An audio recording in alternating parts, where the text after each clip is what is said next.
Welcome, everyone, to day 2 of the Cocodona 250 live stream. I am your host, Matt Feldick, here with the People's Champ, Chris Warden. Chris, you were up late last night. You're back early this morning. How are you doing, buddy?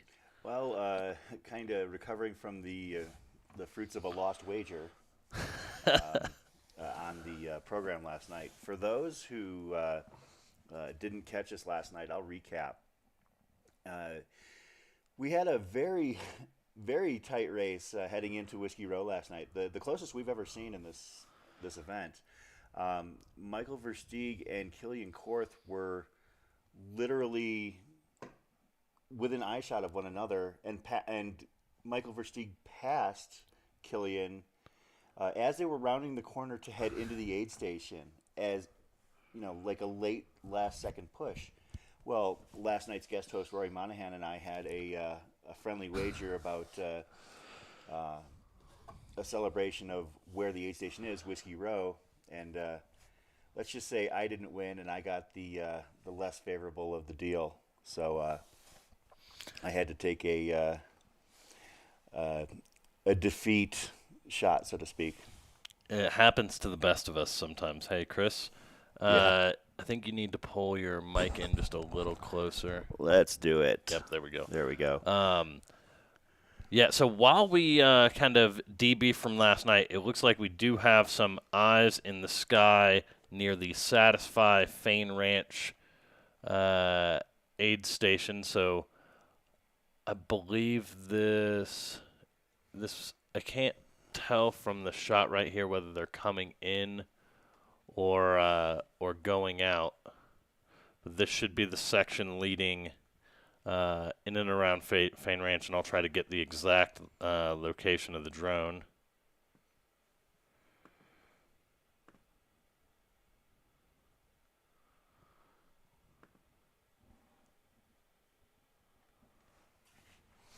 Yeah, there were some shots of Fain Ranch that came in last night on social media feeds, and we'll share those in a little bit because that Fain Ranch sponsored or Fain Ranch aid station sponsored by Satisfy is it's something else. Yeah, I mean, it most certainly is. They went above and beyond to kind of make this. There's the aid station right there. So right when they get in, the first thing they're actually going to hit is a nice little lounge with couches and opportunities for they can throw in a pair of Normatex, I believe, the massage pant sleeves. So I don't know if they're Normatec branded, so I I'll leave apologize. that out. But Okay, they fair. are there are recovery boots in Yes. there. If they're another brand, I don't want to. Understood. But to take a look at the leaderboard, right now it looks like our leader is, well, we just got a ping from Michael Versteeg at mile 104.8. Yeah, I believe the leaders came through. The leaders would have come through Fain Ranch a little while ago as we were trying to Yeah. get all our And Killian stuff Korth together here. was at mile 103.2, but his last ping was 30 minutes ago. So well, all we know between those two is that they are neck and neck, and they have been ever since Whiskey Row 30 miles ago for them. So third place on the men's side is currently still who was in third place when we went to bed last night, Mike Gronenwagen from Washington. He is approaching the 100-mile mark. And on the women's side, it looks like he might actually be running. Michael might be running with the women's leader. We had a little bit of movement. Mika Twos is currently at mile 98. And in second place, Eliza LaPierre at mile 96, not mile 97. And last night's leader when we went to bed was Sarah Ostaszewski. She's currently a couple miles back, about mile 94. This could also all be subject to who took a rest and when. I don't know if if one of them had gone down for a nap last night, I will see if I can talk to some people I know that are out in the field. And if they can give us some information, we will definitely pass that along. We did lose a few runners last night and yesterday who were unable to make the cutoffs at the Crown King Aid. Crown King, they had to be there by 11:55 last night, and I'm going to run down that quick list of people. Hats off to them for even towing the line in one of the most ambitious races anywhere.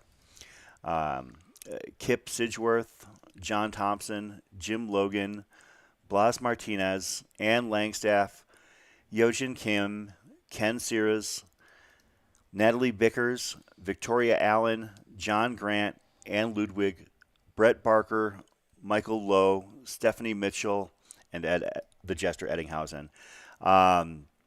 We were following Brett and Stephanie last night, hoping that they would be able to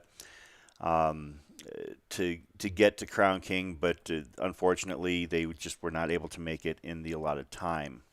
Right now in the back of the pack, we've got a trio of women that are working their way towards the next cutoff station, which is Friendly Pines.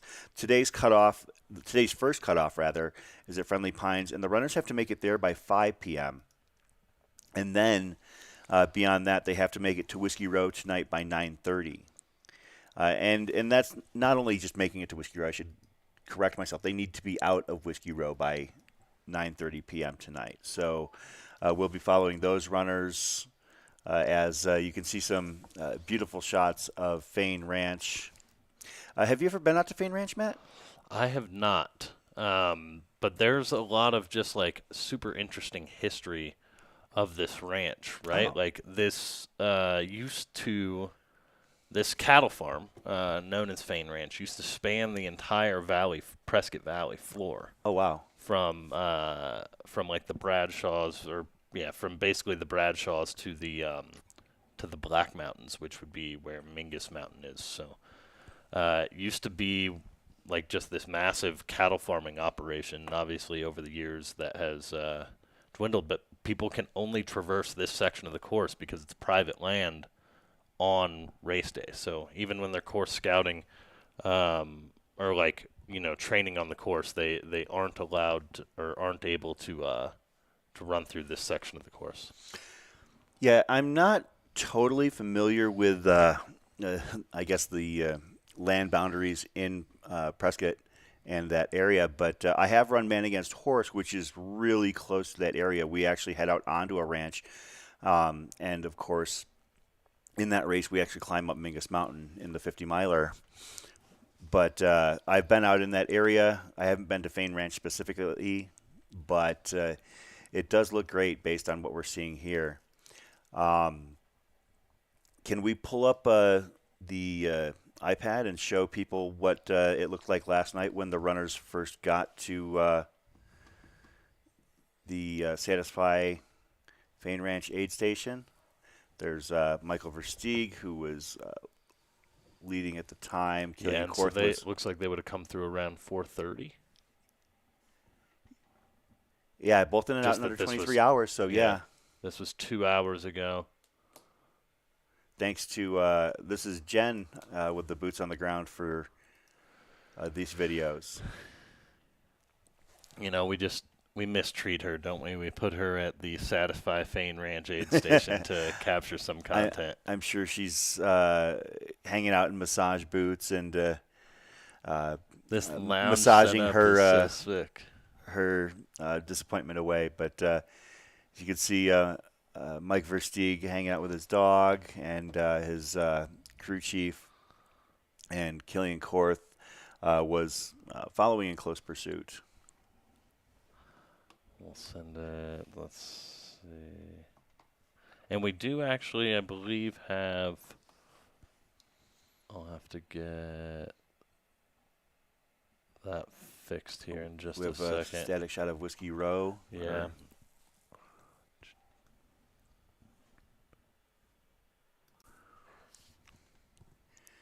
Yeah, it's gonna get a little bit more complicated to follow the leaderboard here as the race goes on because we don't have information on everybody as to when they're taking breaks. So we can speculate on when people are going down for a chance to rest, but it's something that pretty much every runner is going to have to do unless they're like string bean.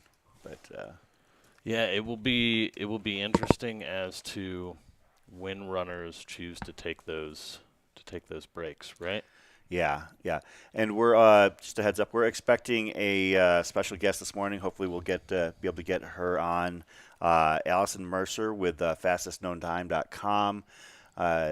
One of the things that's interesting about this race in this year and in years past is that through hikers who are used to bagging FKTs that are several times longer than this have had a lot of success in Cocodona. So I would like to talk to her and get her opinions on how that comes to be, as well as find out a little bit more about our international man of mystery, Josh Perry, who I've only read about in very fleeting bits of information.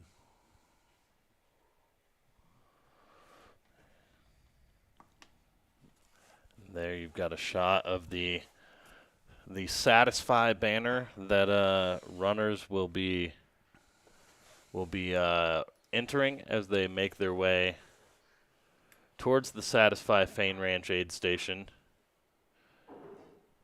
And I think that one of the big things that runners are going to get treated to at this aid station is, of course, Floda. Yeah. And for anyone who hasn't tuned in to us, didn't tune in yesterday, we've got a wonderful commercial from our good friends at Satisfy to share with you right now.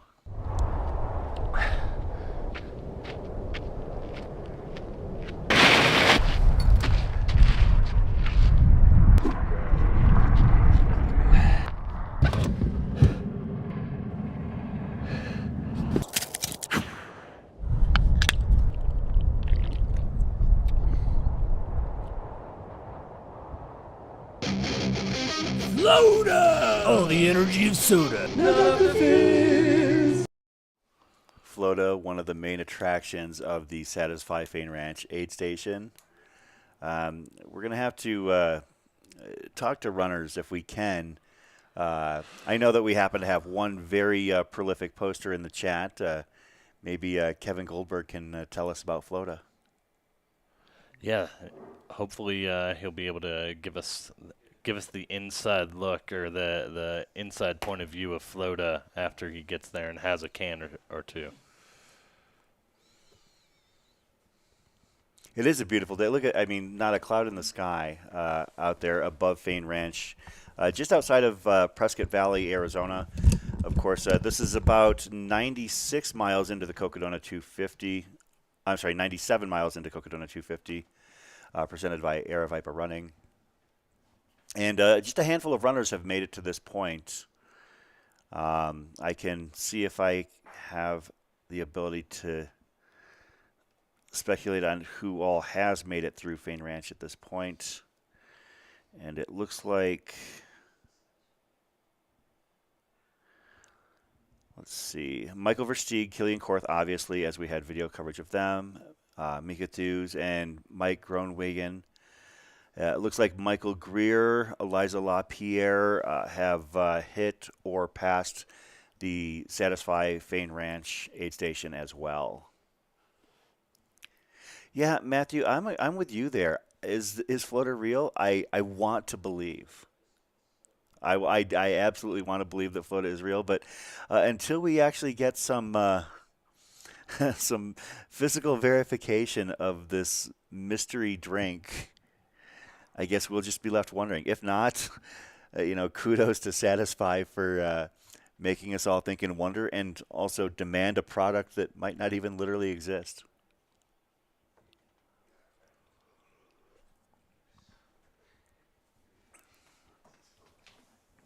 Once again, Latoya, Satisfy is about mile 97, 98.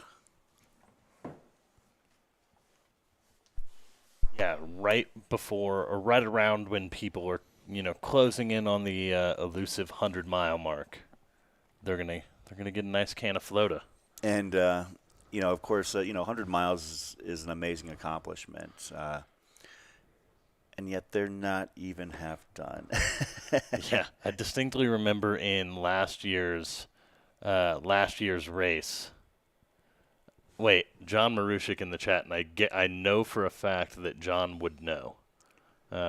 If I trust anyone with this, it would be John. It is real. This is the international debut for the product. Yeah, if anybody I'm would know. guessing that John has probably coordinated the drop-off of many pallets of Floda. Yeah, that's actually a good point. So John has actually, I'm sure, witnessed Floda itself. John, the warehouse logistics guru here at Aravaipa Running. So if anybody would know, it would be him. A little bit further down, we've got a few other people who have hit the mile 90 mark and beyond that are not quite on the podium. Christopher St. Jean, Sarah Ostaszewski is at mile 94.5.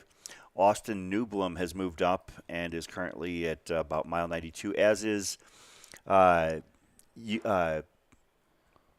of Great Britain, Josh Perry, the FKT specialist who has FKTs on the Pacific Crest Trail and the Arizona Trail.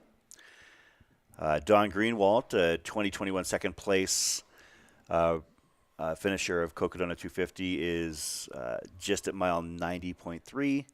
And then it looks like there's a couple of runners that are going to be hitting Fain Ranch in the next couple of hours as well, including Kevin Goldberg, Nick Pedersen, and Don Reichelt.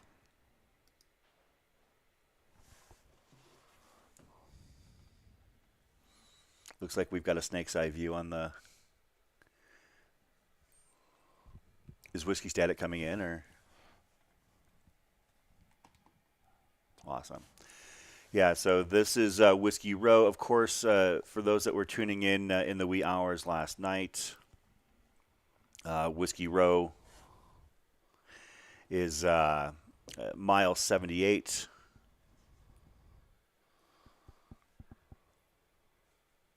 And the runners, this is the first main cutoff checkpoint on the course. Runners hitting it in the daytime. They've got to be here by, I believe, 9:30 p.m. tonight. Yep. So this will be a point of interest for us throughout the broadcast today. And if I had to eyeball it, it looks like maybe about 20% of the field, perhaps, has made it as far as Whiskey Row. So,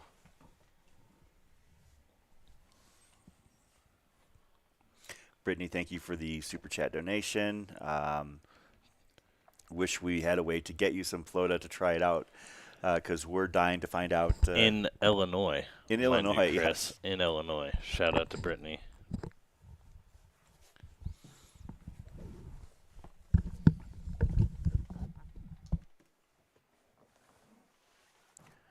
I'm going to swing to our iPad again really quick, as we have footage of the women's leader and the men's third place runners as they hit Fain Ranch earlier this morning. Actually, just about 15, 20 minutes ago. They might still be there now. It looks like they both departed, actually.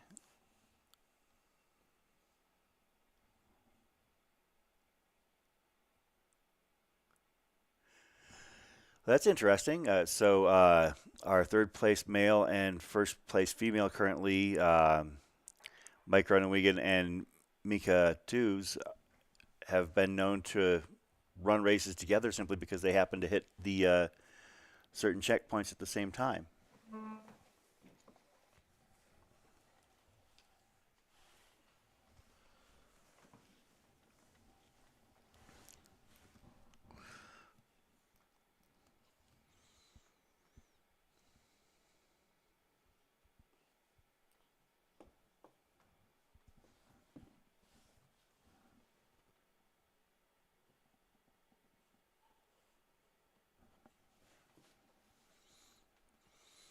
We're going to check to see if a couple of our eyes in the sky are. Yeah, I think our drone pilots are just swapping batteries right now. Jason is going to be down at the Satisfy Fain Ranch aid station there. He's getting back up. And then Troy will be up at Mingus again this year. So once runners are closing in on Mingus, I believe Troy will be flying out of Mingus Camp, if I'm not mistaken.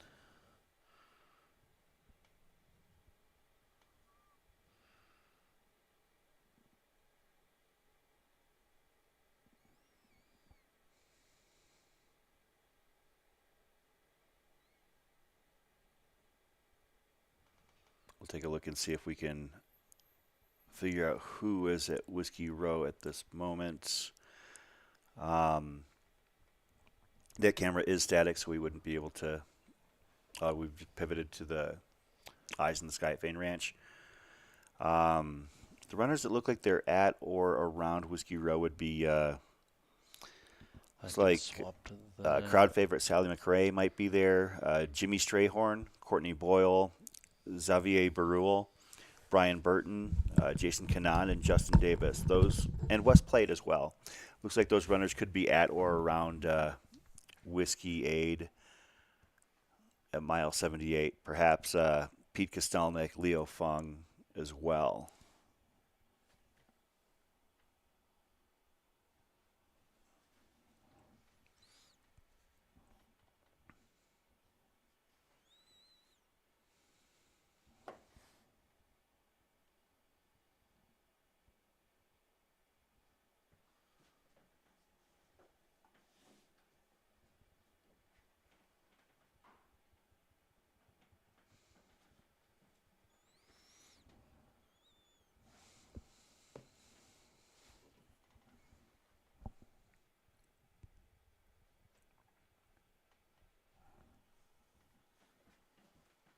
Of course, Whiskey Row is one of several aid stations that has a sleep station.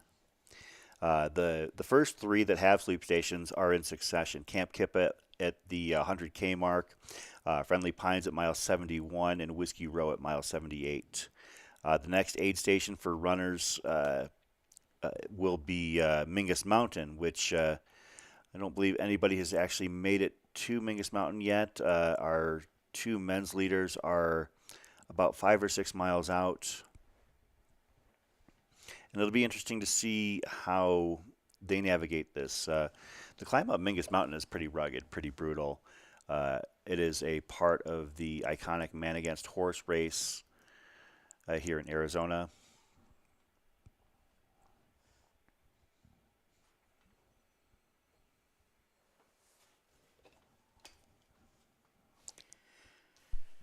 And we are going to send it back to our eyes in the sky. This is just like a beautiful overhead shot that shows how expansive that valley floor is there. And this aid station, typically this section of the trail is one of the runner's least favorite sections of the course. Hopefully with the Satisfy Ranch or the Satisfy Fain Ranch aid station that they will be able to it will be able to lift their spirits a little bit.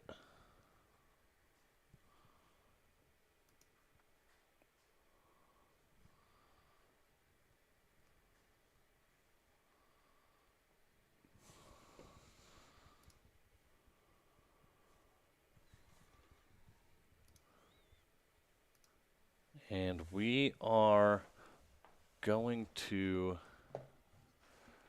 send it to one more commercial from one of our partners here as we're trying to work through some audio things. So we're going to go ahead and have a word from one of our incredible sponsors, Speedland.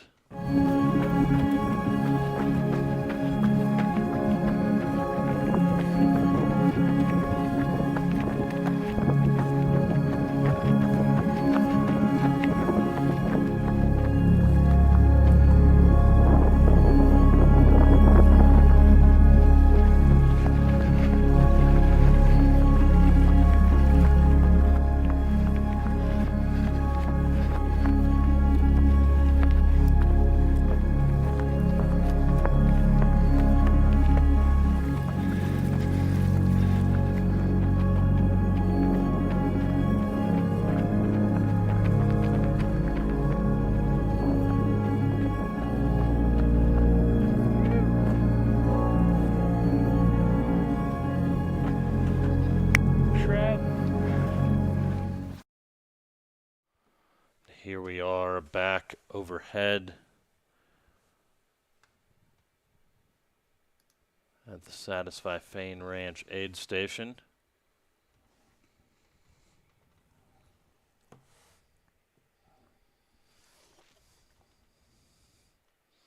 Looks like it's a little bit windy out there. You can see those flags swaying.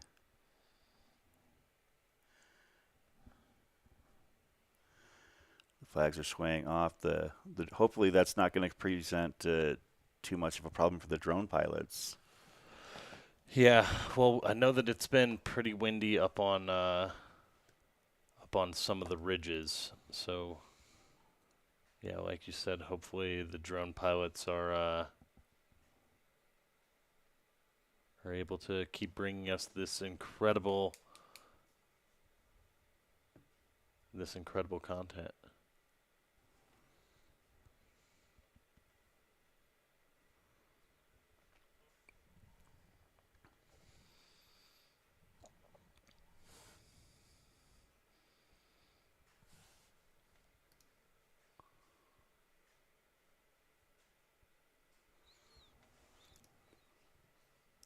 The runners at the back of the pack have, at this point,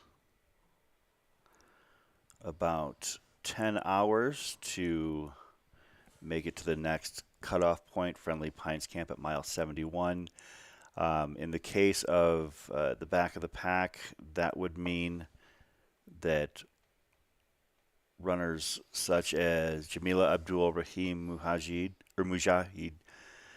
Shanoa Creer, and Shauna Green need to go about, well, I guess in the case of Jamila, you're talking about 23 miles between now and 5 p.m. local time.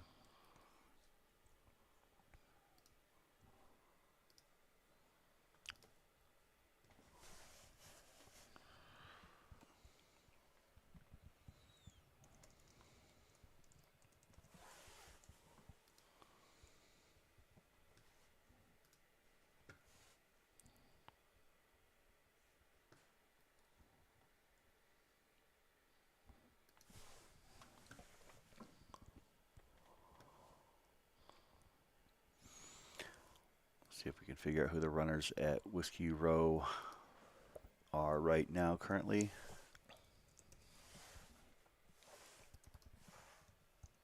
We should have them come up and wave to the camera. I know that some of the later aid stations actually will have a laptop or a tablet attached to the live stream. Have our eyes on the course at that point. That might have been Leo Fung that had gone by a few minutes ago. I'll just have to see if I can figure that out. And while we do that,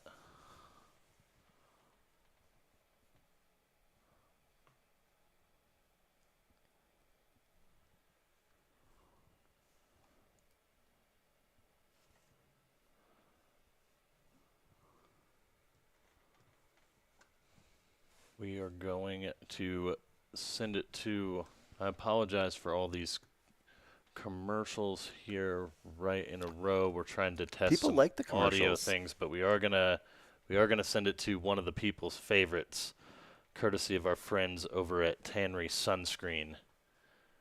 So here we go.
these partner brands that are supporting the broadcast to have some pretty fantastic content.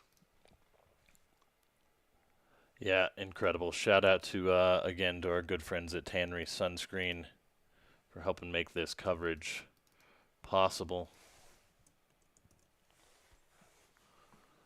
And again, we will be joined by Allison Mercer in just a minute with fastest known time. One of my friends, acquaintances from my time in the greater Atlanta area. So I'm sure we'll have plenty of incredible stories to share. Her husband, Ben, an incredible ultra runner out of the greater Atlanta area. He At ran one Mogollon Monster point- last year.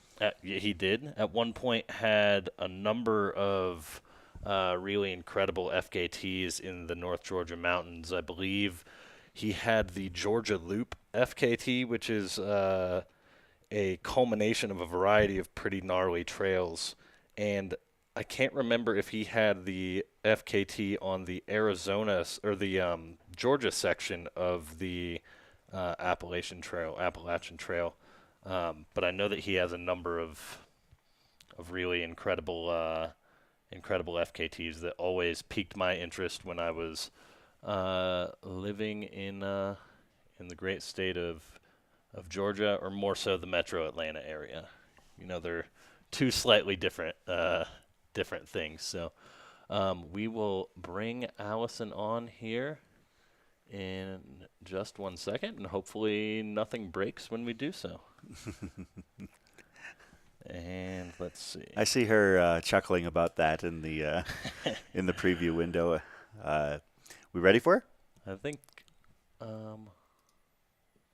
Hey, Awesome. And we have Allison. Allison, I need welcome. to unmute her here.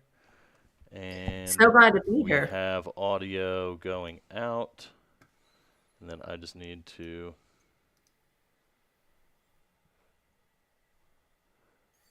Hi, Allison. How are you doing?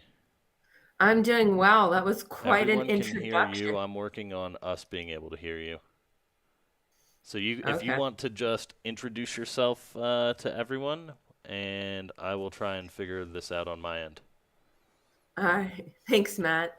I'm Allison Mercer. I help run fastest known time. If you see anything on social media, the new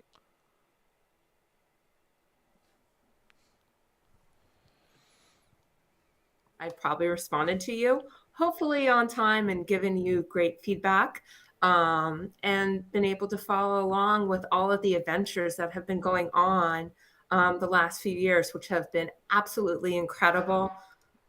And also a huge fan of Aravaipa and everything going on with you guys of season 3 of Cocodona. Awesome. Well, we appreciate you being on. I think one of the interesting things and one of the reasons that I wanted to have you on, and I think Chris wanted to have you on, not only because you're from Atlanta, the greater Atlanta area, and that's awesome, but because I think that Cocodona is such like an interesting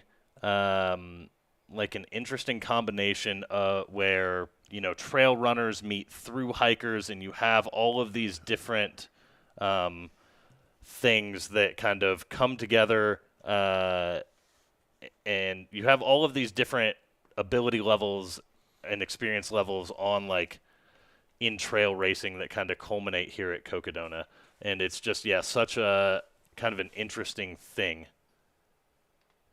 Definitely. I mean, look at the last 2 winners were supported record holders of the Arizona Trail. So it shows they know how to suffer, they know how to pace themselves, and they're familiar with the Arizona land and what to expect. So, and this year you have 2 more that could potentially get the win. I know Jeff's been suffering a little bit, but Josh, you know, overnight has come into the top 10. So very excited to see what he has to do, as you all have mentioned in your coverage. And it shows that it's not the person that has the fastest time, but is more strategic in how they eat, how they sleep, or in String Bean's case, don't sleep, and just really make sure they're not overexerting themselves, especially in the heat of the day. International man of mystery that we've been fortunate to learn about, Josh Perry. I know next to nothing about him other than when I go to fastestknowntime.com to see that he's got FKTs on the Pacific Crest Trail, Arizona Trail, and the Long Trail out of Vermont. What are we going to find out about Josh Perry as this race goes on? See, what's interesting about Josh is predominantly all of his records are self-supported or unsupported, especially like the PCT. So he's used to doing things on his own and really knowing how to troubleshoot. So I think he's going to do incredible things. As you've seen, he's really worked himself up on the leaderboard and could be in contention. I think that's the key thing to watch on Cocodona's coverage today is its moving day. Who's really going to be affected by no sleep or a lack of sleep or went too hard yesterday? So with Josh, he is just relentless. He has a special pain cave, as we saw last year with the Pacific Crest Trail, where he had to go through a reroute, but really just stuck through it, through all the things that he went through. Expand upon why you believe that some of these long FKT such success at Cocodona. I mean, obviously they're familiar with the Arizona Trail, but can you speak to the level of problem solving these through hikers have undertaken, such as Garmeyer, McConaughey, Versteeg, and how that applies to their experience here at a race? Is this almost a little bit easy for them, dare I say, in terms of the logistics? Yeah, I think they're also used to going longer distance. Jeff doing the Triple Crown, Josh, with Pacific Crest Trail is 2,600 miles. 200 miles is nothing to them. As I think String Bean said when he did the long trail, 350 miles is more mid-distance. So the fact that for them, this is not very daunting. It's not a challenge. It's a challenge, but 200 versus 2,000 is a lot different. And they know how to pace it. They know the mentality that goes into it. So I think that's huge. As we've got picture in picture, if you look in the background, we happen to have a runner on the left-hand side of our screen at Whiskey Row behind the man in green, Pete Kostelnik, who has got a very prominent FKT. Pete has moved out to Arizona to train on the trails and roads out here. When you found out about Pete doing his Transamerica runs, what were your thoughts on that, and how do you think something like that would apply to Cocodona? Once again, he was very strategic in his stroller, how he paced, nutrition, and really just took it day by day. It's incredible. And the fact that he is able to be back out here, it didn't do any long-term damage because you hear about people that do transcons and never fully recover. Either they do too much or just don't take the time to recover. Pete's had an incredible year. He did well at Mogollon. He ran a pretty fast marathon. I think he was in the 2:30s. And so it's incredible to see him keep at it. And I was very intrigued to see him doing Cocodona as he is familiar with the Arizona area and also how to do a multi-day effort. Brings up a good point, and this is something that, having observed Pete for a few years as well and getting to know him, I agree with you there that he's had a great year. And I'll be honest, the last couple of years I'd been a little bit concerned about whether or not he had experienced some burnout because after his last Transcon, his numbers at Desert Solstice had been a little bit less impressive, impressive nonetheless. When I say a bad year, I'm talking a 19-hour 100-miler. But when I'm talking about an athlete like Pete, it was good to see him at Solstice basically being or not Solstice rather, but Jackpot. He was in a groove to finish for a sub 1,600 miler. He looked like he was very, very healthy and very prepared for that. So I'm excited about what he's going to do in a race like this today and this week. Is there anybody on the women's side that has some notable FKTs that maybe we should be paying attention to here? I mean, I just, as an East Coaster, as Matt referenced, I love seeing Eliza LaPierre having an amazing time and also moving on up, where her strategy was not to go all out and really pace herself. And training in Vermont in the winter, I can't even imagine what her training was like and trying to battle the weather and then going to this heat. So, really excited to see what she does. She attempted the long trail but had some issues with it. But knowing her racing history and representing the East Coast, very excited to see what she does. And having Coop as a coach, I'm sure he gave her some insider information about Cocodona. So, and also Mika, she has the resume of doing so many 200 milers, even a last man standing. So having that experience, and also Sarah O, like doing Cocodona for a third time. I would love to see her do some FKTs around the Arizona area, and just seeing all the races in the year she had last year. It's great to see her attitude and just love of the trails. I would love to see Sarah attempt to make a foray into some of these FKTs. Of course, the Arizona Trail is a very popular one, but we've got some other ones around here as well. I mean, you've got rim to rim to rim. You've got the Maricopa Trail. You've got all sorts of opportunities to put your stamp on yourself on fastestknowntime.com. And then just to touch on that too, Chris, sorry to hop in. Yeah.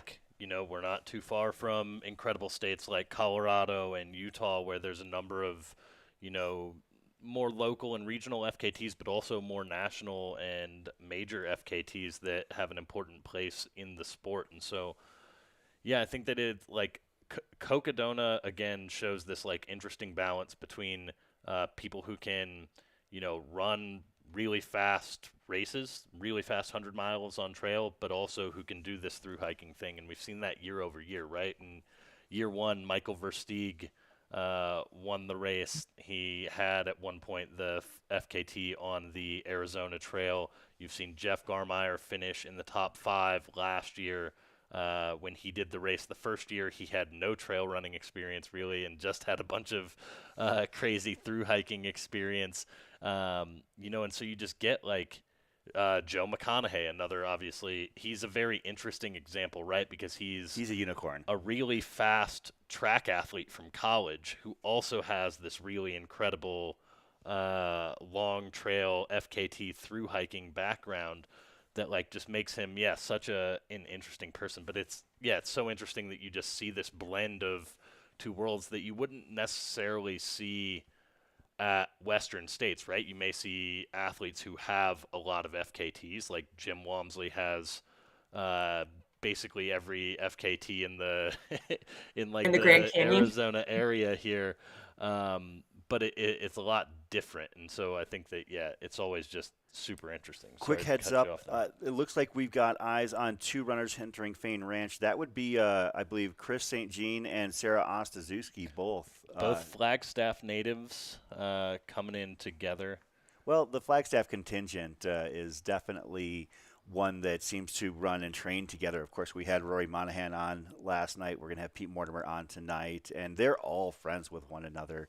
Have you been out to Flagstaff at all, Allison? Have you been able to take in some of the trails up here?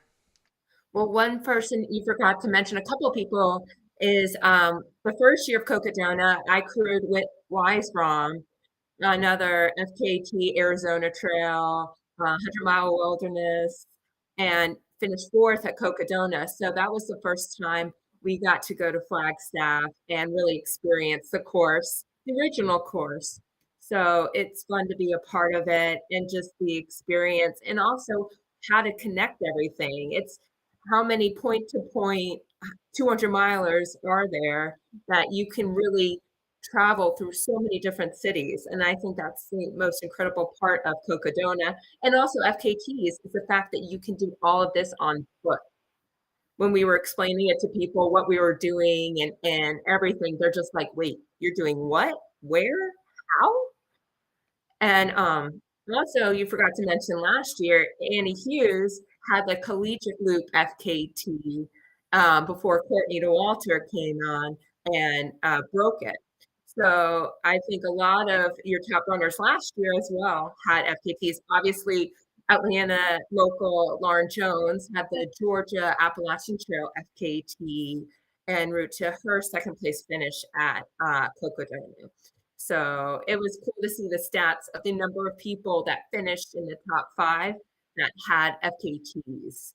And I think it's great training for people that want to do a big effort kind of on a fast pace for training for a Cocodona or another large distance race.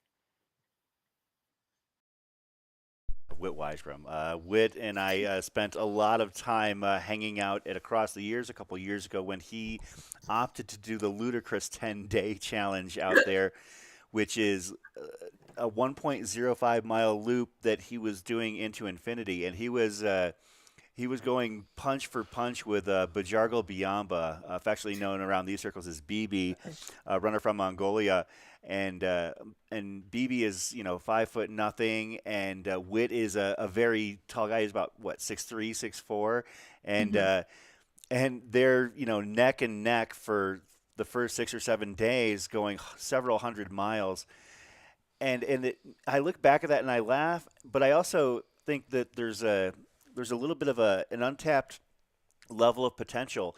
Of course, one aspect of the ultra running scene is the fixed time / multi-day race, and now we're seeing, we saw Whit Weisram go out and finish second at Across the Years 10-day a couple years ago, and the secret's out of Jeff Garmeyer too. Jeff Garmeyer, having done the last person standing at Across the Years, logging well over a day in terms of staying up, staying awake, and then doing 200 solid miles at Jackpot in 48 hours.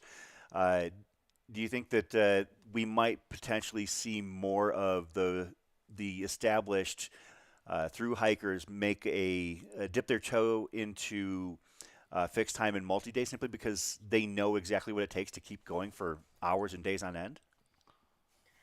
I think it's a little of both. I think they still like the through hiker doing their own thing, kind of hiking their own hike rather than a fixed race. And the thing about FKT is you do it on your time. You do it when it's convenient for you, when the weather's appropriate, when you can take the time off. So we'll see, but it is cool to see them, people like Jeff or Michael McKnight, take their experiences from FKTs and put it into a race. It was cool to see Jeff do so well at the 48-hour when you have these people that are pros, sponsored, and everything else. And then someone like him that doesn't take it as serious, that kind of has a lighthearted attitude towards it and just loves it. I think he loves the community. He loves the approach to it and does it because out of love. And that's what Whit does too, I think. Whit's also been a ranger on the AT, helping Joe through the AZT FKT. He crewed Joe last year, and right now they're out on some backpacking adventures with Andrew Skirka. So it just shows they just have a love for the outdoors. It's not just about racing for them. Yeah, it is a very close-knit community that I've learned, having interacted with several members of that, I guess, high-end through hiking community. What kind of growth has Fastest Known Time seen in terms of attempts over the past, say, 2+ years, maybe say in the post-COVID times? How many more attempts are you hearing about with a lot of these trails? And what are some of the more popular trails that people are going after? What are those targets that people are setting their eyes on? So we were wondering, now that races are back and you have a different race every week, how FKTs would be approached. But we're still seeing 40 to 50 submissions at least a week. And we're not even at peak time, which is usually the summer. We have someone already going for the Triple Crown, the Appalachian Trail, CDT, and PCT. Obviously, with the Arizona Trail, where we saw a lot of action last year, because of the closures in the Grand Canyon, we won't be seeing as much. But it just depends on the weather. We will have another Appalachian Trail attempt with Christian Morgan. And so we will see what else happens. I know a friend of Aravaipa, Shelby Farrell, will be going for the Long Trail FKT. So it really will see what the weather and the conditions of the trail, given the amount of snow that has happened. So it's still early in attempts, but it will definitely be a summer to remember, I was feeling. What do you have on tap this year in terms of your racing and adventures? Are there any through hikes that you're contemplating, or any races that you've got your eye on for 2023? Um, I'm doing Strolling Jam this weekend, a Lazarus Lake race. And then I will be doing the Berlin Marathon in the fall. So doing more shorter distances, I guess, in terms of Cocodona, but just experiences. And then this summer, I think Ben and I will be doing a lot of hiking and a lot of running in the trails. As Matt mentioned, Ben still has the Georgia Loop FKT, which is how we met. And we did the whole Georgia AT together. So, you know, you want to talk about a true test of a marriage is through running 80 miles together with your husband or significant other. I love it. So, is it in um, the the view or the periphery that we could see you or Ben run Cocodona here in the future? I would love to. And also, Ben or any one of our friends that have wanting to attempt it, it's just putting it in the schedule. We do love Aravaipa races. I'm wearing actually Ben's shirt from Sky Peaks. So definitely after experiencing it, both watching it and also crewing, we love to. So we will see. Definitely want to get back there. And also after doing crewing Mogi and Monster and meeting you in person, we definitely want to get back to Arizona. Out here and hang out. Yeah, I mean, we definitely we need some more, Metro Atlanta love out here. Last year we had um, last year we had Lauren was out here, so Eli was out pacing Lauren, and she finished second in the women's race. Um, we saw Ben out at Muggian. We've seen Jason Green out at Javelina. We need more of that Metro Atlanta love. I miss everyone out there, so um, we need y'all to keep coming out, and we appreciate when you do. And fun fact, I was in that Sky Peaks race. She's wearing the shirt that Ben was in the race that year. I literally this was the 2019. The race still Mhm. started at Snow Bowl. I was there. I made it up the Agassiz ski lift and back down, and was like, nope, I'm done. Called it a day. I was supposed to do, I think, like 25K, and I stopped after, I think, 3.5 miles. I did the And 10K. Noah, who was the race director, just looked at me when I told him when I told him I was dropping out. He looked at me and said, "Are you sure?" And Yeah, I it was was just like, interesting. "Yep, it's a True day." Heart Brown finished, I think, first, and then it was Jeshurun Small. So, and then it was Ben in third. So he was in good company to Yeah. be an East Coaster, sea level guy competing against these guys, and it's really cool because I feel like East Coast, West Coast, you listen to the differences, and as you know both, it's nice to see the representation that we deal with the poor man's altitude of humidity and able to compete with everyone. So I love seeing it in like today in Cocodona and also, you know, canyons and other races where you saw Canyon Woodward, he lives in North Carolina, able to be third place. So we definitely need to see more East Coasters, and also more, representation in East Coast races, whether it's a golden ticket race or other recognized races out on the East Coast. When you were crewing Whit Wiserum to his top five finish in 2021, what were your major takeaways from this course, and maybe how it differs from other, events that you've crewed, paced, and been a part of? How does Cocodona compare and contrast? And just before Allison gets into that, this is our shot from Mingus Mountain, and I can't tell if that's a participant or that might be a crew or volunteer. But I will see if Troy can. Nope, That that is is definitely a Killian participant. Korth. Yep, so that is Killian Korth. I did get report this morning that Versteeg had reclaimed the lead, but then got off course for about 5 to 8 minutes. Oh no! And lost the lead back to Killian. So Is that Versteeg right there, right behind yep, Killian? right behind him. Yeah, so this is pretty awesome. Yeah, it's definitely different to see a race so tight here at Cocodona.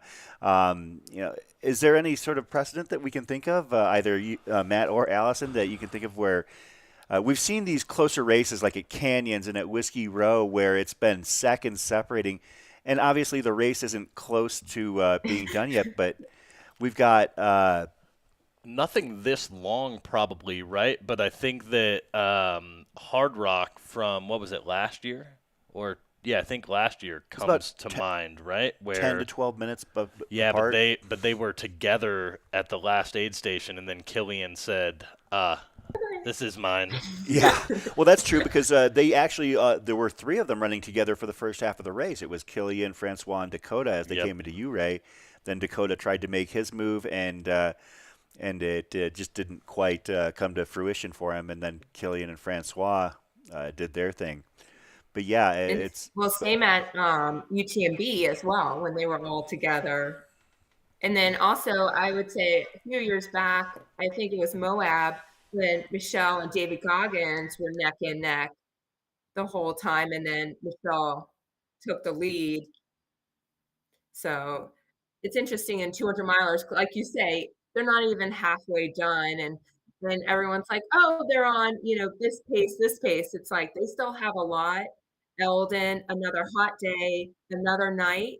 It'll be interesting, like you say, seeing what happens tomorrow morning, who's been able to sleep, who's been able to sustain it, because and doing Cocodona the first year, that Eldon climb and then going down it, you're so close, but it's probably the hardest climb between Mingus and Eldon, which was what I paced Wit with. I was so excited to pace him at Mingus and just keep him going. And that's really when he made his move, was just going up and just, enjoying it. And it was interesting to see how smooth the trails are, especially in Mingus and also around Walnut Canyon, um, all the way to Eldon. I'm so used to, and Matt knows, rocks, roots, and just all these technical climbs around Georgia and AT, that to have these wide trails and even the Forest Service roads, I was so impressed by. I was like, no wonder, you see these fast times on trails. It's so smooth. Yeah, I mean, the trails out here are certainly quite a bit different than what we get on the East Coast in a lot of ways. But yeah, I think that, you know, the race here is still just it's so early, right? In the sense that, they're not even halfway. And so this would be, like the 45-mile mark of a 100-miler. So I don't think that either of these guys have slept I wouldn't either. think so. Other than that, Just given where they're at on the course versus where they were at last night when we went off air.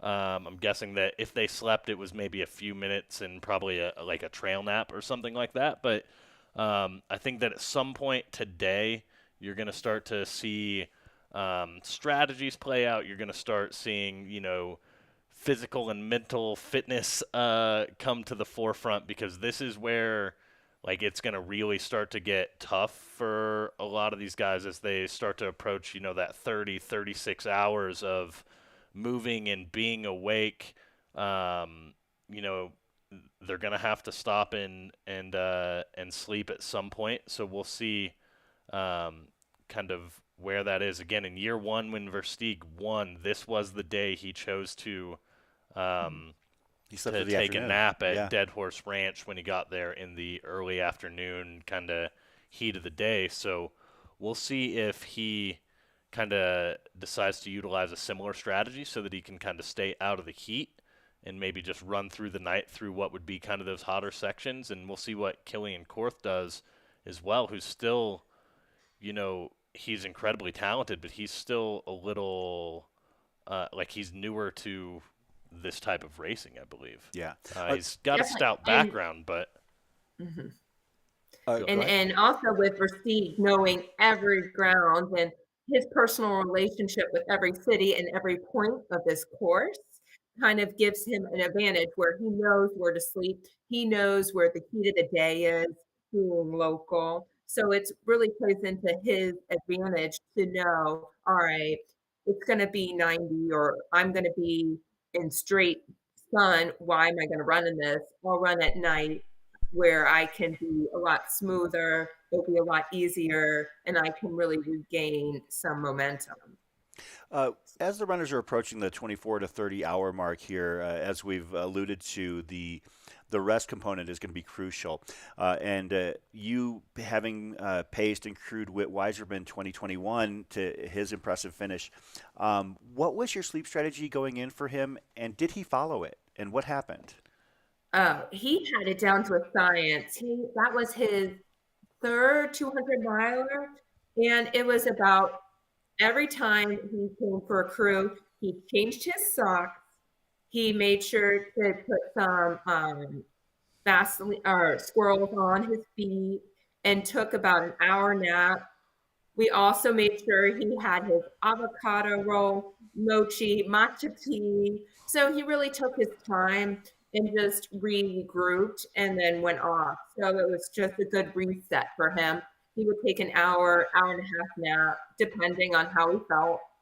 Of course, after he came off the Crown King and it was so hot, everyone had water, it really took some time to regroup and really gain momentum. And I think just having a great attitude and knowing he can do it, and just obviously having a great crew that kept him motivated. And sometimes when we were talking, he would just see lights and get really excited and just go through, especially I remember coming out of Jerome and really knowing, hey, I'm close by. I'm going to do this and getting close to that podium finish. yeah, it sounds like Whit was pampered a little bit by his crew. So shout out to Whit. I Yeah. apologize for forgetting Whit when I was rattling off all the FKT record holders earlier. Whit should have been, the first person front of mind ever since he dropped me on a trail run up Trey Mountain Road in like 2016 or 2017 when I still lived in Atlanta. So shout out to Whit. We need to get Whit back out here to run Absolutely. the new version of the full course where you don't suffer quite as much in the first 50K, and then you get to leave Sedona a different way. So we need to get Whit back out here. And we owe with that because he's had a very interesting experience. Of course, last year when he was pacing Joe McConaughey, Joe kept on leaving him behind, kept on dropping him in the Sedona area, which is pretty amazing if you think about it. Because String Bean is 150 miles in, and Whit is an amazing athlete. Well, I think that is the amazing part. Like I loved giving Whit a hard time just because I know him, I'm friends with him, things like that. But like Whit is such a talented athlete, and so I think it really spoke to like how strong Joe was running that year when coming into Sedona. He dropped Whit a little bit, um, but then Whit was able, to regroup and bring Joe home up and over Eldon and into the finish. So that was actually really incredible to be able to just like witness live the like the bond that those two had, right? Because they've shared, so much Romance. time together, whether it be on trail, whether it be talking and strategizing about these long efforts, and yeah, to just to be able to, like, give Witt a hard time early on for getting dropped by Joe, but then to see Witt, playing such a vital role in those late stages in just like, keeping Joe in a positive headspace, in making sure he doesn't forget to close the cattle guards, and like, all of these just like little things that as a pacer can be important to like the mental side of keeping a runner going forward. So yeah, huge Well, shout out that to Witt. climb up Eldon, I think Jamil deserves an Emmy for that coverage where you could see Witt's hands up behind Joe just in case he fell back. Because the other thing is, Witt is a wilderness EMT certified as a part of so many things that Witt does, musician, everything. I mean, there's so many different aspects to Witt besides his incredible talent of running. And just him being so concerned with Joe going up and just knowing that Joe was at that point of like getting 15 minutes of sleep total and just being very careful and just so concerned. And also, you could see it during the Arizona Trail FKT video, YouTube video that Joe did. Um, and just the concern and Wit being there, always like with jokes and just a positive attitude. And Joe even recognizes that if it weren't for Wit, there's no way he would have been able to do it. The post holing, the all the obstacles they faced during that FKT. So it shows just the connection they have together and the camaraderie. What was interesting is after Joe finished, Witt went back out and paced Tony Russ up Eldon too, and had a great experience. And that just shows the spirit, like you say, the community of the trail community here, and just the spirit of helping others, you know. And one other great thing, Joe or Josh actually, in addition to Witt, helped pace Ben at Mogollon. And Josh just came along for the ride, had no idea what to expect, and was so helpful in this, and just his attitude towards it and wanting to learn. And it was just crazy because I'm like, do people know who this is? Like, that's the other thing about FKTs is you could be standing next to a Joe, a Josh, a Witt, and have no idea the resume that they have and the accomplishments because they are so humble. But it's just, I was in awe to meet Josh and everything that he's done. I mean, he's done every single trail, whether he's set an FKT or not, and just his curiosity for the outdoors. And he even learned how to drive along the Forest Service roads, a part of Mogollon, because fun fact, Witt didn't trust me driving it. He trusts Josh to drive his van during the race with Ben. But that's another thing is I really hope Josh does well because he just has such a great attitude. And his crew actually, Eric tried to set the Arizona Trail FKT last year, failed. He also was in the last man standing at, I think it was across the years. So there's so many connections and they had never met. So it's kind of cool that your crew comes together through these shared experiences. And I think Josh was also looking forward to meeting Jeff, Versteeg. And it's funny because they had a shared suffering with the Arizona Trail, but had never met in person. So it's cool that races like Cocodona can bring people together.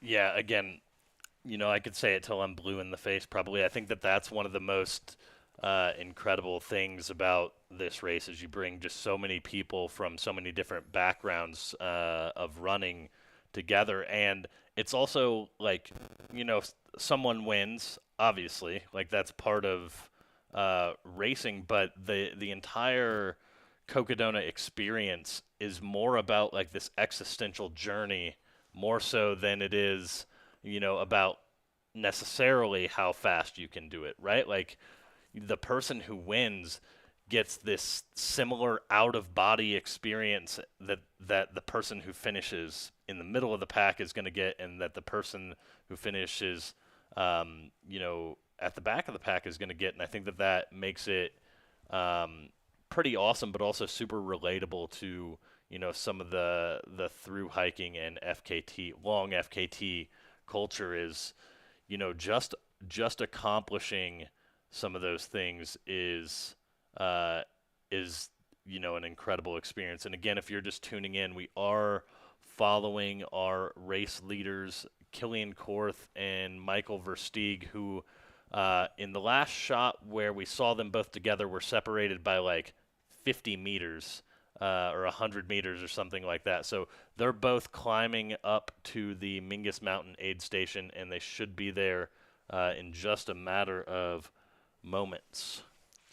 And I think you'll get the iconic shot if all Howie and Scott and all the photographers is after you get to the Mingus aid station, you go back down towards the mines and you have this overlook where you have the runner in the shadows of the view on top of Mingus, which is absolutely incredible.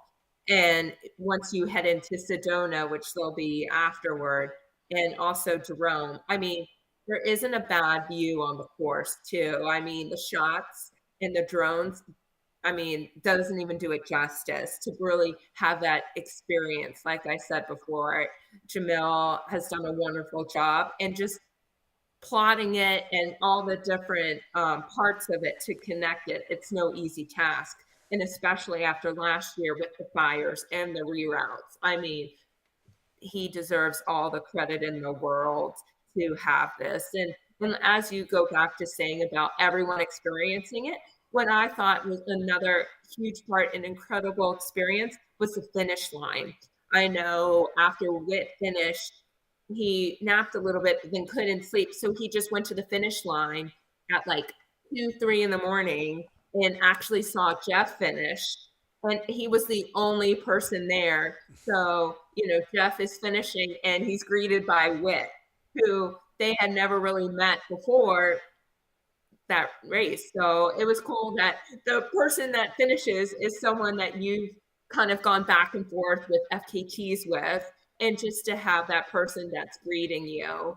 And then the next day, we just hung out and just watched people finish, and just seeing their feeling of accomplishment that they just did 250 miles through pretty gnarly terrain and different obstacles, because it's not an easy thing. I mean, 250 miles alone, even on a track, is not easy, but let alone altitude, weather, and all the other obstacles that these runners face.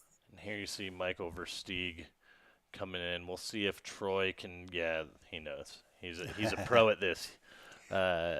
Michael Versteeg starting to come into the Mingus Camp aid station in just a few moments. Looks like he is going to be behind Killian Korth, who is our race leader, but only ever so slightly. And if you are just tuning in, apparently overnight Michael Versteeg did get off course by about 5 to 8 minutes, according to our race command. So he was in the lead, gave that lead up to Killian, but this is most of Arizona is Michael Versteeg's, or most of this course is Michael Versteeg's section of trail, right? Because he's lived everywhere in the state. It seems like he's run all these different races, but I think this section from Prescott to Sedona is really this is his home. Not just like a section he knows really well, right? But a section of trail that like means a lot to him, right? Like I remember in some of our conversations with him for our film on the inaugural year in which he won, he would talk about how he lived in Clarkdale and he has run all these different trails, and he was naming trails that like you have to look really hard to find on trail maps, and it made it feel like this is a section of the course that he's very passionate about. And so I would think that you're gonna see him try to try to run. Obviously, he's going to try to run really strong through that section, but I think there's like a little added element of pride that comes in. He wants to, have probably the strongest showing on this section of trail because, that's what he considers his home turf, if you will. And while he goes into the aid station, we don't have a camera feed set up inside right now. We are going to take it back to Fain Ranch for a moment as we just have runners continuing to come across Fain Ranch. I know that Kevin Goldberg has been in the chat while he's running across Fain Ranch. And so for those of you who maybe don't know, this isn't really a trail. You're running across basically an old cattle farm, and you're following pin flags along the way. It's rugged. It's you've got to pay attention. And here's Kevin Goldberg watching the live stream, typing in the chat. So, and it looks like our drone pilot is gonna land here. Did you get a chance to see Allison on the Cocodona Instagram feed, or perhaps on video here, where we had footage of Fain Ranch and what the runners are getting as far as their setup? It's so not fair. I wish we had that the first year, especially when we were waiting, because as you see, it's so exposed. And when you're going from Fain Ranch up, and even from Crown King to the Granadelles to there, I mean, even Crown King looks amazing. So I'm just like, they've improved so much. I guess this is why they say don't do a race inaugural year, do it, the second and third year where they have all these upgrades. I mean, Satisfy looks like a VIP lounge. Like, are they going to be able to get runners out? So it's incredible what they're doing in having everything taken care of for the runners. I'm very jealous. And looks like we have our drone back up out here at Fain Ranch. Yeah, I think that based on all the feedback I've heard, Fain Ranch is typically maybe a low light for most of the runners, and to have a brand like Satisfy, come on board and putting a fun twist on the aid station experience is really cool. So for those of you who weren't here to see us get some shots inside, or to pull up that Instagram earlier, Satisfy has basically built out a little lounge at the Satisfy Fain Ranch aid station. They've got some recovery boots, they've got some couches, but then they also have gourmet catering by Canyons and Chefs. Canyons and Chefs is the name of the company, and so they've got some gourmet catering with a menu in addition to your typical aid station fare. Although, if you were tuned in yesterday, they won't have frozen grapes like our mile 11 water drop had from Ken Rubely. So shout out to Ken. But they definitely have elevated at least the aid station experience, which I think can go a long ways after you've made your trek to the aid station, and then you've still got a little bit before you get on kind of the forest road, jeep road that leads up to Mingus. So hopefully it helps at least lift some spirits. Hopefully they can enjoy a nice cold can of Floda and get back out there. And also, I think that's what's great and unique about Cocodona is each aid station had a different theme. And it was just so exciting to see. And the volunteers were just so excited, so enthusiastic. I don't know if it was because we caught them early on in the race or whatnot, but especially at Jerome, when they had the taco bar, Sedona, they had the pancakes.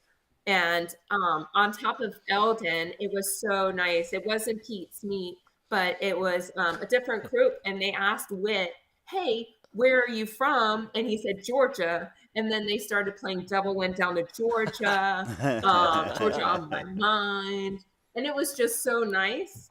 And it was funny because since it was the last aid station, Whit was like, do we have to leave? I mean, this means that after this, no one's going to wait on me hand and foot, feed me, tell me I'm great, and really just cater to my every need. So it goes back to pampering. And I guess even with Whit not on this on the the feed and everything or racing, we're still giving him a hard time. So if his parents are watching, I'm sorry, because another thing they told me last year was they're like, why is everyone bullying Wit? Why are they so mean to him? Because Oh man, that so was the you're other funny part about the live stream and why y'all do such an incredible job is Ben's mom is probably watching right now. Wit's mom's probably watching right now. Like, not only is it your avid fans and, just anyone else tuning in that knows someone in the race, it's people's moms. So also watch what you say. But yeah. I just think it's so cool. And because we had no idea that we were being followed the first year until I was getting texts from Ben's mom going, y'all are looking great. Or Ben and Wit were rapping at one part. I forget which part. And they were just like, yeah, are they getting enough water? Are they okay? Because the fact that they have rap names in our freestyling on the live stream, we're kind of concerned. I hope that I think that Whit knows that all of the fun and the barbs are because we absolutely adore Whit. He's such a great guy I got to meet him through Cocodona and then spent, as I mentioned, a lot of time across the years with him. He's just a fun guy to talk to and hang out with, and we only poke fun because we think the world of him. And I hope that if his mom is watching, that's why. So it's nothing but love from the Aravaipa team for Whit Weisbrum. He's truly an asset to the trail and FKT community, in my opinion. And so I just got a text from, I believe this is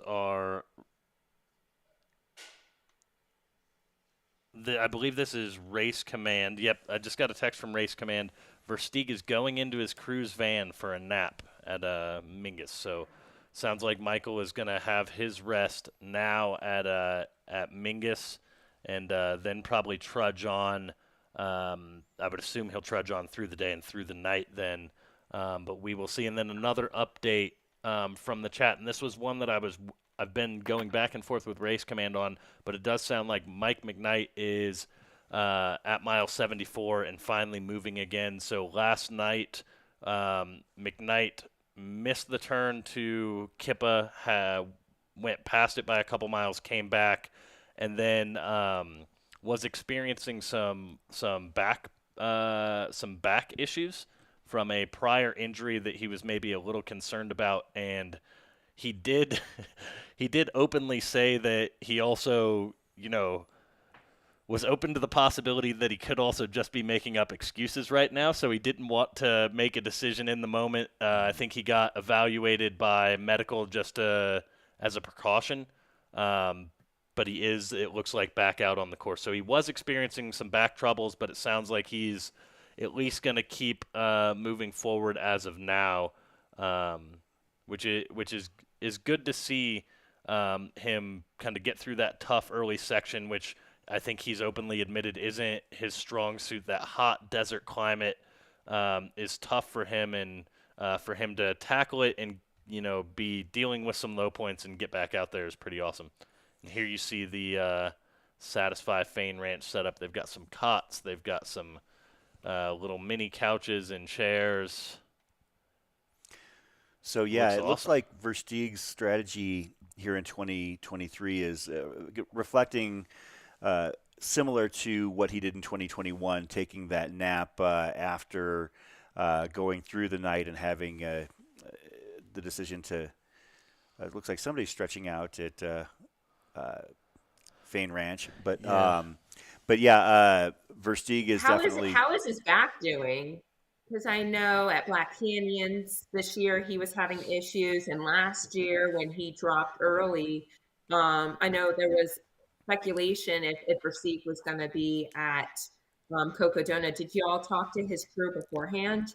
I did not, but the whispers and the rumor mill had it that some people were actually surprised to see him start. I know that much.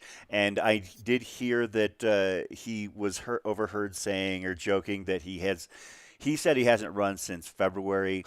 when you're talking about a runner like that, you can never know whether they're joking or not. For them True. not running since February might mean they've only been doing 30 miles a week, which is, maintenance for some people. But yeah, I don't know where he's at, but he's looked good so far. He's kept moving, Yeah. and he did his usual own the place gimmick as he headed down the streets of Prescott, like literally running down the center yellow line for those that didn't watch Passing a last night. police car. Passing a in the police middle of the car road. on the yellow line as he snuck past Killian Korth, literally 200 meters from the aid station to cause me to lose a wager.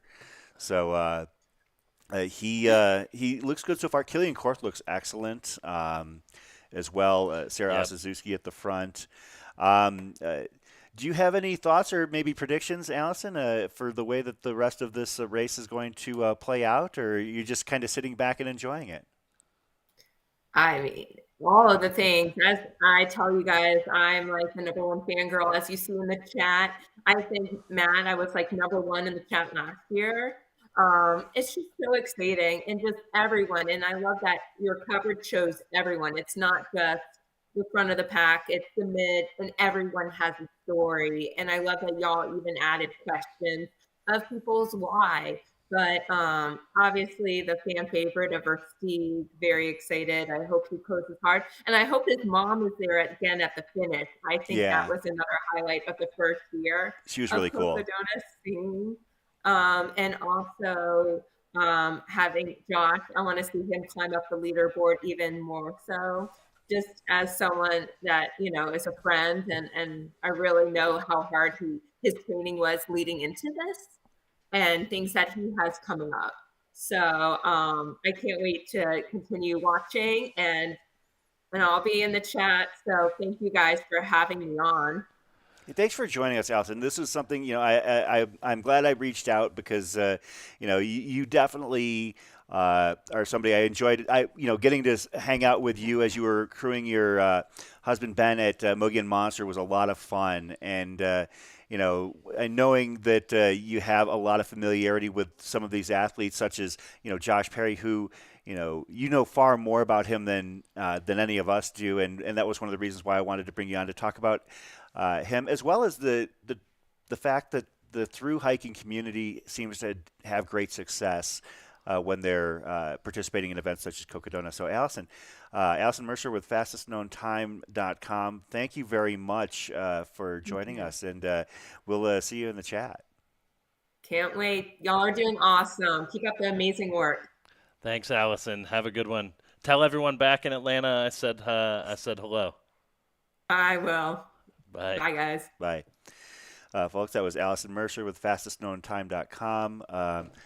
I really enjoyed getting to talk with her about her experiences, not only in knowing some of these athletes far better than I do, but also I forgot that she had crewed WIT in 2021.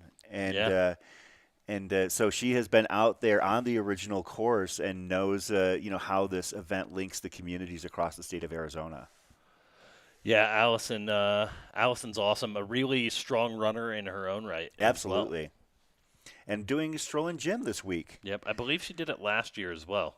Yeah, I finished second. Yep. So Camille, correct? Yeah, Your Camille ran it.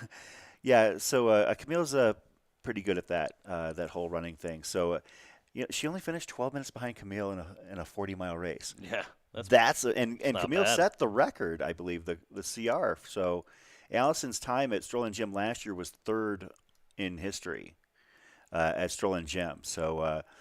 I'm sure that she'll have a great race this weekend. But again, thanks to Allison for joining us. If you want to see what kind of work she does in her contributions to the trail and ultra running community, check out fastestknowntime.com. It is a wealth of knowledge and information.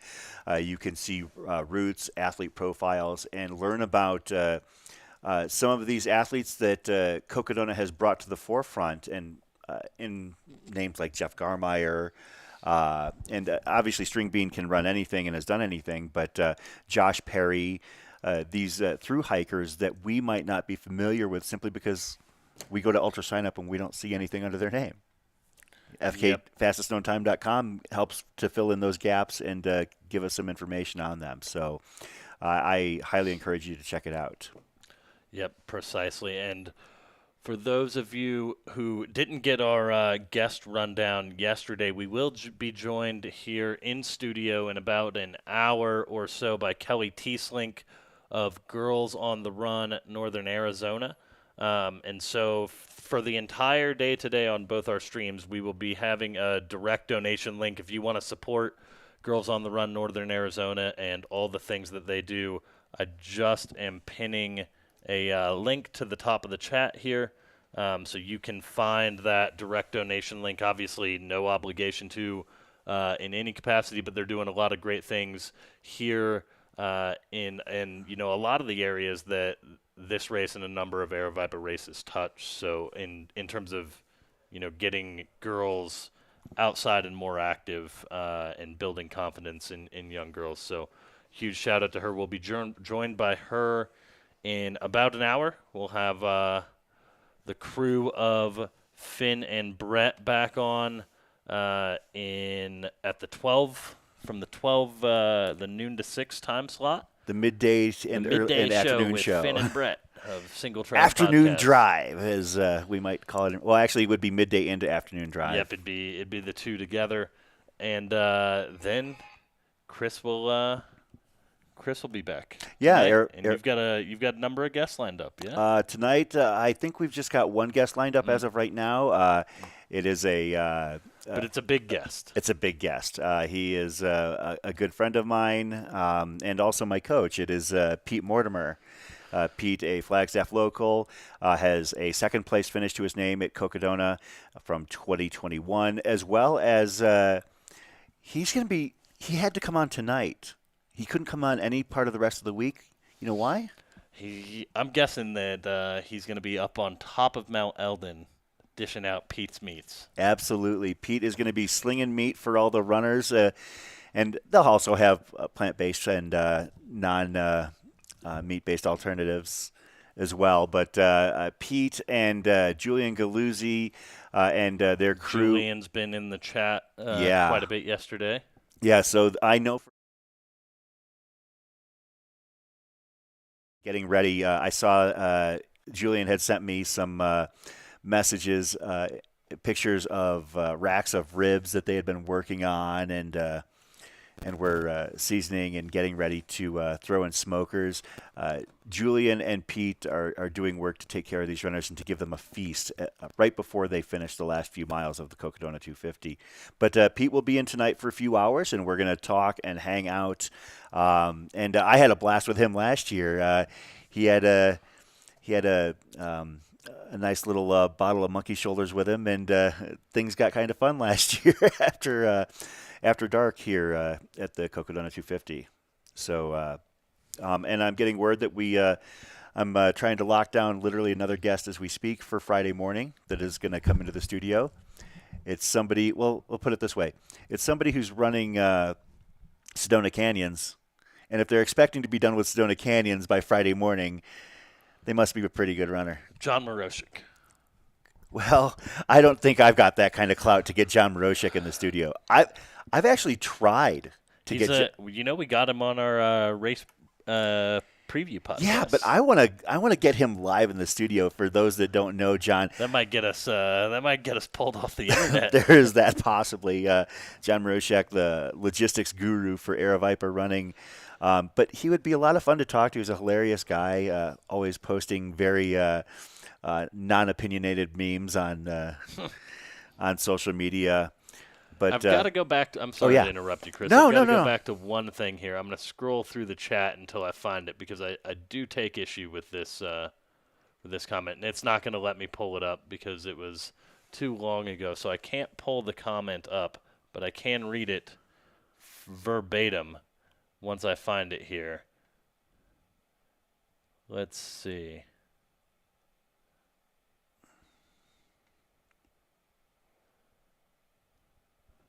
Taggart Van Etten in the chat. What up, everyone?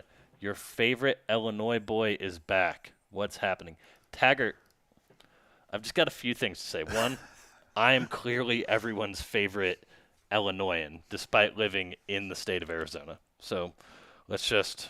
Wait. Full stop. Wait. Full stop. And weren't you just on Twitter bashing this race about how people take a full week off to come out here for it? I think that Taggart, he's an EIU alum, so I need to be nice to him. I think Tag needs to come out next year. If he Maybe were we'll add a 5K distance for him. flat, like maybe Like around Buffalo from Buffalo Park. Park to the finish. That's the only way we're going to be able to get TVE out here for Cocodona is if we add a 5K from Buffalo Park to Heritage Square, because that's also actually slightly downhill too. But seriously, for anyone in the chat who's just tuning in, love Taggart. We do. He's a fellow EIU alumni, so we're in different eras. Taggart is still young, and I'm old, so we weren't in school at the same time, but both graduates of EIU. So shout out to Tag in the chat. Had to give him a little roughing up there for those comments. But if we add the what would we call it? The Buffalo Canyon 5K. The Buffalo Sprint. Yeah. We'll just call it the Park Run 5K. Yeah, well, you know what? What's funny is that he might have some. Taggart's an absolutely amazing athlete, very fast, but coming into Flagstaff, there's some pretty stout competition here for a 5K. Let's put that out there right now. Yeah. That winning time might drop under the 15-minute range if somebody's really wanting to take it down. EIU for life. That's right, Tag. Shout out to you. Thanks for tuning in. Oh. Ooh. How do I block someone on here? Chris After Dark, Easy Illinois University. I am not associated with anything Chris After Dark is saying. I'm just kidding. I'm not blocking anyone, but shout out to you. Although, hashtag go people are Leathernecks. Just dunking on Illinois. Might have to drop the mic here and I spent one of the best semesters of my life as a student at Western Illinois University, I'll have you know. It looks like we've got our drones are currently charging up batteries again. The wind has been chewing through batteries here, but it looks like we also are going to be getting some beautiful drone shots from Watson Lake here in just a couple of minutes. So we'll get to see some of those mid-packers around the Watson Lake area as well. I wanted to throw it on the iPad really quick. It looks like we have some stuff thrown up by Jen, our friend. Looks like Eliza LaPierre, yeah? Yeah, Eliza LaPierre and Sarah Ostaszewski were making their way to Fain Ranch here a little bit ago. This is less than 20 minutes old. Sarah came in with Chris St. Jean. Is that what the pronunciation we got was? You see her sister Melissa there in the black Nike jacket, her twin sister, #1 crew chief there. Both amazing athletes. Melissa has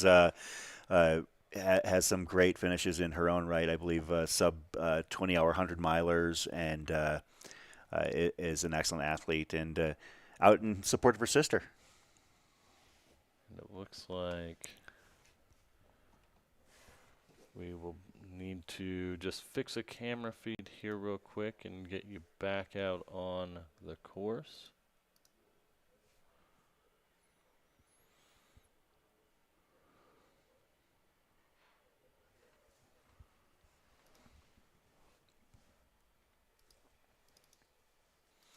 It really is a gorgeous day out there on the course. I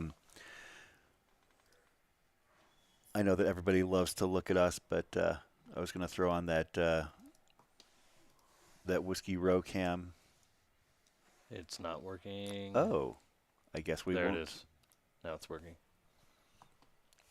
Oh, but now we've got Enzo with footage out at Watson Lake, is that? Yep. Oh, the Granite Dells.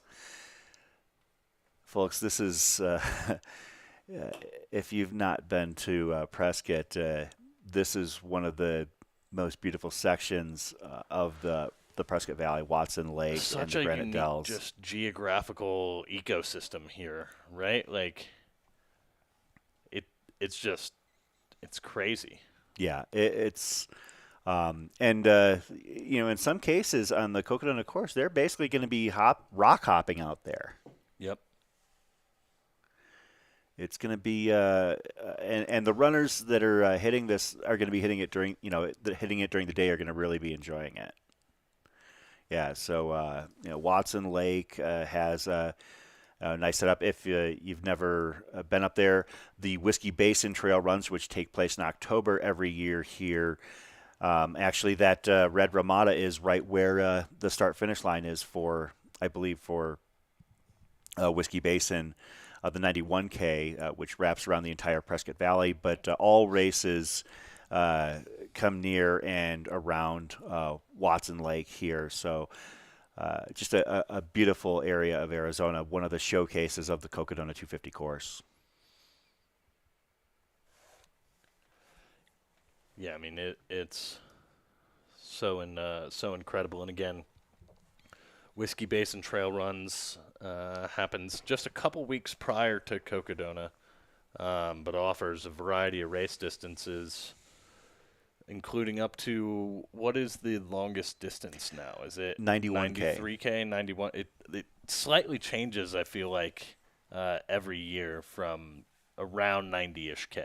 At the mercy of the Prescott Circle Trail, I guess. Yep. But, of course, this year's finish had one of the closest races that you'll ever see, as the top two runners in the Whiskey Basin 91K were separated by 0.321 seconds. So less than a third of a second separated two runners in a 91K. And they were that way neck and neck all day long. They were within 2 seconds of each other the last two aid stations on the course. So, and I know you just spoke about this a little bit, but how technical are the trails specifically that the runners will be the on? sections that they're on are not going to be that technical, with the exception of the point. They'll have some granite Yes. traversing, but that's not a massive.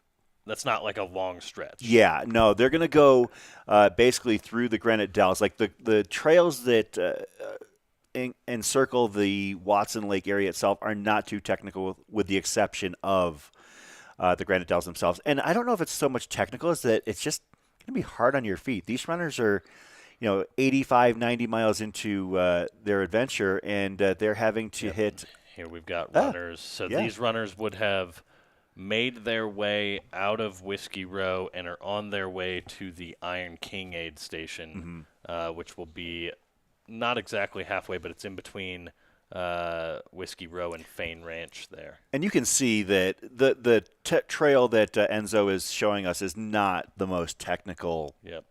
It's pretty flat, smooth dirt as they're following along the shores of Watson Lake. It's just the dells a little bit later on that are going to be a little bit rougher on their feet, perhaps. Rob McDermott in the chat.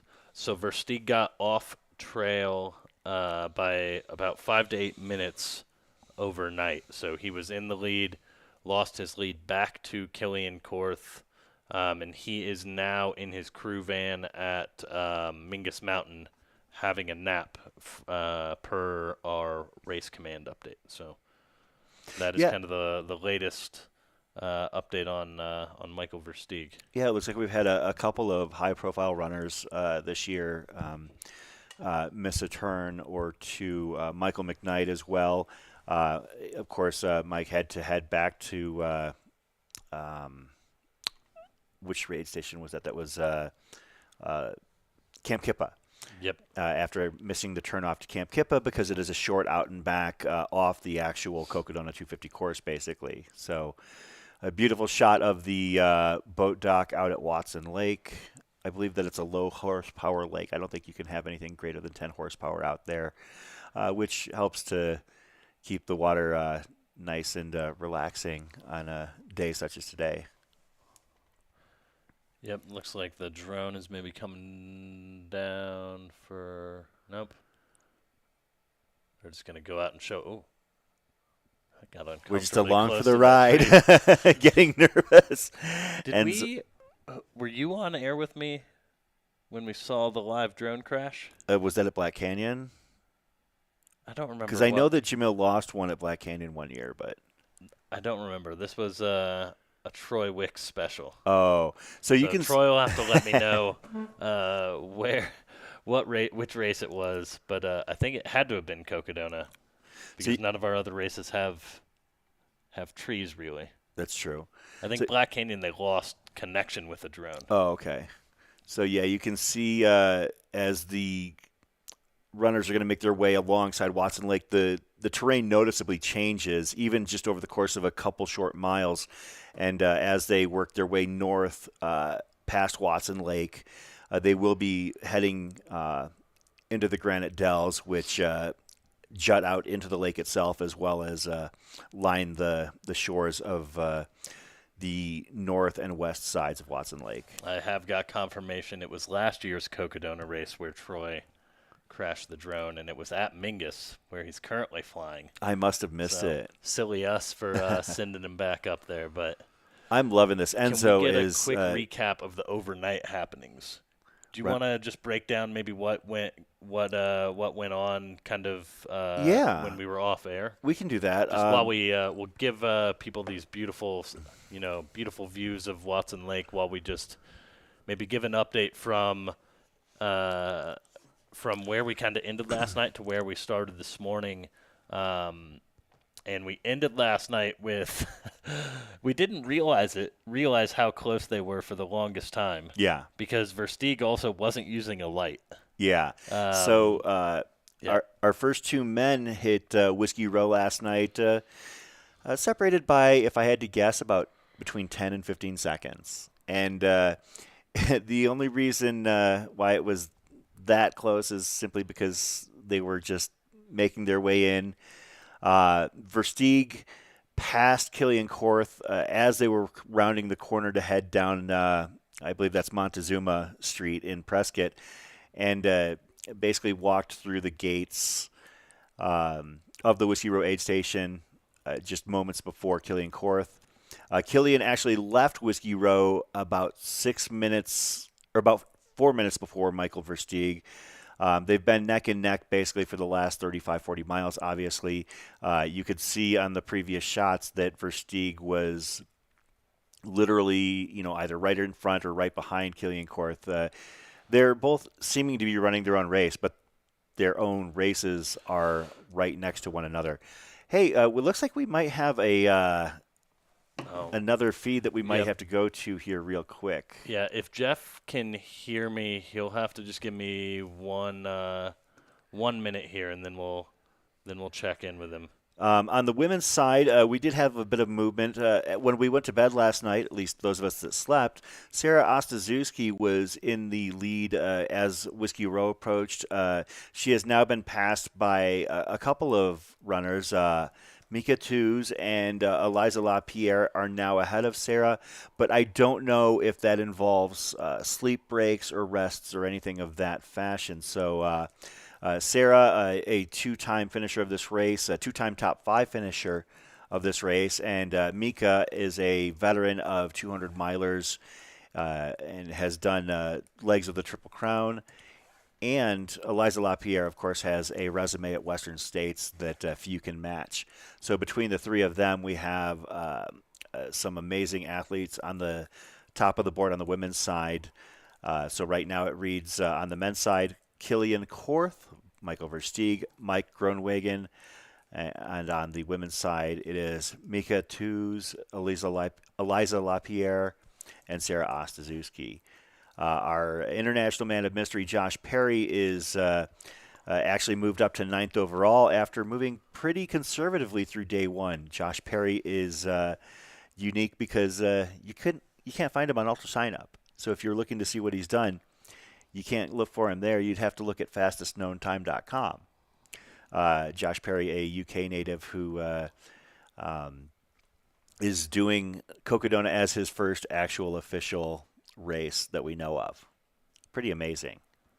So that's kind of the wrap. We did unfortunately have about 10 to 15 runners have to take a DNF yesterday. I think the most notable name of those who have withdrawn would be Ed, the Jester Eddinghausen.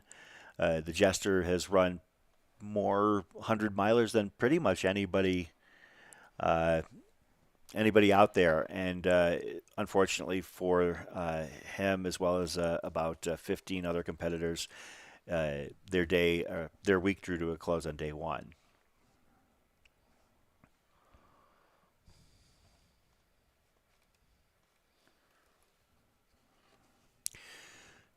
Looks like we've got a runner. Is that Enzo? So this runner is actually working their way through the Granite Dells right now, alongside Watson Lake in just north of Prescott Valley, Arizona. For those not familiar, Prescott Valley is actually a separate community from Prescott. And you know what's funny, Chris, is I didn't know this until recently. Really? I thought Prescott Valley was just like the valley area that Prescott's between the Black Mountains and the Bradshaws, which it is. It is, but yeah. It's a separate town or municipality or whatever from Prescott proper. Yeah, Prescott is a place entrenched in Arizona history. Prescott Valley has, I guess, popped up as somewhat of a suburb of Prescott, so to speak. And the runners have made their way through those two municipalities on their way to Watson Lake. Not sure who this runner is, but they're moving pretty well. It's a gorgeous morning, not a cloud in the sky, but that means it's going to warm up quite a bit here as the day progresses. Prescott sits at about 5,000 feet, I believe. 5,367 feet. So comparable to Denver, about a mile high in terms of footage above sea level. And what mile marker, for those asking in the chat, are we at roughly here? If they are hitting the Granite Dells and Watson Lake, it looks like that would be at about mile 84. As Sally McRae is one of those runners that we believe is alongside Watson Lake as of right now. Several runners. That could be Brian Burton or possibly Jimmy Strayhorn that is running alongside the Dells. I believe that actually would be Jimmy Strayhorn.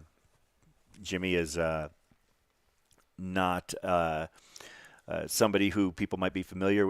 They might not be familiar with him, but an excellent runner in his own right. I've been training with Pete Kostelnik in anticipation of this year's Cocodona. It's a good person to train with. Yeah, if you're looking to learn how to do hundreds of miles, he would be it. But I believe that Jimmy might actually have some FKTs of his own. He's originally from Oklahoma, so I can actually. Yep, he's from Oklahoma. He spent at least 1 year up in Flagstaff. When he first moved to Arizona, he lived in Flag. So the first year he did Desert Solstice as an Arizonan, he was a Flagstaff resident. Yeah, I think that Jimmy, I like Jimmy on a personal level, so I'm biased. I got to meet him and spend some time chatting with him at Desert Solstice. He was also at Jackpot. Decided to just, show up and hang out and spectate, but he's also a younger runner. He's only like 30 years old. So for somebody who has already got such an impressive resume, he is quite young. So I believe that Jimmy is going to be a name that is going to be one to follow in the years to come in this scene. So he is one of those people that is along Watson Lake right now. We'll see. It looks like he's deking us out. And so we thought that. Well, I wonder if Jamil is currently operating the drone. It could be. Looks like he's playing around the trees at the moment, but we'll see if we can get eyes on some runners as they are heading out. Because I know, as I mentioned, I would expect that Sally McRae is somewhere along the shores of Watson Lake. And I don't know if Jamil just heard me or if Enzo just heard me, but we'll see if they'll be able to keep an eye out for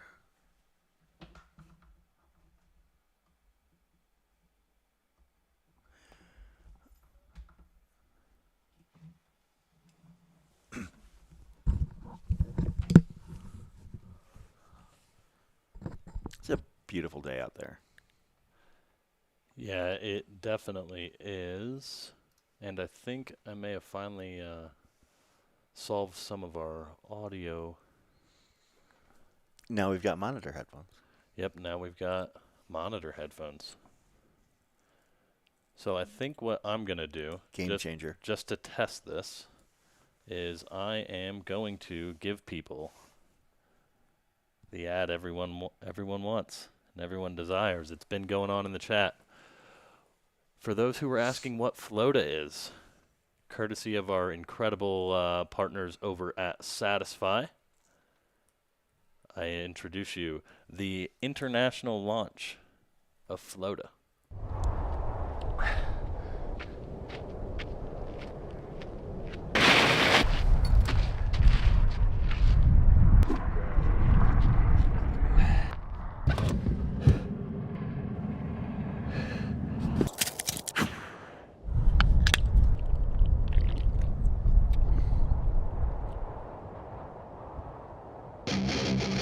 Floda! Oh, the energy of soda. It just never gets old. It never does. I love that. I could watch that commercial on repeat all day. In fact, I might just do that when I have to actually sign off for the morning and go do other work. So between the drones, the hard cams, and Floda advertisements, it's it's truly been a fun time so far here. I want to actually pivot back to some of our coverage from Fain Ranch that we had. As you can see, this is the scene earlier this morning as Michael Versteeg was the race leader. It looks like he has been overtaken by Killian Korth, but they're neck and neck at this point. And this is what the scene is like at Fain Ranch. Satisfy has staged a takeover of Fain Ranch and is taking excellent care of these runners and giving them a little bit of a lap of luxury at mile 95.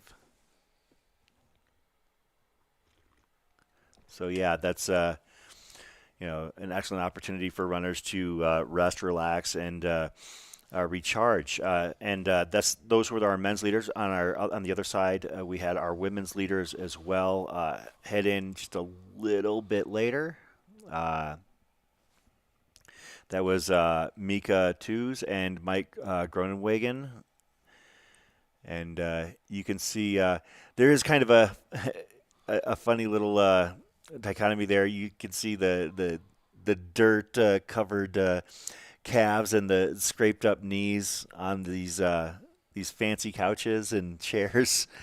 Hope the folks at Satisfy are okay with us potentially dirtying up the furniture at Fain Ranch, but Looks like we got the Enzo Dronzo back in the sky out at Watson Lake. John Maroshik in the chat said that this was the international launch. John, did you have to coordinate pallets or how are you privy to this information? Because I still think that I'm being bamboozled over here. I haven't seen a can yet, so until then. You'd think they would have provided some for us to sample. Yeah, they were keeping it, I think, pretty close to the vest. Wait, did somebody say there was a cooler full of Floda in a shot? Oh, are you talking about the Versteeg shot? I was like in our I thought you meant in our shot from Fain Ranch. I was going to have to go back and say, what? Oh, this is a good question. So the course is pretty well marked, yes. As well as you can mark a 200-plus mile race. Obviously, at any event, there's always, the possibility of course markers getting tampered with or moved or anything like that. But in addition, runners are required to have the GPS file on a device with them at all times. So there isn't necessarily an expectation of self-navigation per se, but there is kind of that, right? Like, Yeah. you also, this is a 250-mile race. You're expected to. This is not for beginners. Yeah. Yeah, you're expected to be able to navigate the course, despite it also being marked really well. But, especially as you get, some of these runners are going to take 125 hours. So as you get, Jamil's got a runner coming up here. So we've got Jamil on the ground at Watson Lake. And again, the mile marker here is not 100% accurate per se. Is that? But Watson Lake, that is Sally McRae. being paced by blisters. And we do have audio and I have them on both there. heels. I just need to. And my baby toes. Is that Shelby pacing her? Yep. Shelby. We're ignoring him. Yeah. Just take care of him. Ignore it, it'll go away. We're walking for a couple minutes to numb. Yep, numb it out. Numb it out. I know that. North Star Medics team. So, folks, this is Sally McRae. Jamil is on the camera, and Shelby Farrell is on the pace. I'm excited to get to your medic. Look at her. Look at her. You know, I had the best sleep. Really? Where Yeah. at? Whiskey Row. Oh, sweet. Satisfy has a pedicure booth, right? Oh, for sure. Crazy fish. Good to see you. Likewise.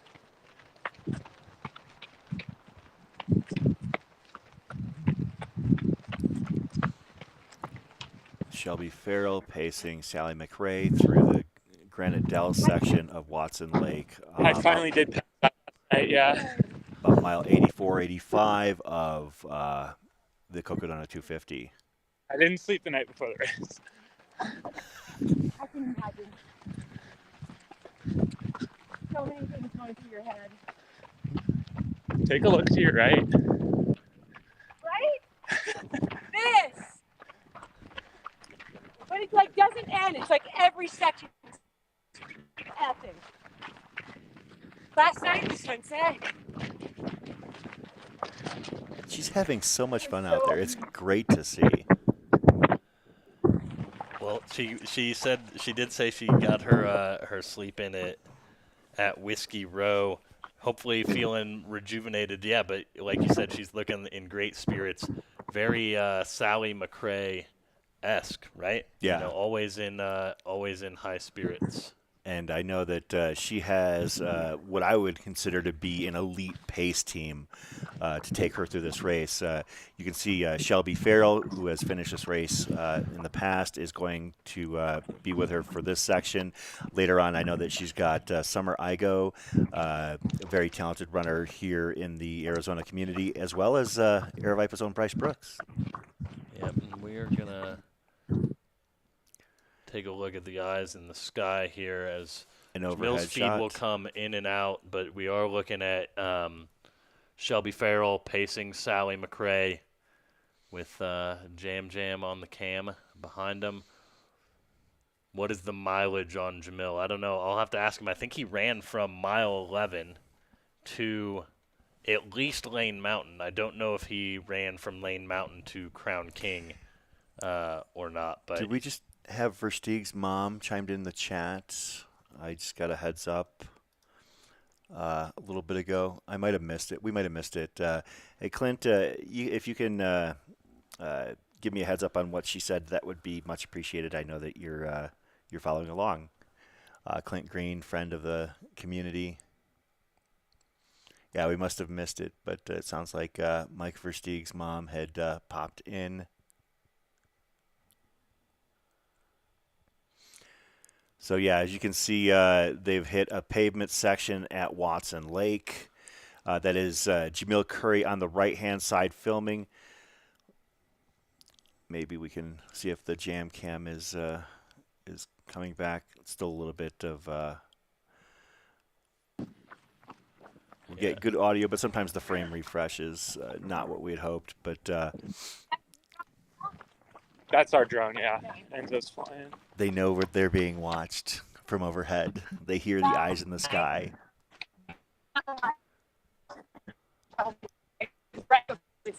Yeah, we're going to go back to that drone shot.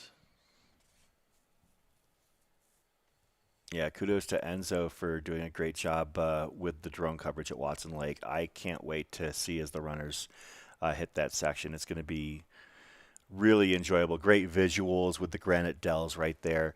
Of course, my time on this this broadcast is I'm going to be on timeout for a few hours, and I'm not gonna tune in. I'm gonna concentrate on the day job stuff. Yeah. I won't be in the chat. I won't be. I'll believe that when I see it, Chris. I actually We have appreciate you, though. I have being like in 4 the or 5 chat. meetings this afternoon, so I might have to sequester myself elsewhere in the Cocodona studios in order to get some work done.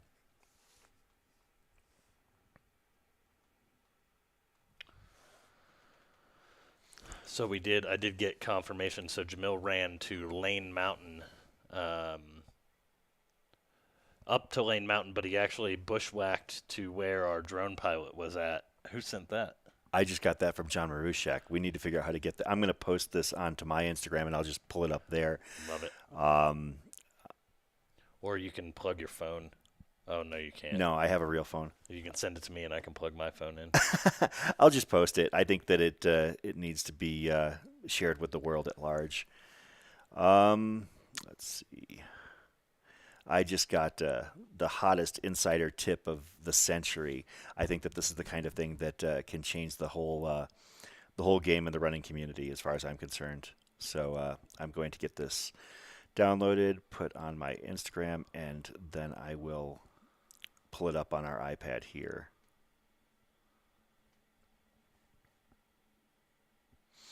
Yeah, this is the Granite Dells section of the Cocodona 250, mile 8485. You are watching from overhead. That is Sally McRae being paced by Shelby Farrell, and Jamil Curry is with them on the ground. The camera footage at ground level is a little bit grainy at this moment, so we are sticking with the overhead footage. But I think that's a beautiful sight for what it's worth anyways. I mean, you can see Enzo is doing some amazing work with this coverage on the drone, so thank you to Enzo for that. Truly a unique place in the Arizona landscape. We got Morgan Weinberg in the chat. Shout out to Morgan, former Aravaipa race director in Colorado, the queen of Aravaipa, Colorado, as I like to refer to her. She's tuning in, presumably from work. She was a 2022 Cocodona 250 finisher. So, and I believe Morgan came absolutely flying down Her Hospital finish Hill was to the crazy. finish, so. She pushed our follow filmers to the limit, if I remember correctly.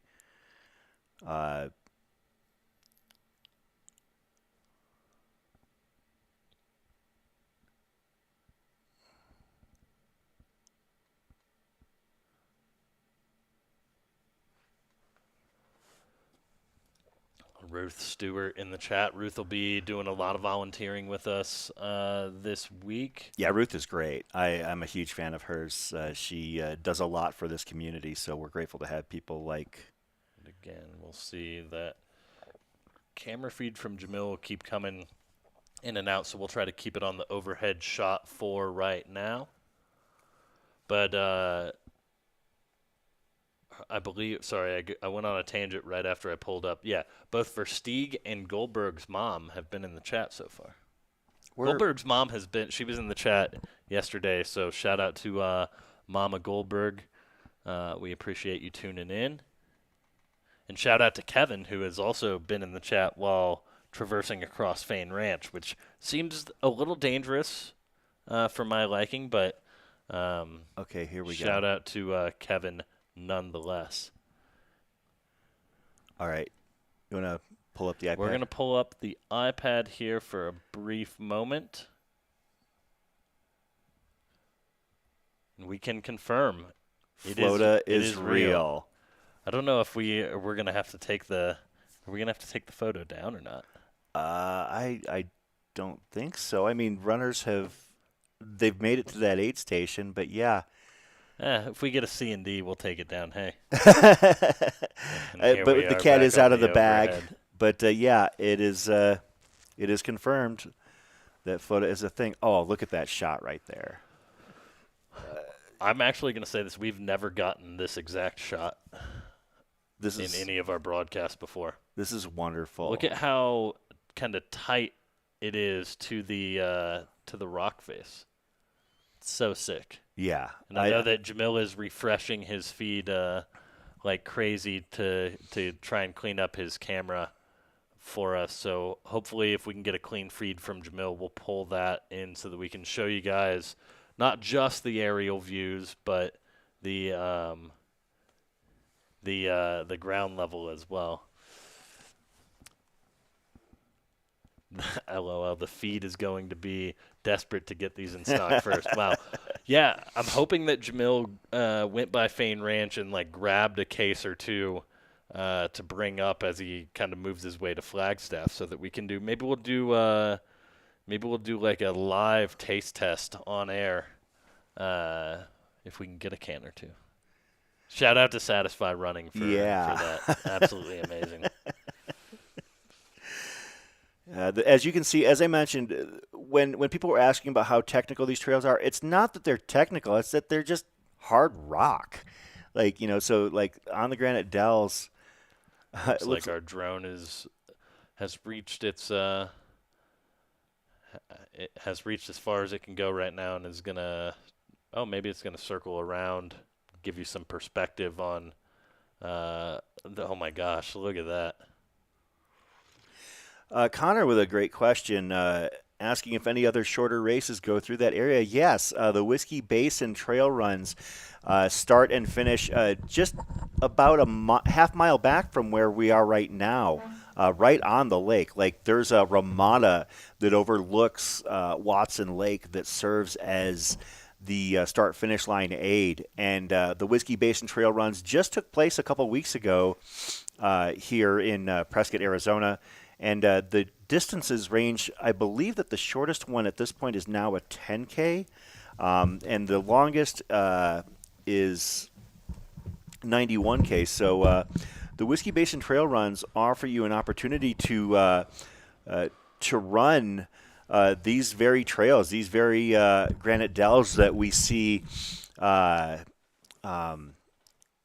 these runners following. So we've actually got so that actually would be Sally's film crew, I think, right there that is following along with her. It looks like Jamil might have faded out a little bit, but you can see. I know that Sally has a crew documenting her experiences here at the Cocodona 250, so they're following along through this very picturesque scene. So I'm sure that in a few weeks or months we're going to see the finished product of what they're doing here, and it's going to be nothing short of gorgeous.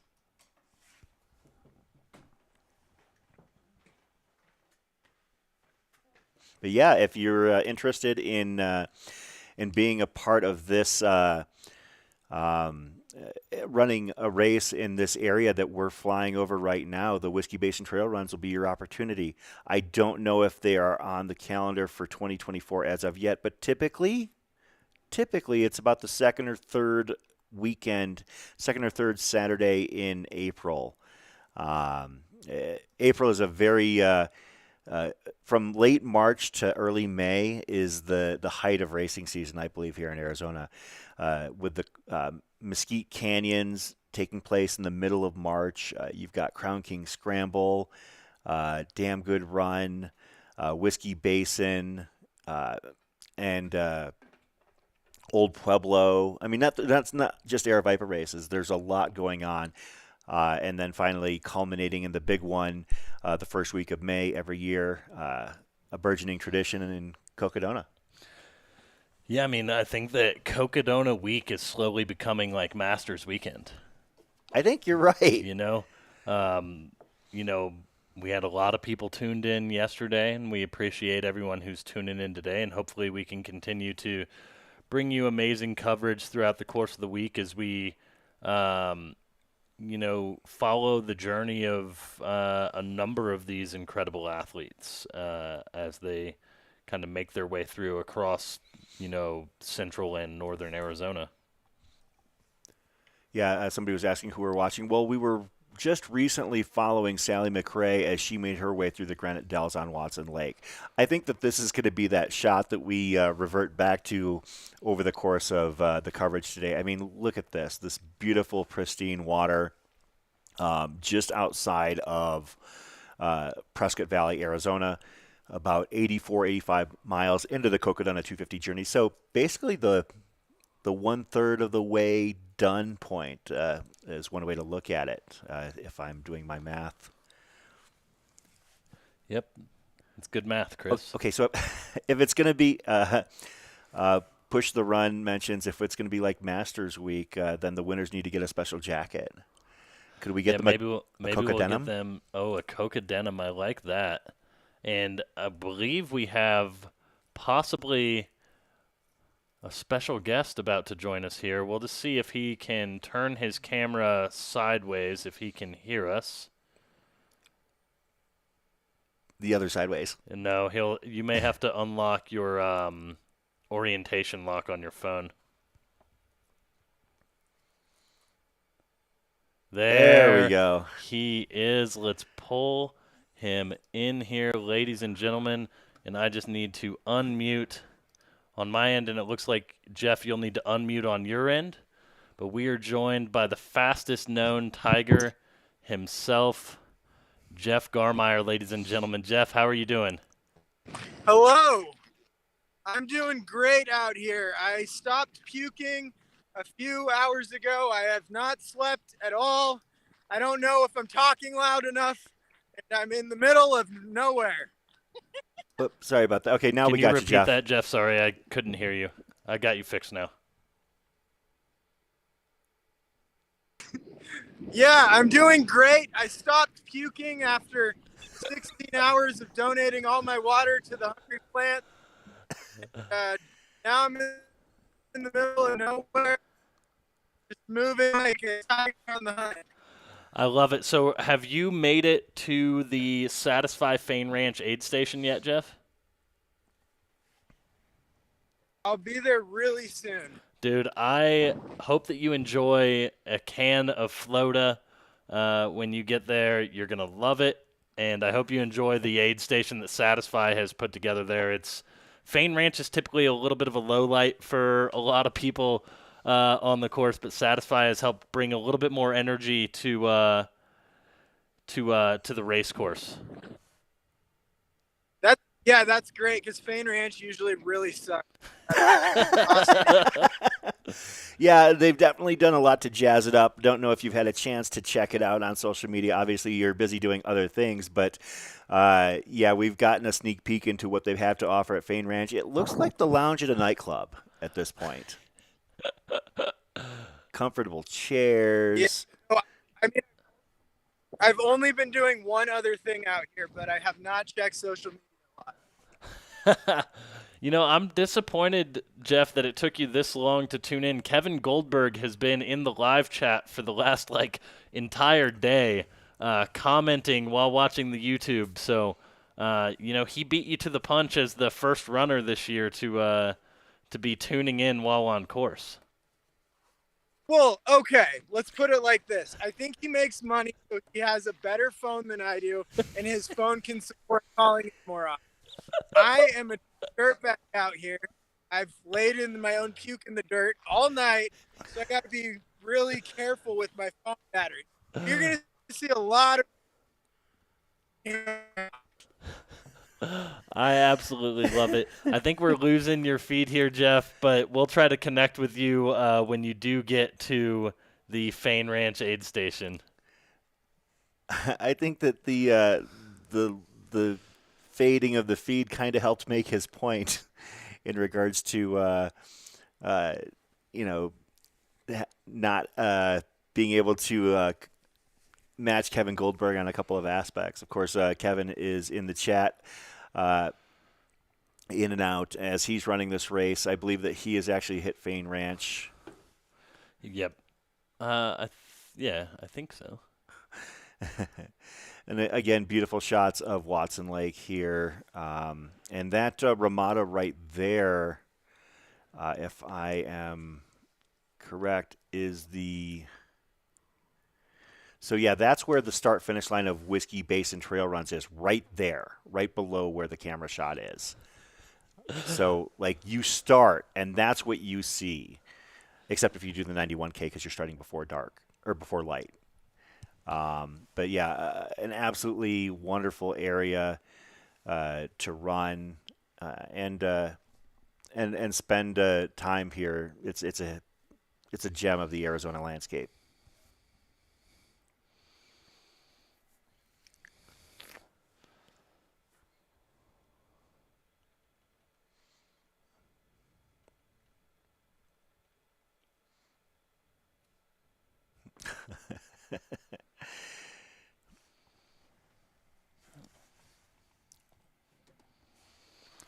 We're popping back further on the course. This is Whiskey Row, mile 78.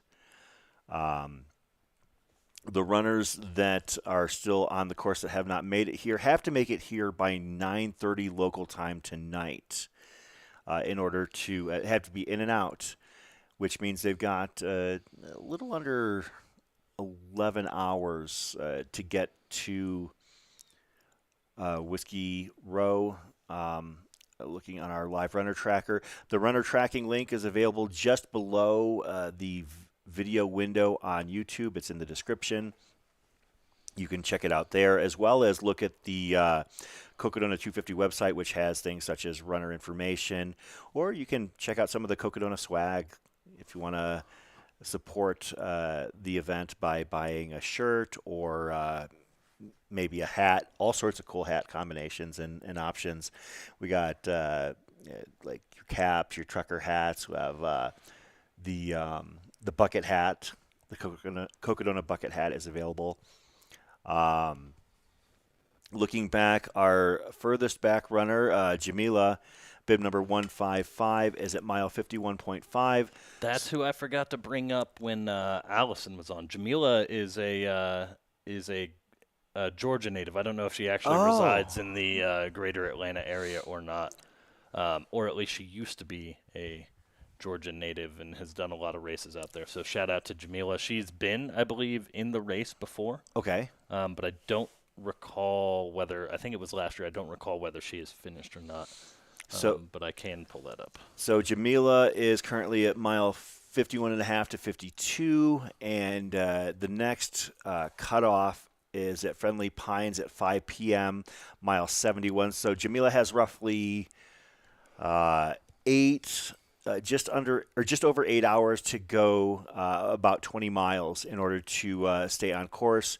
And then, of course, as we mentioned, she has to be in Whiskey Row and out Whiskey Row by 9:30 p.m. So another 4.5 hours after that.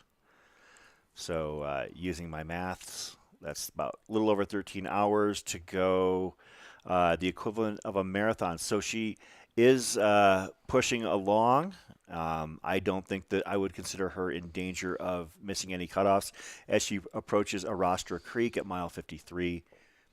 I think we're gonna avoid potential timeouts here on day 2 of Cocodona. Now, people may decide to call it a day of their own volition, but I don't think that we're going to be having any sort of danger of people missing cutoffs today here. And one of the things about this race that I've learned covering it over the previous 2 years is that most of the times where runners might miss cutoffs, it happens on day 1, maybe, or the first cutoff on day 2. Runners that get past that point, they tend to be able to keep it going. So I'm hoping that that's the case with these runners As of right now, I think we started with around 215 or so, and it looks like we've got about 20 or so DNFs. I'd love to see us have a sky-high finish rate. Right now, if we were to keep going and, lose a minimal number of runners, we could see a finish rate 75% or above. It's still in the cards.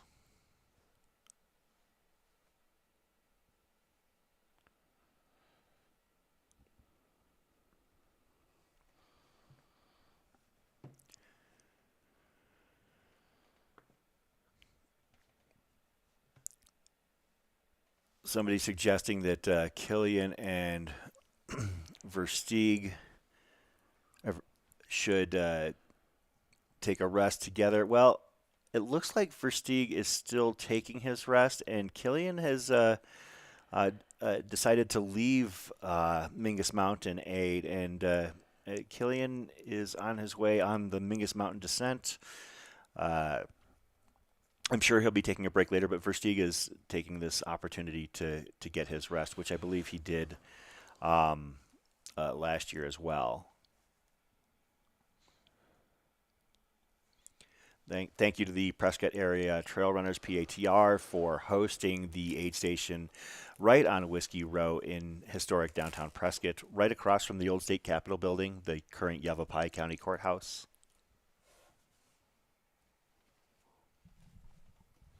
Donna with a question that I know I can answer. When does the 125 start? The Sedona Canyon's 125 starts tomorrow morning, bright and early at 7 a.m. And that will be starting just outside of Jerome, Arizona. Jerome is a historic, beautiful town carved out of the side of a mountain for those that aren't familiar. If you were to Google search Jerome, one of the things that you'll find is that it is very popular amongst those who like to follow ghost hunting shows, because Jerome has a couple of places, in particular the Jerome Grand Hotel, which is believed to be haunted. Jerome also plays host to a couple of wine tasting rooms that feature some local and regional Arizona winemakers, including Caduceus Cellars, which is owned and operated by the frontman of Tool, Maynard James Keenan. So if you're not aware of that and you're a Tool fan, you should head up to Jerome sometime and sample some of Maynard's wines. They are a little bit pricey for an Arizona wine, but they're excellent. There goes that sidebar. It's good luck to all the runners that are running the Sedona Canyon's 125 starting tomorrow morning. And then Friday morning, the Eldon Crest 36 starts at Fort Tuthill, basically the gateway to Flagstaff. The runners in the Eldon Crest 36 will join for the final 36 miles of the Cocodona 250 race through Walnut Canyon and climbing up Mount Eldon, through Buffalo Park, and through the streets of Flagstaff to the finish.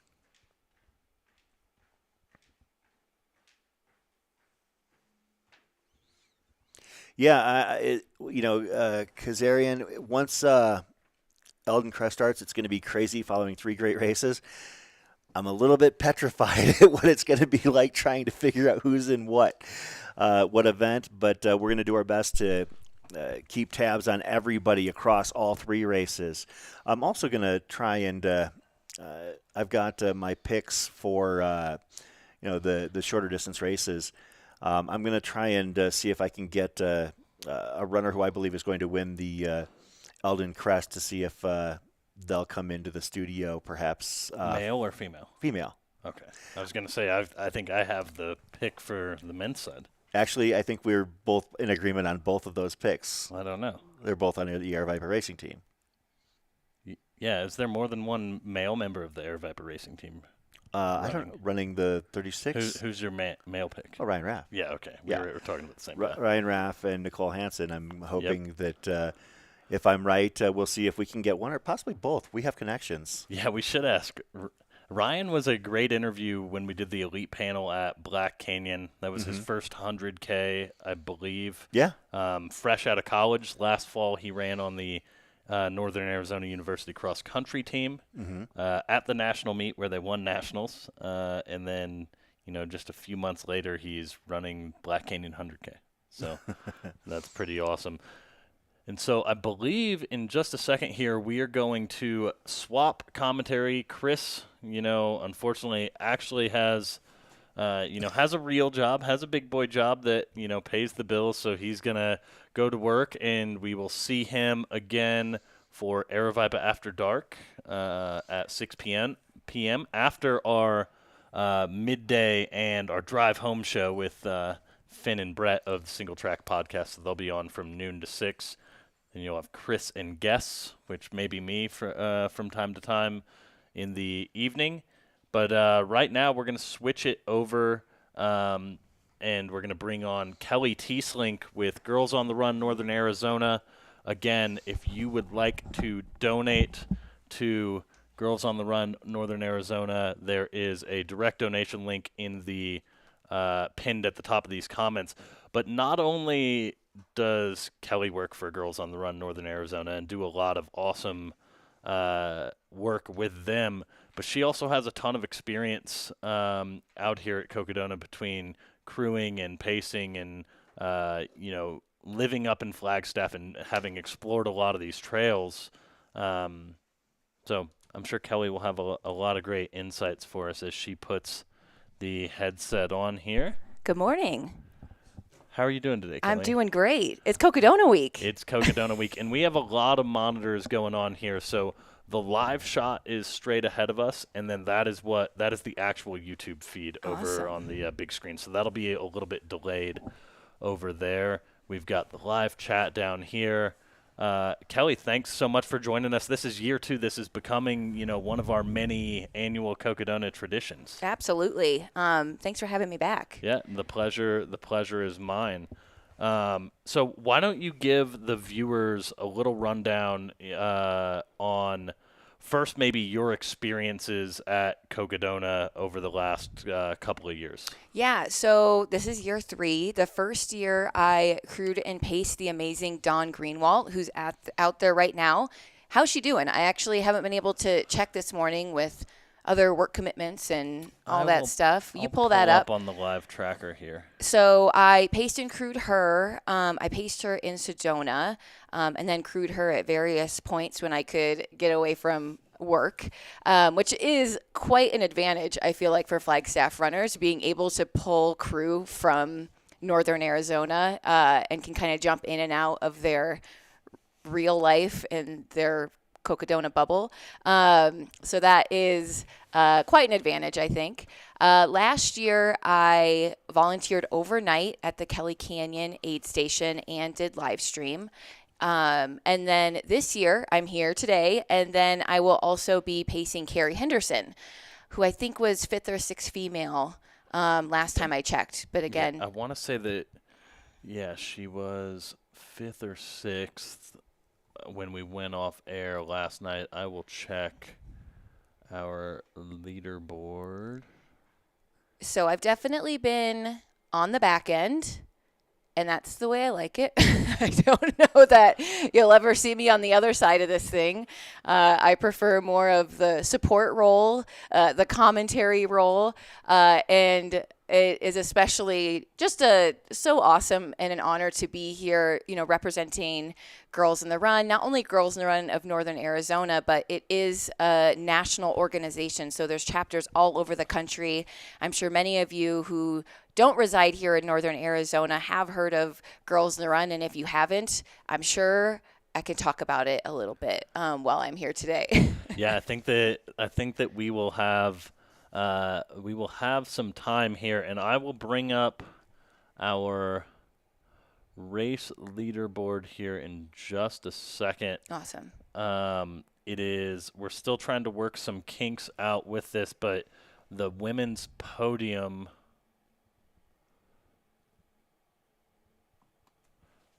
give me 1 second here. What a beautiful day. Oh my goodness. Well, that would be why. gotta say, you and Chris are a tough act to follow. I'll do my best. I will have to try and work the kinks out with the leaderboard here in just a second, as it is not showing up. We'll see if we can get that fixed. But anyways, just pulling the leaderboard, we do have Mika Thews was our leader through Fain Ranch. She was followed by Eliza LaPierre, and Eliza was about, looks like 36 minutes behind. All right. And then Sarah Ostaszewski was the third female, and she was about 53 minutes behind Eliza. So Sarah, I don't know whether she stopped and napped at Whiskey Row or whether she went through a bit of a tough stretch, but she's fallen back to third. And then as of the most recent updates for these runners, which would have been at Iron King at mile 92, so 6 miles from Fain Ranch, Dawn Greenwald was the fourth female still. And then we had Alicia Jenkins was the fifth female. And so I think that Carrie is, it looks like maybe about the seventh female or so. Yep. You've got, Sally McRae in sixth there, it looks like. And then Carrie. Awesome. Yeah, and I think Carrie took sixth last year. Yep. I believe. So she has a lot of experience. She is an incredible runner. She spent a lot of time in the Grand Canyon, which is difficult and I feel like can really build you up mentally and physically to tackle on something like Cocodona. It was a different course, obviously, last year, so first time doing this course. But I'm excited to pace her once she gets into Flagstaff and run her home. Yeah. What section are you pacing again? Well, that's a good question. I was supposed to pace from Walnut Canyon to the finish, so about 22 miles, and then Austin Corbett, who is her crew chief, just had asked if I could potentially start at Fort Tuthill, which would make about a 40-mile day. I'm not quite trained up for that, but I think I can make it happen. And now I just said it on the TV, so I guess I probably have to. So you're going to be basically running the Eldon Crest 36 mile. So. Just for free. Just for free, and with Carrie. So it sounds great. Some of those that section from Fort Tuthill to Walnut Canyon, once you get over kind of into the more Walnut Canyon, into the more canyon area over there, it gets quite beautiful. Yeah. And then, once runners leave there, making their way over to Mount Eldon, I think that Eldon Crest 36-mile race is a race that I think a lot of people are going to really enjoy in the coming years. Yeah, I was pretty stoked when I saw those new races added to the lineup for Cocodona. Was that something that was always the idea to add those, or is that something that came to fruition, after you did Cocodona for a few years and saw the potential of adding more races? Yeah, I think I would assume that the big picture vision when the race first started was, I think the vision initially is like, how do we connect all these different towns, right? And like, how do we create this 250-mile race? How do we eventually, try to make this an established trail as much as we can, and things like that. I think that was the initial vision, and then I think once we put it on the first year and saw, not just how excited the runners were, like even the people, like there were some logistical issues in the first year, and it was a really hot year, and it was really tough, especially early on. But a lot of runners came back for year two, and just seeing how many people tuned in to like the live stream and stuff. I think that was when the idea came to, make this truly a week-long festival of events that is, more inclusive in the sense of being able to pull in, runners at all training level and all interest level in the sport, and give them like an opportunity to get, the experience for, a part of the Cocodona experience. And so I think that that's been the vision for a little bit, but I don't know for sure that that was like the initial vision, really. I think that when you start something like this daunting and arduous, like putting on an event that, like, any 200-mile event is hard to put on, right? But this is also a point-to-point 200-miler that traverses, a number of different parks and forest services and counties and cities, and you've got to coordinate all this different stuff. You've got to coordinate logistics of, moving all the equipment from this aid station to an aid station further down, and you've got 500 volunteers or however many it is that are needed just to make sure runners get from point A to point B safely.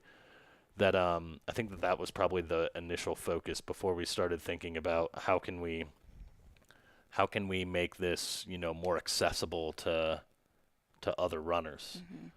So, well, I think it makes a lot of sense, and it's quite brilliant for a lot of reasons. I think it's like a gateway drug almost. Anybody could do Cocodona if they wanted to. It does obviously take training and resources and things like that.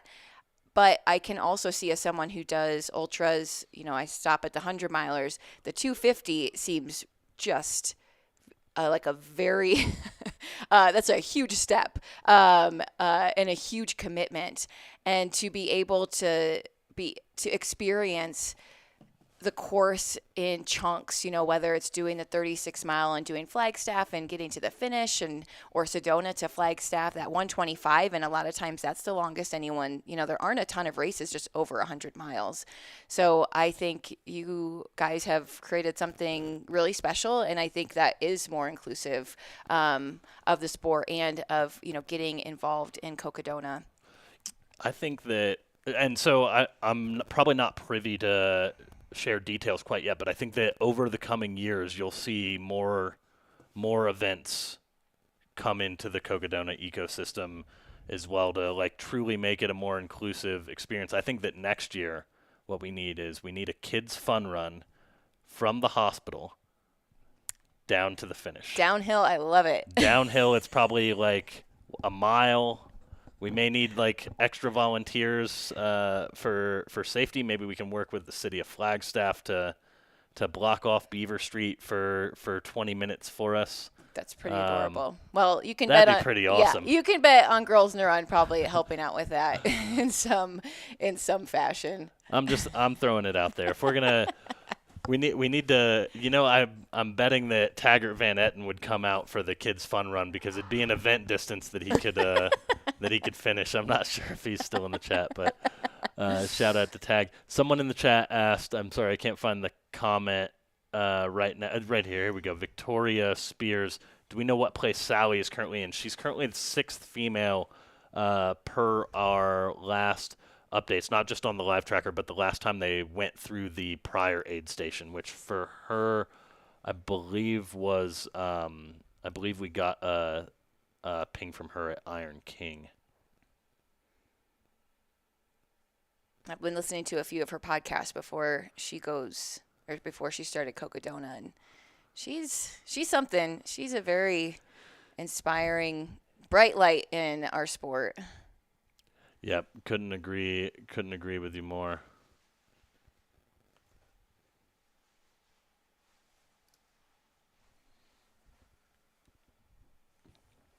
Let's see if there's...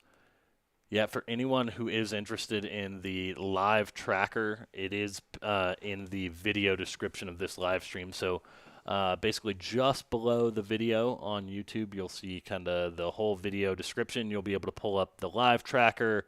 It's got a link to the merch, all of those things. And I think we have drone shot from the road leading up to Mingus Mountain here, courtesy of Troy Wicks. Wow, things have changed. The scenery. Yep.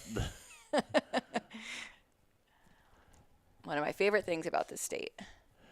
Yeah, and that's like one of the interesting things about this race, right, is you traverse so many different ecosystems as you kind of move along the race course. Yeah, living up in Flagstaff this winter was a little rough. We had a lot of snow. I don't even know how many inches. I think I stopped keeping track.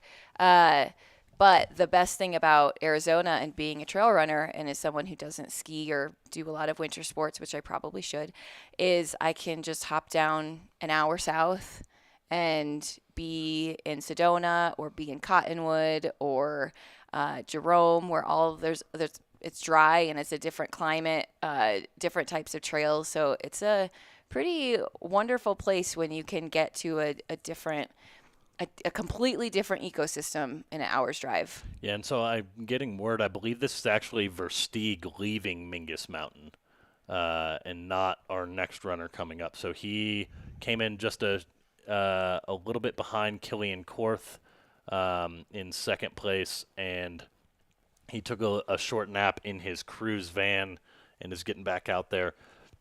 So it'll be interesting to see if now he tries to push through the entirety of the day, or if he does what he did in year one and tries to push to Dead Horse Ranch and sleep maybe in the early to mid-afternoon for a couple hours to stay out of the heat. Do we know how much he's slept so far? This was his first, aside from possibly any trail naps, this was his first sleep, and I believe, so we're at, 26:48 is when he came in. I apologize for that. 26:40. So, but he took about a 90-minute nap. Nice. Maybe just a little under. Very important. Or I guess I should say it was about 90 minutes from when he came in to the aid station till he left. Got it. Well, we already have 2 donations that have come in for Girls in the Run, so you must have been talking us up already. I told the live chat how much I appreciate everything that you all do. Again, as a dad to 2 girls, and living here in Flagstaff, like Girls on the Run is, an organization that means a lot to me and our family. So, yeah, huge shout out to kind of everything you are doing.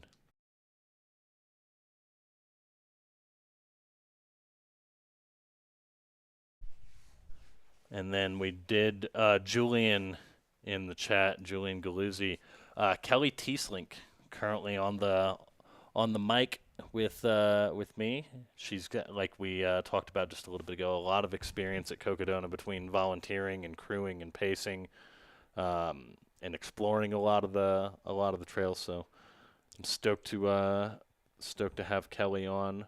With Julian, me. I know you. Yeah, Julian, you should be able to recognize Kelly's voice. I think that Julian is firing up the barbecue to start cooking meats for the Eldon Aid Station with Pete, I believe. I could be wrong, but I do believe that is the case. And I did get word from Chris Warden, who is, quote-unquote, working his day job right now, that Pete Kostelnick has dropped out. So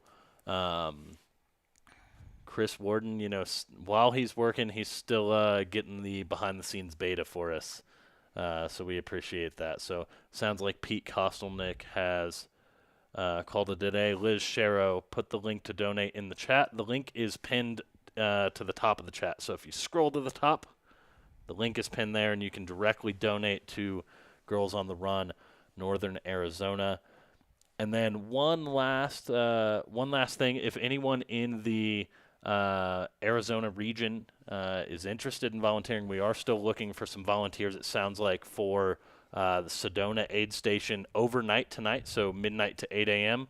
And also I think there's a number of other volunteer opportunities available. So if you're still looking to be involved in helping bring this coverage to life, you can just go over to the Aravaipa Running website, aravaiparunning.com.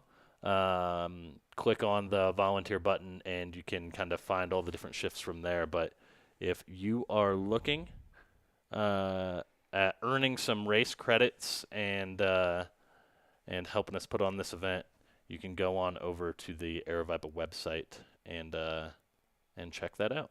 Somebody asked how much Aravaipa volunteering would it take to get a free full Cocodona entry. I don't know the answer to that, but I'm pretty sure somebody did that this year. Yeah, someone had volunteered at enough races. So volunteer positions are paid out in race credits, right, in a like dollar per hour equivalent, right? So it may be, I don't know what the dollar amount is, but X dollars per hour, and this person had volunteered enough throughout the year that they were able to pay for their entry with it. But That's awesome. I'm seeing a couple of Girls in the Run coaches in the chat. So Liz, who asked about the link, she is a Girls in the Run coach, and our volunteer coaches are the ones who are really making the magic happen at Girls in the Run. And then Diane Imethan, she is a runner and teacher and coach up here in Flagstaff. She has been coaching at Cromer for, I should know this, but I think it's 7 or 8 seasons or something like that.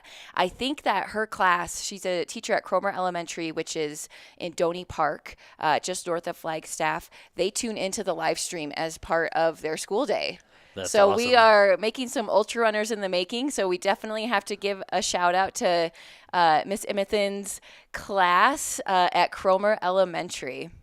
I love it. Shout out to them. It looks like Michael is starting to get a little jog going on. And I think this next section of trail is going to be really big for Versteeg here.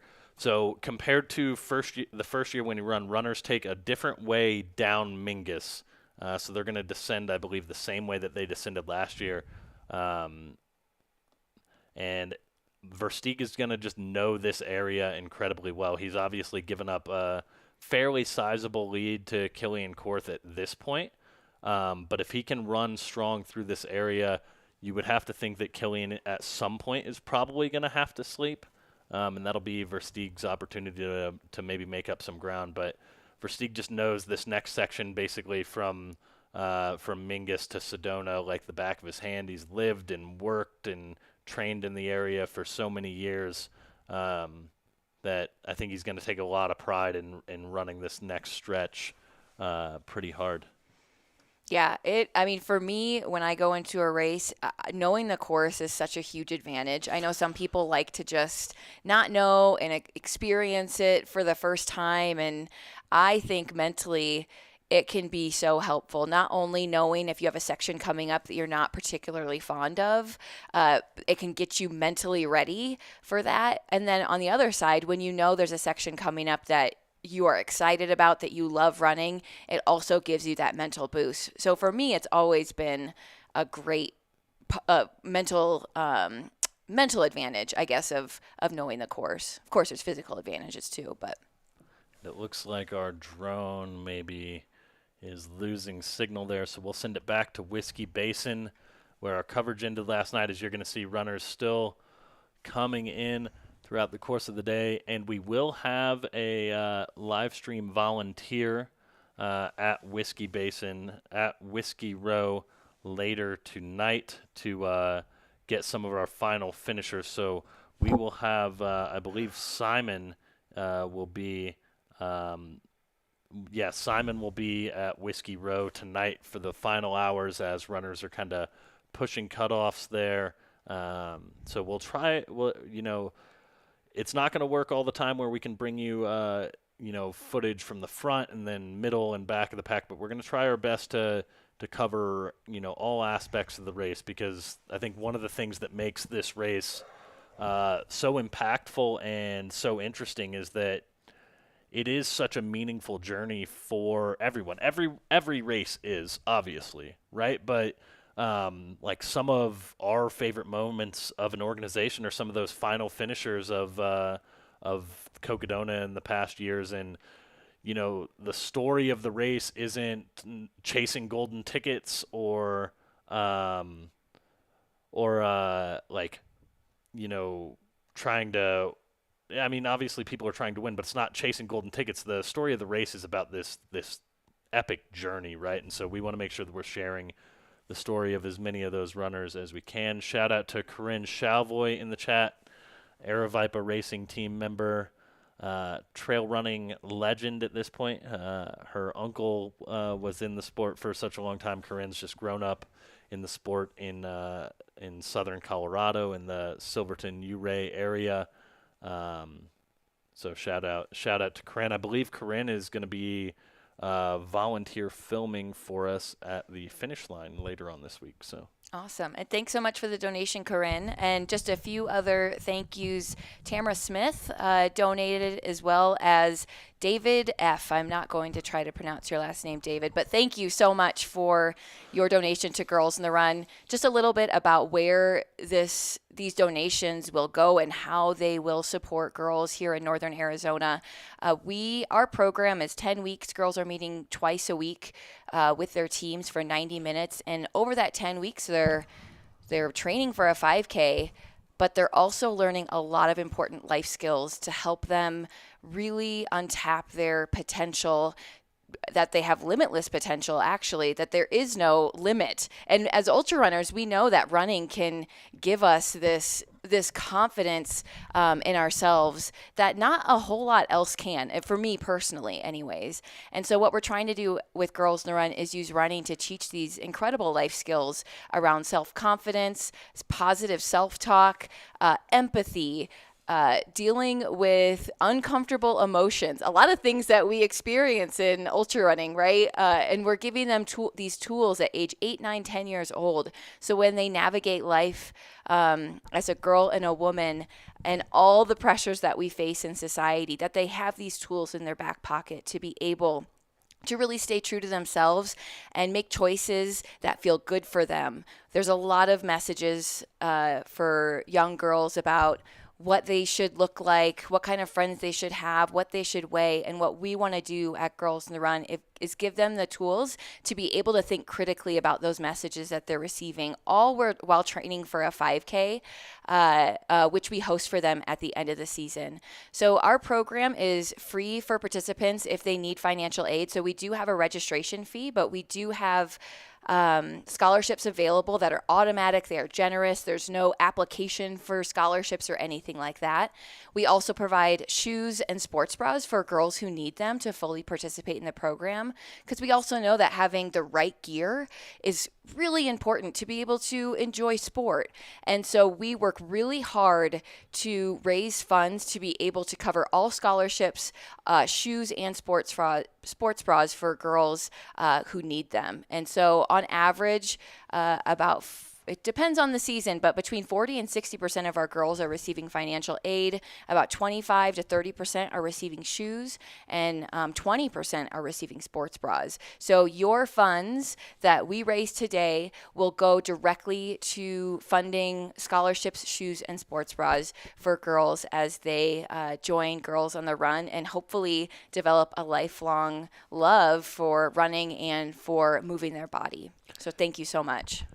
yeah, I mean, and I just saw Corinne again in the chat. Such important work for our young female athletes. That couldn't be more true. You know, getting young girls just outside and moving, and setting that foundation is just so important. And obviously, we appreciate the work that you all are doing. And just to circle back on some of the comments in the chat. Chase Hammond just came into Whiskey Row. The RD for the Cowboy 200 in Nebraska and the Katy 225 in Missouri, which is a new race. So some kind of is Nebraska technically part of the Midwest? I would say so. Because it's not in the Mountain West, No. that's for sure. No. You know, it's not a mountain state, so we'll loop Nebraska in. Kelly, also a Midwesterner. Yep, so, Iowa. Yep, so, we got to keep the Midwest love flowing. I think that people are going to start thinking that I only invite people from the Midwest on to commentate. Well, Lori's from the Dakotas and went to college in Minnesota. Chris is from Illinois. I'm from Illinois. Yeah. It's Well, crazy. we got to stick together. Yep. So shout out to Chase Hammond.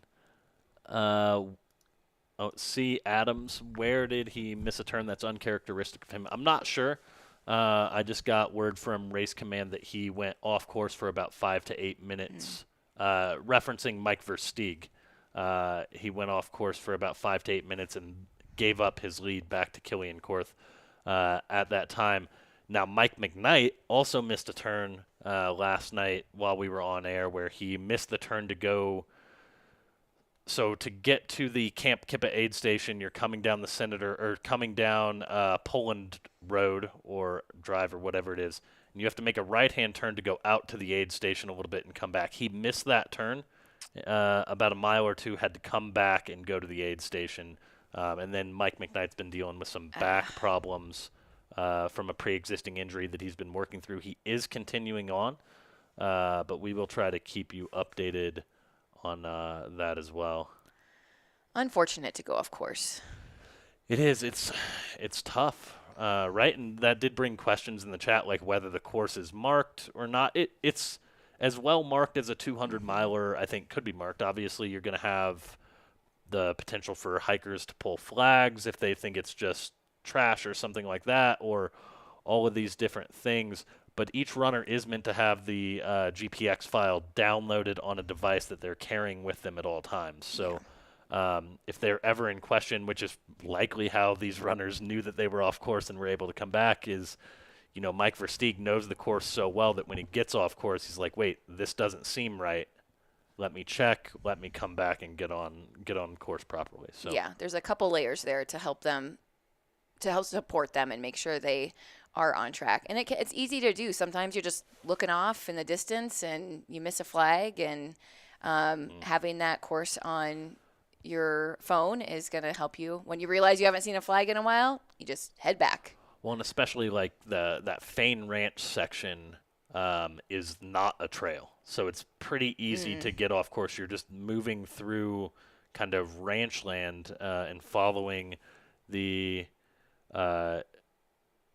GPX, you're just following kind of the GPS file the whole way. And I am getting report that Will Brunner, bib 192, is the runner who paid for his entry with race credits. Nice. So want to make sure that I'm giving the proper shout out, and shout out to Jen Gustafson for sending that through. She is the I believe she's going to be the aid station captain at Sedona for the time being, or is running the aid station at Sedona. So she's looking for volunteers. If you are interested, you can go to aravaiparunning.com. That guy you just mentioned that paid for his Cocodona race with credits, he was at the finish line of Coldwater when I ran that. So he was telling me all about that. It's pretty impressive. It's a lot of volunteering.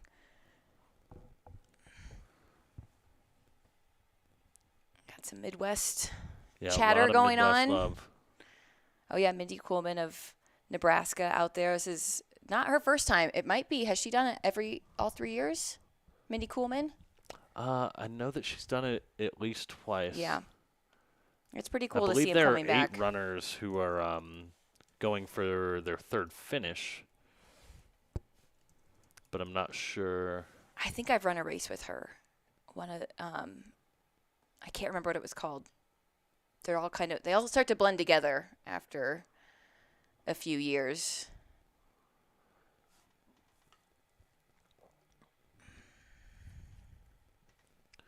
And in just a little bit, we are working on getting Jamil set up. He's going to actually give us a crib-style tour of the Satisfied Running Fain Ranch aid station. So I hope that everyone can look forward to that. He will likely be able to confirm in person that there is Floda at the aid station. Just want to thank a few more donations that have come in. Michelle, Chris, David, Eric, Taylor, and Evan. Thank you so much. We are making our way up. I would love, last year we raised $1,700. That's quite a bit in just a couple hours, and mostly just from people on the live stream. I don't even think many of those people lived in Arizona, which was just really cool to see the support of something that you find inspiring and want to be part of empowering the next generation of women. And hopefully we'll see those women at Cocodona someday. Kind of interesting is we have always given shoes to girls who needed them. And just last year, we decided to offer sports bras as well.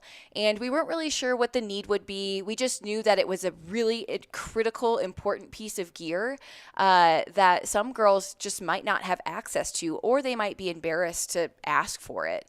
And so we put it in our registration. That's how we ask. We ask parents and guardians if their girls need shoes or sports bras. And we were, out of 315 girls that we served last fall 2022, we thought maybe a dozen or so requests would come in. We had 71 requests for sports bras. That's amazing. And I think it just shows us that there are needs out there that aren't being met. There are barriers to participation in sport and in movement. And to be able to provide a very important piece of gear to these girls, we had to go out and buy a lot more sports bras, but it is something that was a good problem that we had. And thanks to people like you, donors like you, we can continually keep our stocks up. And so we always have that gear that we can provide to the girls that we serve at Girls in the Run. That's amazing. And we got Eddie McRae in the chat, Sally McRae's husband. He's cheering on Sally, as is looks like Mary in the chat. We saw Sally coming through the granite dells of Watson Lake a little bit ago, in high spirits, as you would expect from Sally. She's being paced by Shelby Farrell. Nice. As of right now, I'm not sure how far Shelby is actually gonna take her, but I know that Shelby is always down for big long efforts. So we'll see how far Shelby is gonna go. But that's a good pacer to have. Yep. Inaugural Cocodona 250 finisher. Was out last year helping crew and film for the live stream and commentate. So she's been around the race both years. Definitely a good person to have kind of in your corner if you're trying to finish the race. Yep. Yeah, I think having someone with that experience is really beneficial. Just a few questions, not to continue to bring it back to Girls in the Run, but I will if you let me. And I see some questions here in the chat about what ages we serve. We serve ages 3rd through 8th grade. So we have 2 programs, 3rd through 5th grade, and so we that is the Girls on the Run curriculum. And then we also have a middle school program called Heart and Soul. So very similar concept to everything that I've been talking about social emotional learning, tied in with physical movement. But the lessons are more applicable to girls in that age range, right? Like middle school girls are going through different issues than our elementary school girls. So we just want to make sure that curriculum is age appropriate and is giving them the tools that they need for then, and then also beyond as they continue to grow up. And I think somebody asked if they could donate sports bras locally. We do absolutely take both shoe and sport donations. We do ask that they're new. We just have an issue with not being able to quite know the sizes, even if they're gently used for sports bras. So if you would like to donate a actual gear, you can absolutely do that. My email address, maybe we can pop that in the chat. And that way, if you do have a question about Girls in the Run, or you want to donate locally, you sure can. So it's Kelly, Kelly, .teeslink, TEESELINK @girlsontherun.org. Thank you for those awesome questions.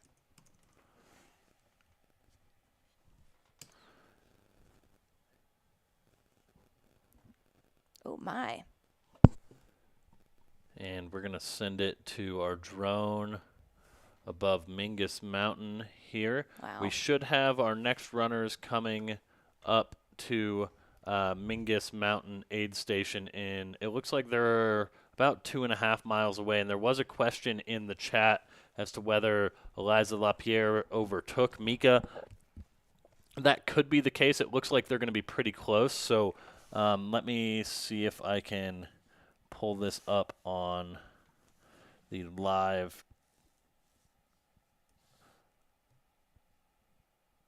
tracker here in just a second.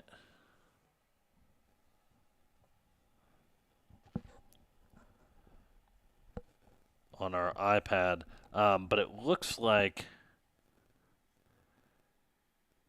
Mika is about 0.6 miles behind. Oh no, Mika is about 0.6 miles ahead, but Eliza's GPS has not updated for 6 minutes. So my guess is they're pretty close. It'll be hard to tell the exact order until they kind of get within drone shot of the aid station. But Mika Thews, Mike Groenwegen, Eliza LaPierre, and Michael Greer are all going to be fairly close to each other. All three of those runners are probably within, a half mile to a mile of each other. So that's going to make for, for some excitement as they come into the aid station. We got Eric Prologue in the chat. Thanks for encouraging our daughters. Absolutely. It's the best job ever. We had quite a few more donations come through. Ryan, Emily, Laura, the Silver High cross country team. That's pretty awesome. That's cool. Yeah, that is really cool. Shout out to Silver High. I just lost it. And while you pull that back up, we did have John Marushik, again, crowd favorite or Aravaipa favorite here. Did someone congratulate Kelly on her recent marriage? So everyone in the chat will have to congratulate Kelly on recently getting married. Oh, that's funny. Well, the best part is that I got married on a Friday, and then I ran Whiskey Basin the next day. So that was the honeymoon, right? That was personal honeymoon. It was a pretty terrible honeymoon. It was not the best choice I've ever made in my life. The wedding was. The race I probably could have, decided not, but I'd already paid for it, Well, like independently, they were probably good decisions, right? It was maybe the combination of the two. Yeah. Well, we decided to get married on Thursday, and we got married 30 hours later, and then I had a race, I don't know, 12 hours later or whatever it was. So it just kind of it all worked. I only had a couple drinks the night of the wedding, so I got home around 8:30, and I was making the final decision because we had to drive down from Flagstaff, so it was kind of an early morning, and I'm like, it's early enough. I think I'm going to get enough sleep. I only had a couple drinks. Should be good. And it was good. I did the 20 mile, so I wasn't out there all day. But it was 10 miles of awesomeness and then 10 miles of what my friend Katie likes to call champagne burps. Thanks, Liz. And this is people are asking how the upcoming sections are for Sally McRae and Deb Hamberlin in the chat, a.k.a. Deb Runs Far, a legend in the Arizona trail running scene. I'm interested because I have a question for Deb, so maybe she can answer this in the chat because she's run the race and finished the race. Sally will cover the Fain Ranch section, which is pretty flat. That section's flat, but how rugged is that? It's obviously not rocky and technical, but you're running through kind of just ranch land following pin flags. So because I've never been on that section of the course, I do wonder, what that's like crossing that Fain Ranch area and whether it's as kind of rough and rugged as some people suggest. So it looks like we've got our next runner on camera here. I apologize for that. Looking good. That looks like Mike. Which one? Mike Groenwegen.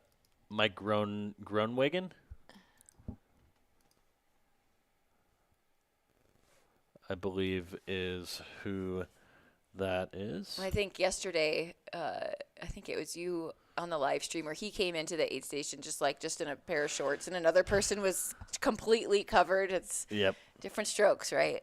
Whatever works for you.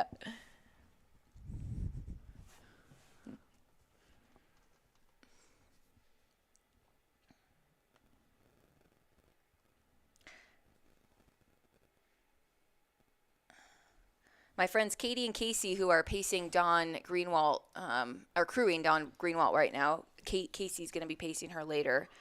They're at Fain Ranch, and they say it is very windy out there, which I think we could tell from those Satisfy flags.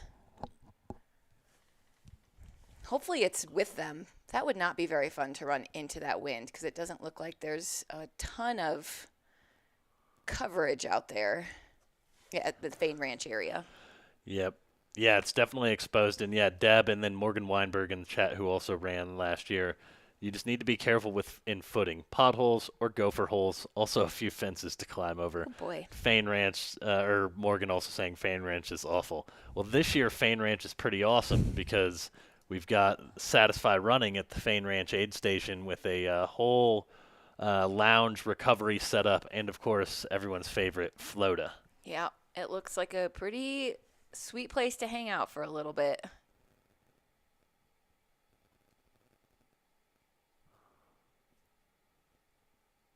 Carrie Greer says that we need to give all the mics nicknames so we can keep them all straight. I know. Like Well, the chat at least needs to, because I couldn't tell earlier if they were talking about Mike McKnight or Mike Versteeg when they were asking about someone going off course, because they both did. Is this Eliza LaPierre or is this Mike Groenwegen? We've got two people.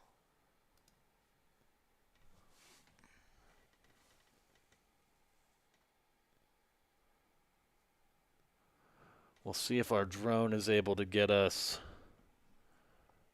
a little bit better vantage point so that we can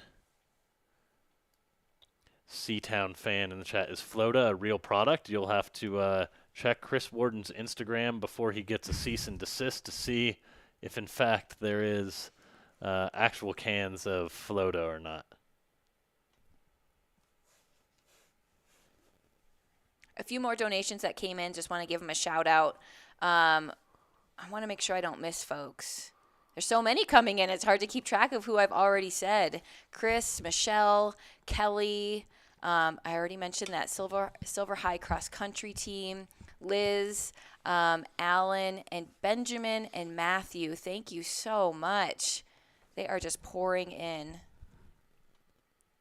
Let's see how many we have total. All right, we've already made $545. That's a lot of sports bras. Thank you so much. That is awesome. I haven't even been here an hour. Gotta love the chat, you know? Yeah. It looks like this is... See, the reason this is hard is because Mike Groenwegen also has dark hair that's longer and he wears it kind of back. But I believe that is Mike and Mika. That is definitely Mike. I can't tell if that was Mika or Eliza, but that looked more like Mika with the hat that she had been wearing versus the one that Eliza had been wearing earlier. So about how far are they from the next aid station, do we think? This is our drone is at the next aid Oh, station. okay. Is able to follow. He's Wow. following them kind of up. Awesome. So, I think that he is probably. Woo.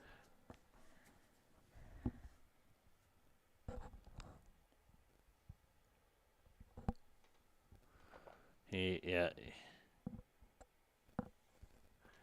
is.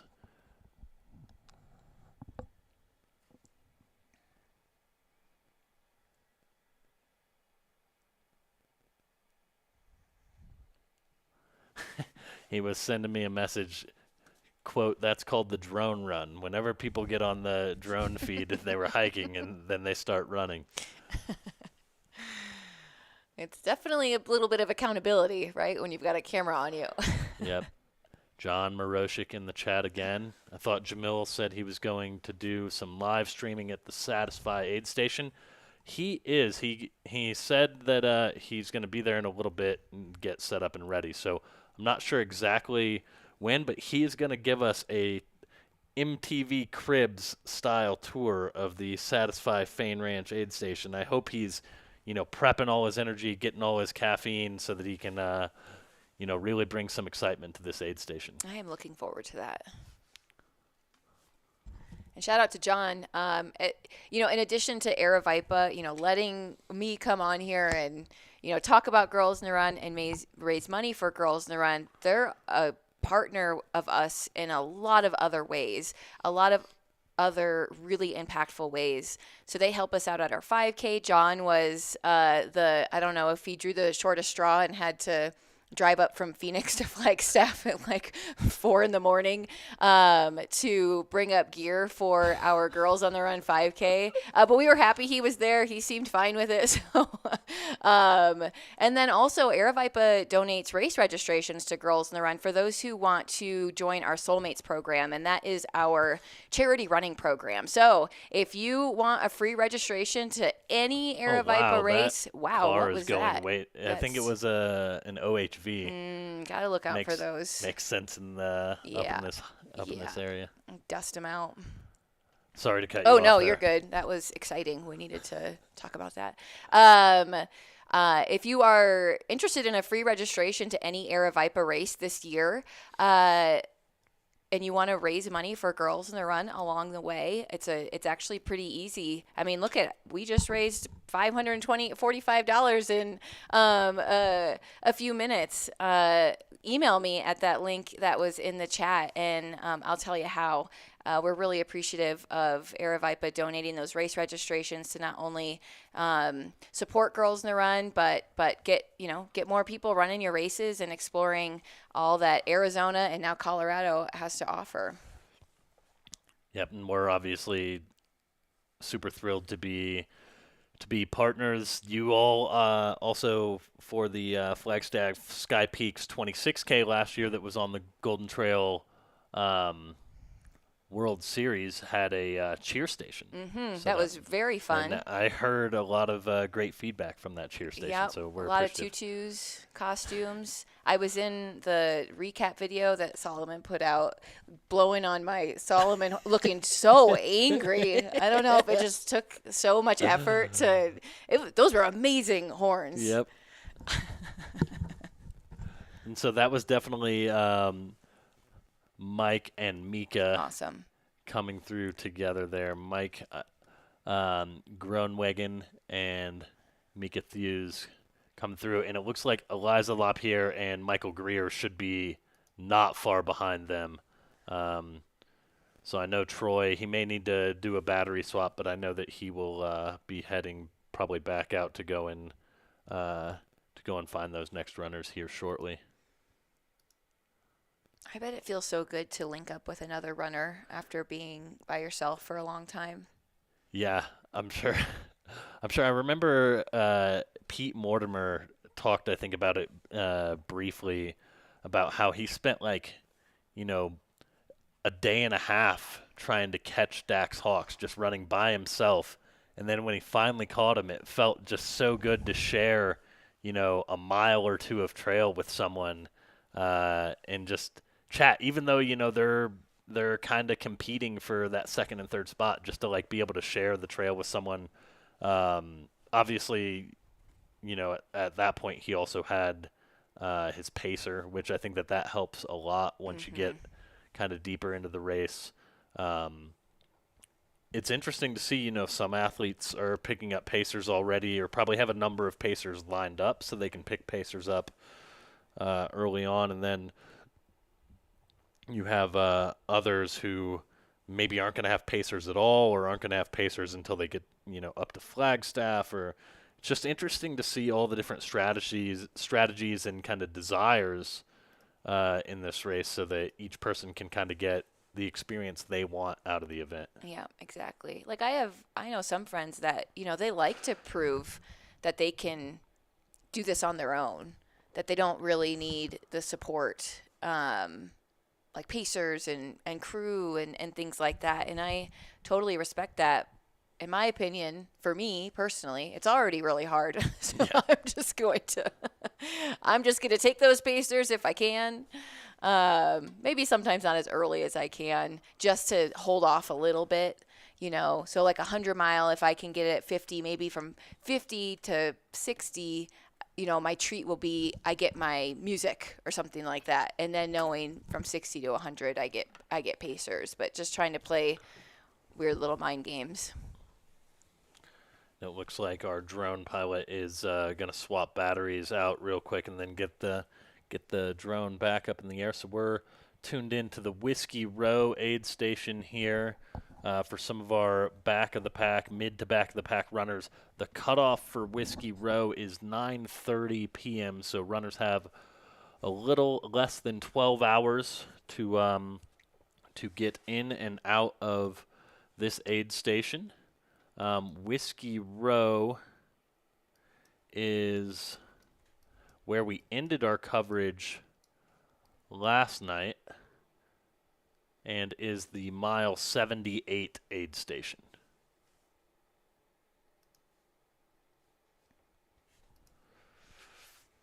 I feel like it's a pretty iconic one that I'm sure folks are really happy when they get to Prescott and get to this iconic aid station. And Rebecca Dieter, I apologize if I'm mispronouncing that in the chat. She's a big Jeff Garmire fan. We were stoked to have Jeff randomly pop in. We'd sent Jeff a link, but we weren't expecting him to necessarily pop in quite yet. So I actually didn't have. I had to set some stuff up, and it looks like our next runners are coming in, and that is definitely Eliza LaPierre, which means that is probably Michael Greer with her, or possibly a pacer, I suppose. Okay. I don't know if she has a pacer yet or not, but those two should be pretty close together. It looks like that feed just went down, so we'll try to get that back up in just a second. Shout out to Christian Saucedo in the chat for the donation.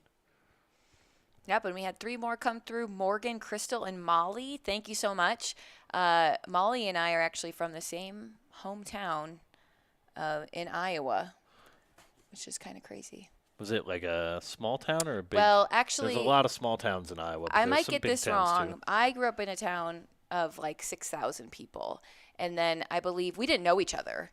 I think she maybe was a few years older than me, but she actually lived in a town called Burt, which is always makes me laugh. And that's just a couple hundred people, about 10 miles north of Algona. Gotta love those small town Iowa names. Was there a town near it called Ernie? No, there sure wasn't. I don't know where. There is some. They're eluding me right now, but I'm sure I'll remember. But thanks so much, Molly. She now lives in Cedar Rapids, and I was in Iowa City before I moved to Flagstaff a couple years ago. Looks so green. It does. Love it. All that snow was worth it. We'll see. We keep losing Troy's feed here, so we'll see if we can kind of get that tidied up a little bit.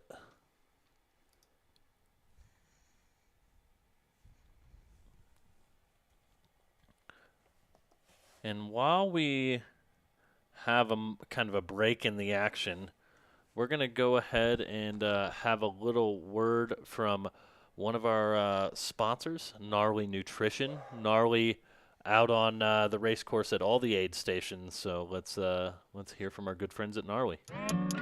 We created Gnarly Fuel 2.0 for endurance athletes or people that spend long days out in the hills.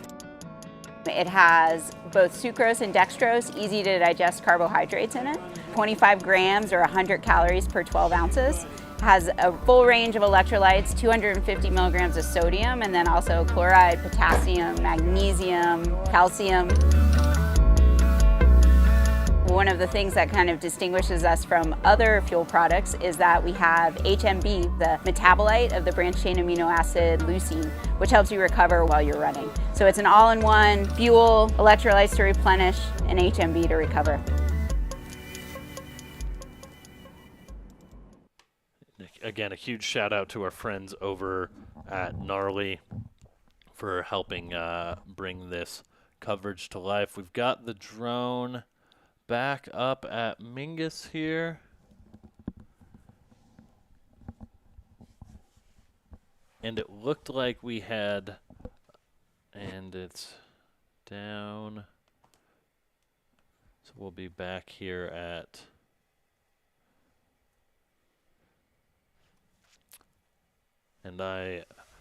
this is exciting. We're going to have in just a moment a little bit of footage from Fain Ranch. So if you just bear with me for just a few minutes, we will get that camera feed up and running.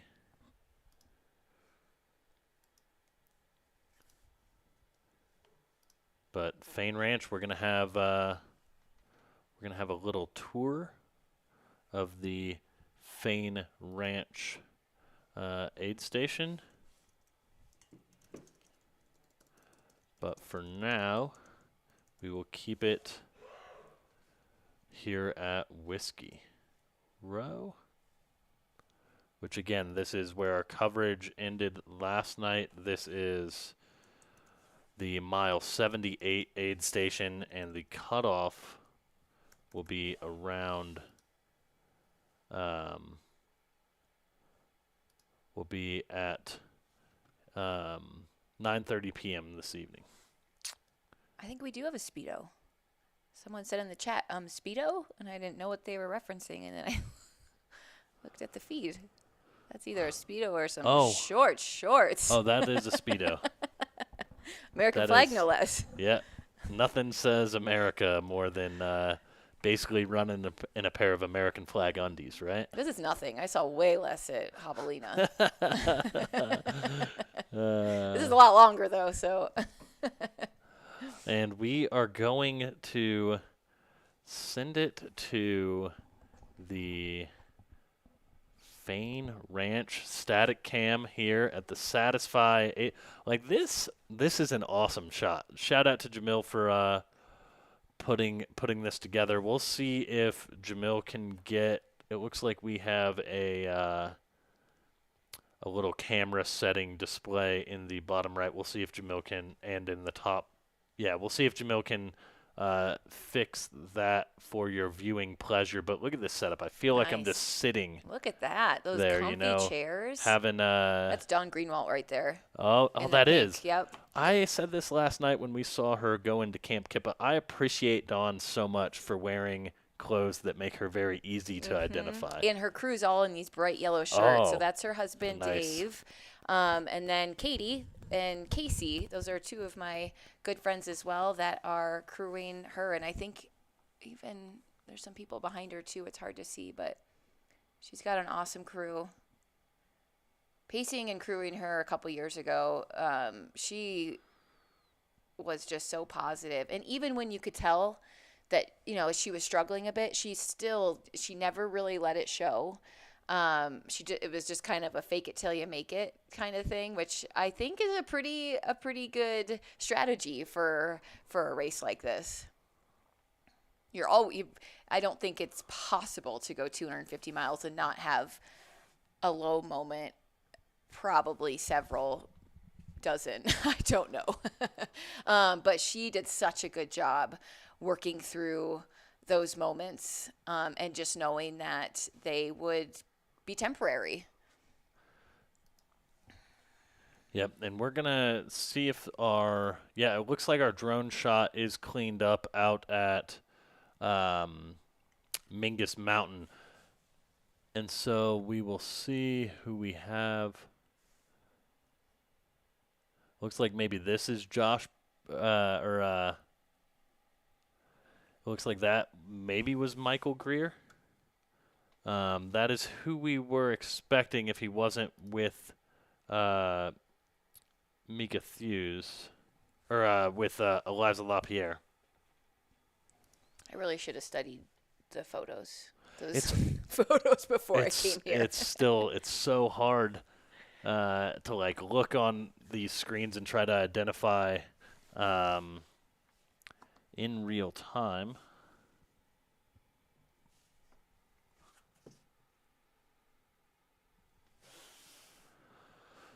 Thankfully, we crowdsource it from the live chat, it is Greer.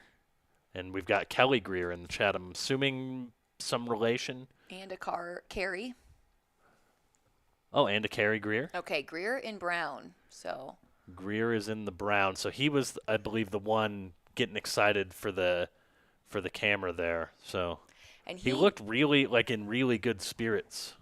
Yeah, I don't know him personally, but we have mutual friends, and he did some pretty incredible training runs leading up to Cocodona. Him and Dawn did a big 40-mile day in the Grand Canyon, so they did some training together.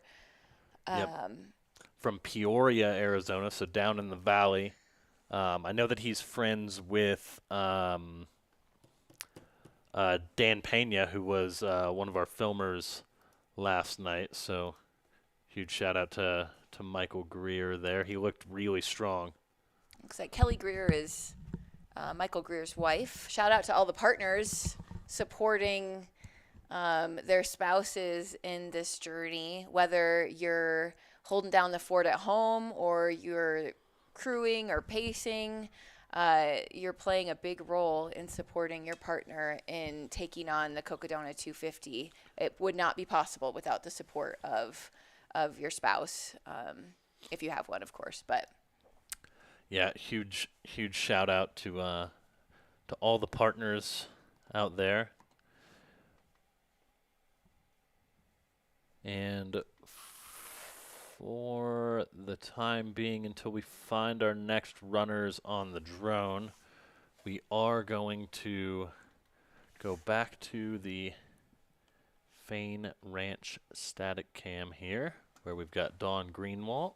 look at that, looking fashionable in her skirt and pink top. I love it. Yep, like I said earlier, I appreciate it so much. Dawn makes my job of identifying runners easy with the bright colors. So she's looking good. I know that she was trying to take a lot of time off her crew stops, her aid station stops this year. She's trying to cut off a lot of time from when she did it 2 years ago. I think she's making that happen. She's going somewhere. I don't know if she's leaving or porta potty stop.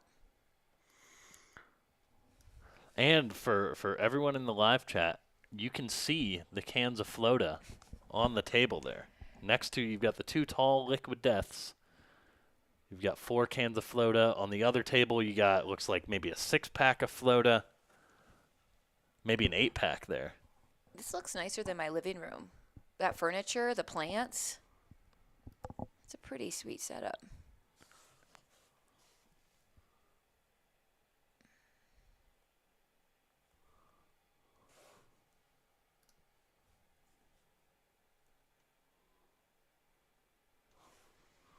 Someone said in the chat that Michael Greer did a 174-miler in the Grand Canyon for training. That's pretty awesome. I can't even wrap my head around that.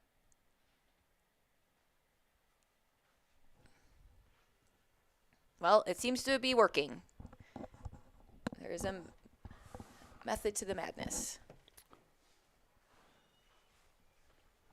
And again, huge shout out to Satisfy Running for being a big part of helping make this hopefully a memorable experience for runners as they do make their way to Fain Ranch.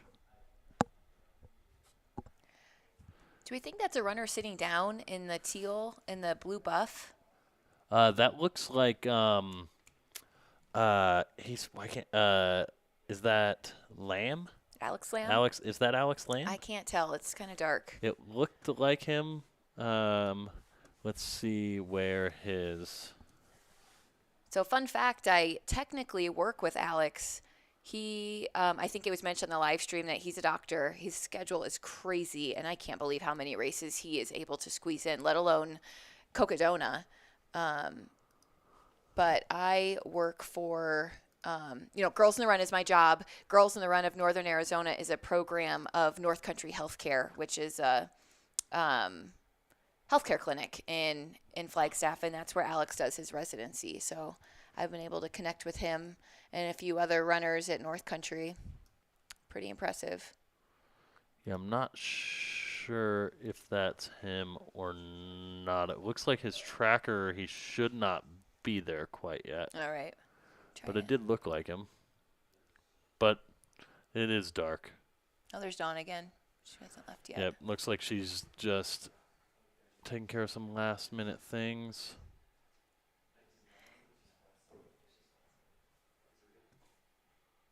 So that first year, you know, her husband would get out a massage table and kind of really take care of her. And it was incredible, the setup that they had. But I think, you know, again, she's just trying to work through those aid stations a little bit quicker.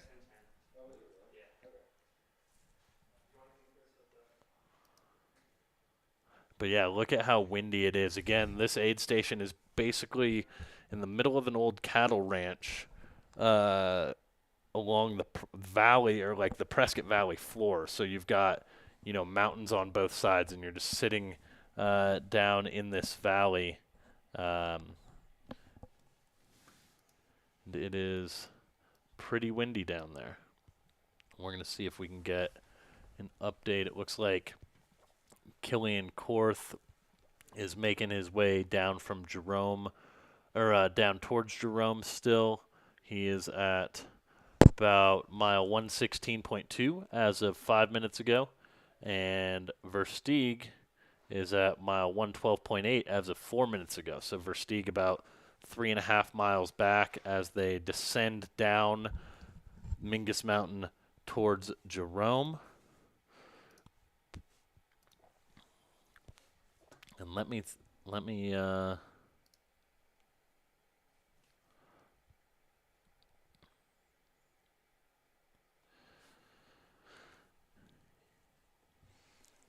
think I just saw the Dawn goodbye kiss to her husband. Yep. So I think she's out. Yep, it She looks is out of there. like it.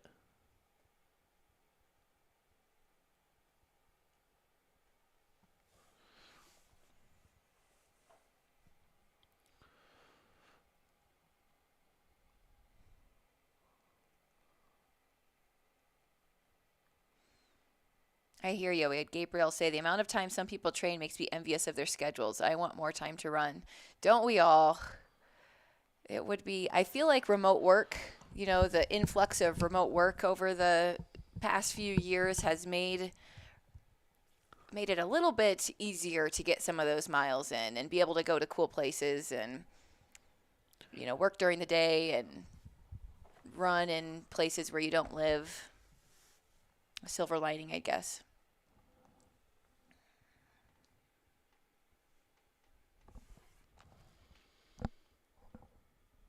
I guess I just don't think the Floda can be fake if there's cans of it out for people.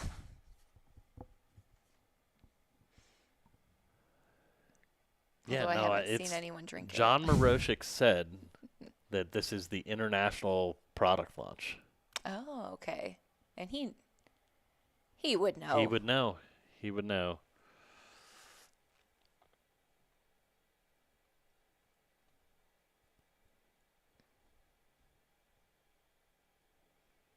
Well, it does look like the wind might be with them. If they're leaving on the other side of the tent and those flags are coming this way, that's got to be nice. I can't imagine. Oh my gosh. I think it's getting windier. Yep. I don't know if those flags are going to make it. They need one of those inflatable men that dance around.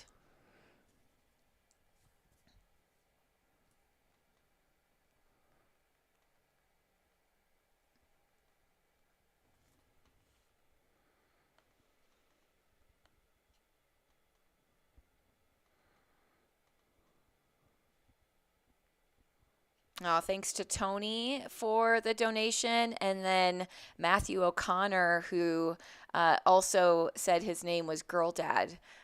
So you know the power of giving girls these tools to be confident in themselves from a young age. So thank you so much for your donation. As a reminder, the donation link to Girls in the Run of Northern Arizona is pinned to the top of the chat. And donations will go to Girls in the Run of Northern Arizona to cover scholarships, shoes, and gear for girls who need them to fully participate in our program.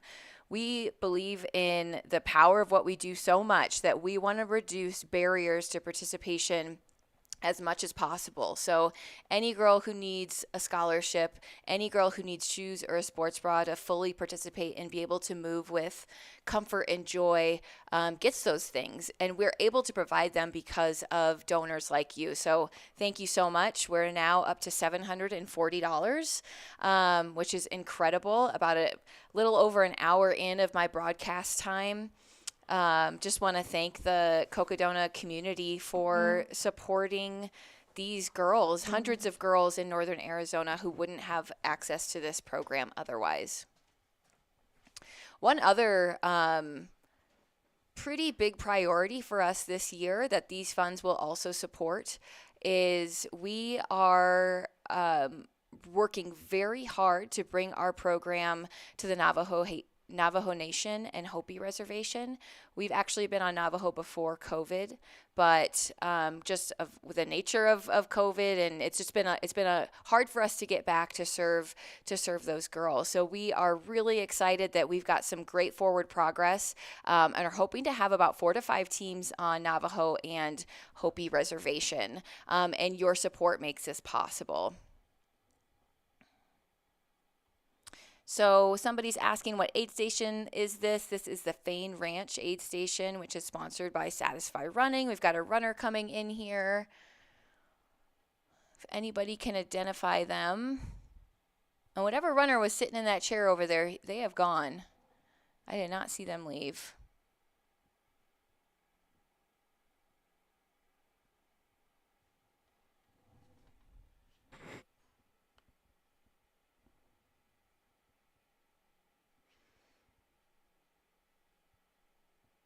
And Tony says, oh, wow, thanks for reaching out to Navajo and Hopi Nations. It is absolutely our pleasure.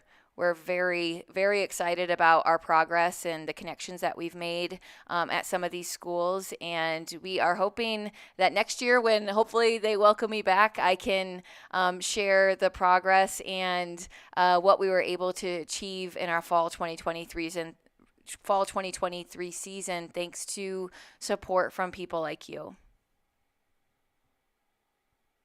Wow. See Chad run. My 9-year-old loves running. She's doing her second 5K in a few weeks. She's been proactively running on the treadmill to get ready. Ran 22 minutes like it was no big deal yesterday. That's great. And I think what I love about Girls in the Run so much personally is I grew up thinking that exercise was something that we did to look a certain way or be able to wear certain clothes, have a number on the scale. And running helps us, and Girls in the Run helps our girls understand that moving our body is about enjoyment. It's about doing hard things and gaining self-confidence through achievement. And so being able to give the gift of running in Girls in the Run is really important to their, hopefully, this foundation of building a really positive relationship with movement, with exercise, and with running. And it looks like we may have our race leaders probably aren't going to be to Jerome for a little bit, but we are going to try and take a look at our drone shot from over near Jerome. Again, you kind of you've got the kind of the Black Mountains right kind of on one side of the town of Jerome, so service will kind of come in and out as runners will be descending down from Mingus Mountain, which is in the Black Mountains, down to Jerome, and this is kind of the sites that we will be seeing. Again, runners are going to be a little bit away from here for the time being. You know, I've only driven through Jerome. I haven't really spent a lot of time like exploring any of the trails, and I really did not understand how the course went through Jerome. It's such a weird little compact town that I didn't understand it, and hopefully today I will learn how Cocodona goes through Jerome. Well, and it comes through Jerome differently than it did the first year. Okay. So they come down kind of the different side of Mingus Mountain, kind of over where the open mine pits were, which will be the start of the Sedona Canyon's 250 or 125 rather. Then they're actually just going to kind of run straight down Main Street in Jerome. Then they make, I believe, a left-hand turn and end up at the historic park. Oh, incredible. Right there, which is where the aid station. That's so neat. I mean, Jerome is such a quirky little fun town. How awesome is it that all these runners get to go right through it? Yep, it is. It's a very interesting town, that's for sure. Yep.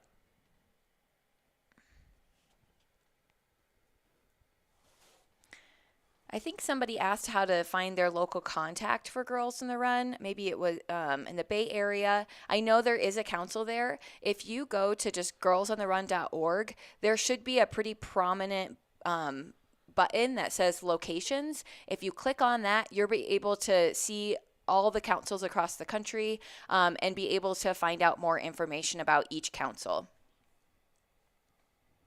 Thank you, Jan, for donating to your local Maricopa County chapter. They just had their 5K on Saturday. They have That's huge 5K. I mean, obviously, Maricopa County has a lot of people in it, but they do a phenomenal job, Girls in the Run of Maricopa County. So big shout out to those coaches and those girls who had their 5K last weekend. And so this is the beautiful town of Jerome. It is such like an interesting, quirky little town in a lot of ways. I'm glad that we're able to showcase this. We'll work on trying to get these feeds a little bit cleaner as the runners, again, the runners will be here a little bit from now. If I'm not mistaken, Jerome is mile 127. And it looks like 16 minutes ago, Killian was at mile 116. So he's probably at 117, I would imagine, 117 and a half maybe. So still going to be an hour or a couple hours probably before we see our first runners. This descent off of Mingus initially is really kind of interesting and rugged. That's what somebody was saying in the chat. The descent off of Mingus to Jerome is super rocky, and bomber down poles were very helpful navigating down. And I'm hoping that we are going to have a tour of the Fain Ranch aid station here in just a minute. I'll let Jamil tell me when he's ready to make this happen. It looks like Jamil is good. So I'm going to pull Jamil in here. Let's unmute him and let me make sure we should be good. Jamil, can you hear us? Yeah, we're not getting any audio from you right now at all. So we'll see if we can fix that audio, and we will send it back to that Fain Ranch static shot for right now.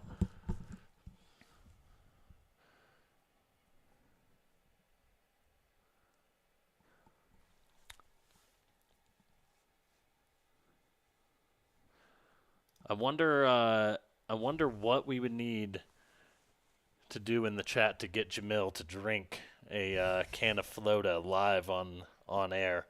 We'll have to see if we can make that happen if the chat has any interest. Tony Khan in the chat, thank you for the super chat donation. And again, if anyone is interested in helping support this stream, I would highly encourage you go to the link that is pinned in the top of the comments here. It's a direct donation link for Girls on the Run, Northern Arizona.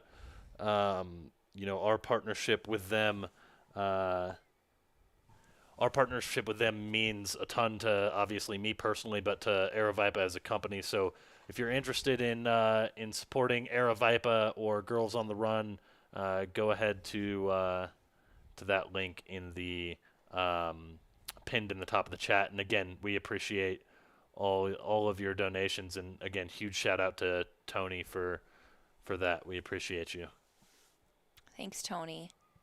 just to bring it full circle too, we just received a grant from Cthulhu, which is one of Cocodona's sponsors and Aravaipa's partners, to provide scholarships and shoes and sports bras for girls specifically on our Navajo and Hopi teams. So really support Cthulhu's support of our local running community, and especially for our Indigenous girls on Navajo and Hopi. We really could not be able to do the work that we do without supporters like you and partners like Cthulhu and Aravaipa. And it looks like I'm getting audio levels from Jamil now, Great. so we should be good to go. I'm going to bring him in here. And Jamil, how are you doing? Can you hear me? We can. How are you doing, my good friend? Good. How are you guys? We are doing well. So Jamil is at the Satisfy Running Fain Ranch aid station. Jamil, I'll let you kind of take it away from here. Yeah, I'm here with Reese. He's the founder of Satisfy. Say hi to everyone. Hey guys. And Awesome. yeah, we figured we would give you guys a tour. We've been hyping up the Satisfy presence here this year. We're really excited to have them out here at the event, and they've done something really cool with the Mile 100 aid station, and I'd love for Reese to talk about it, and then we're going to walk you guys through and show you guys all the amenities for the runners out here. Yeah. Where should we start? Do you want to tell them a little bit about just Satisfy coming out here? Yeah, sure. Well, first of all, we are super happy to be part of this amazing race. It's a very special race for us because our athlete, Michael Versteeg, won the World 250 race like 3 years ago. We discussing with Michael. We signed him as a pro athlete like maybe 2 weeks before the race. Then as in his like fashion, like a week before Cocodona just told us to run Cocodona. So yeah, it was a good experience, and we learned about the race through Mike because we've been following him. We've been documenting the race with Mike, and for us it's so satisfying. I can think Jamil and Cocodona to share like the same passion, of course, but also the same idea of like what's happening today. Awesome. Can you guys hear us okay, man? Yep. I'm turning all the audio up and down on my end, so we are good at canceling as much of the noise as we can over there. Let me see if I can get the screen deck. Pull this out here. Just cut down on the wind noise a little. So, we can get this to pop up. And we will send it back to the Fain Ranch aid station. I'm not sure. Yeah, comment in the chat. Can you guys turn off the wind? I was trying. You're right, Bastion Hammond. Jamil should be blocking the wind for him. That's a great idea.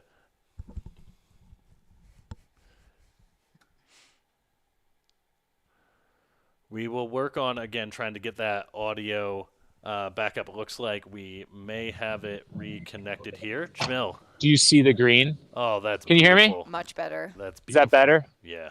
Okay, we're back on the AirPods. So, did you guys catch Bree's first part there? It sounds like the chat says it was pretty low volume. So. Okay. Yeah. So, do you want to just walk us through the aid station real quick, and then we can talk about Satisfy's involvement? Yeah, sure. So, yeah, tell us about it. Okay, so I think the idea was to make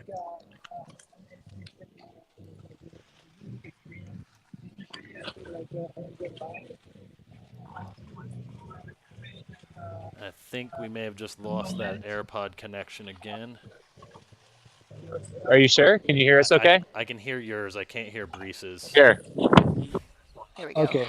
Just take it off. Take it. Okay. There we go. This is the Brees show here, ladies and gentlemen, at the Satisfy Fain Ranch aid station. Take it away, Brees.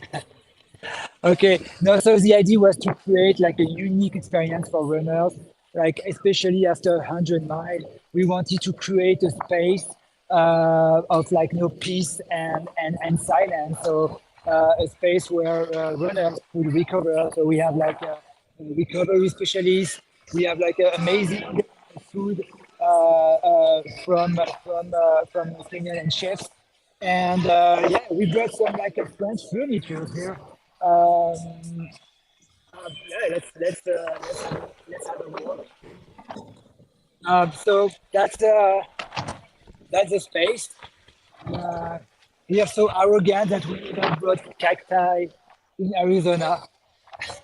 And there we see the infamous cans of Floda, ladies and gentlemen. yeah, The live Floda. chat has been interested all day. They are, in fact, real. So Floda exists for real. Yeah. They're here. That's what everyone's been so- wanting to know. Yeah, I know. So the story behind Floda. So we created Floda with our friend at Outside Magazine and then with Trail Runner Magazine. So it's a real collaboration between Satisfied and Trail Runner. And so we shot the campaign with Mike like a few days ago, actually. Mike, showed us some thoughts, and we had fun. Like it took us like I don't know, like a half a day, and then we edit during like one full day. The fun part was also that we recorded the music at Mike's house. So Mike was playing this like heavy metal riff on the guitar, and then we did like the voice over. It was like super fun to make. And I saw like during Jamie's during the live stream, I saw like all these comments. We were not expecting like such like almost like a viral thing. So yeah, we are stoked and it's actually good. So Floda is basically like a flat soda, like a Floda with like bubbles basically, and it has like caffeine. It has like the cola flavor. It's actually really good. So it's here. It's available at the Satisfied Fain Ranch aid station at mile 100. So if you guys want to swing by and try Floda, it's here. It's real. That's amazing. The live chat is going crazy. Everyone is excited for Floda to be real. I wasn't sure. I wasn't sure if I was just part of some big joke and Floda was fake, but I'm glad to see that it's real. In the commercial, like you said, so amazing how it was put together. It's awesome that you were able to use some of Michael's instrumentals in the video, and it's just taken off. I think we played it, 6, 7, 8 times yesterday because the live chat just kept asking for it. All they wanted to see was the Floda commercial. That's great. That's great. Mike is great, of course. And I have to give credit to Mike also for this aid station. That was his idea, actually. So his idea was like, my idea was basically to try to make all the aid station. I mean, not necessarily on this race, but like let's think about like a race and where all the aid station have like a premium experience. But Mike was like, oh, you should do it with Cocodona and make just one satisfied aid station, like a place that runners will remember the experience. So all the credit to Michael Versteeg for the idea of this like amazing aid station. I absolutely love it. Well, that's awesome. Well, thank you, one, obviously, for being such an incredible brand partner for the event and, taking an aid station and a part of the trail that maybe runners didn't look forward to as much in the past and making it something, like you said, that they're really going to remember, they're really looking forward to. And just, again, thank you for kind of everything that you guys have done in terms of helping support both the event and the live stream coverage that we're able to provide here. Well, thank you guys. I mean, we start actually. The brand is quite young, and like being here for us means a lot. So thank you again. Awesome. Thank you so much. And we are going to send it back to Whiskey Road just to check in on some of our final finishers, and we will check in with Jamil at Fain Ranch here in just a little bit, I imagine. That was pretty awesome. A tour. Actually, you know what?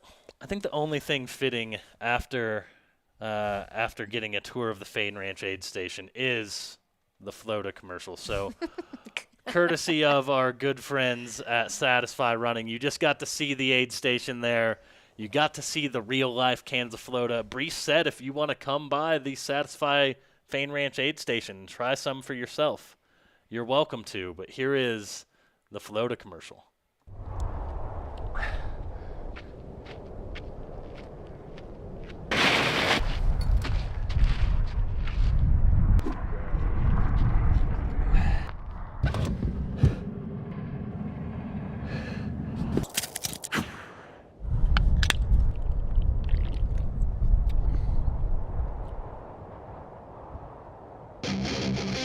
Floda! Oh, the energy of soda.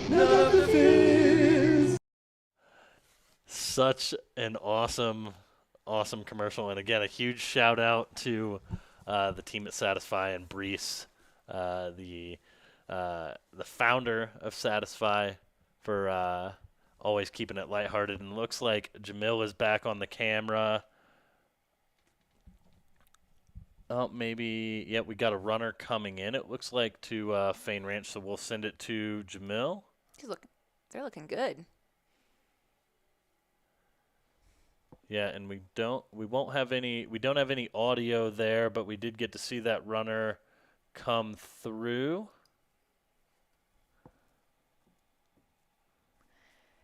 It's see, like, it's so cool that there's so much space for this aid station to kind of continue to evolve into something, really memorable there. Yeah, I think we've already kind of mentioned it, but evolving from an aid station that people didn't really care for or they weren't looking forward to it kind of an experience like this is really awesome. Like, how often? I don't think there's any other race in the world that has an aid station that looks as comfy as this. Well, I'll tell you one thing. There's no aid station in the world that has cans of Floda for runners as they enter the aid station. I really hate to admit this, but I think I just put it together that Floda's flat soda. Why did that take me so long? Hopefully I'm not the only one. I don't know. It's not my finest moment. I imagine that many more people have thought the same thing. Thanks for trying to make me feel better. It's taken them a minute. So again, we're seeing some of our mid and back of the pack runners. In terms of weather, and heat, how does this compare to previous years? I think that it's hard to compare it to last year because the course was different, right? So some of the hotter sections they didn't have early on, and they would have hit stuff at different times. But I think it was maybe just like a few degrees cooler on day one than it was day one of year one. I want to say day one of year one got up into the upper 80s, low 90s, down like in the kind of Sonoran Desert, that valley area.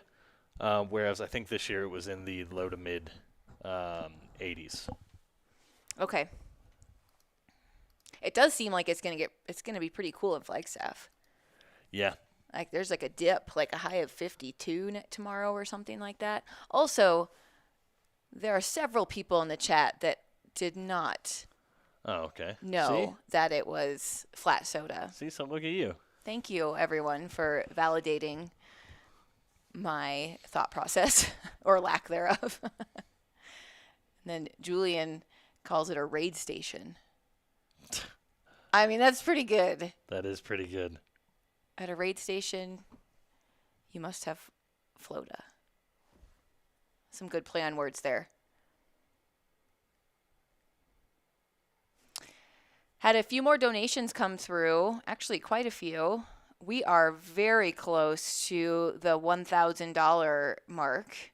We are at $950 raised by 28 people here on the Cocodona live stream, which is absolutely incredible. Thank you so much. A few shout outs to Michelle, Brian, Jonathan. Jonathan provided a very generous donation. Thank you so much. Kathleen Kennedy, Brian Gear, and then Crystal as well. So thank you so much for being part of the 28 people who have chosen to show your commitment to empowering girls and giving them the gift of running shoes and sports bras. And I did also want to mention, I did look to see where that Silver High cross-country team is based out of. Yep. It's Silver City, New Mexico. Oh, nice. So big shout out to that cross-country team and wishing you guys all the best. Yeah, huge shout out to them.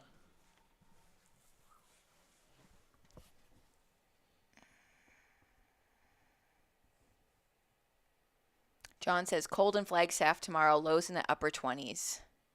I can only imagine what it would be up on Eldon. Yeah.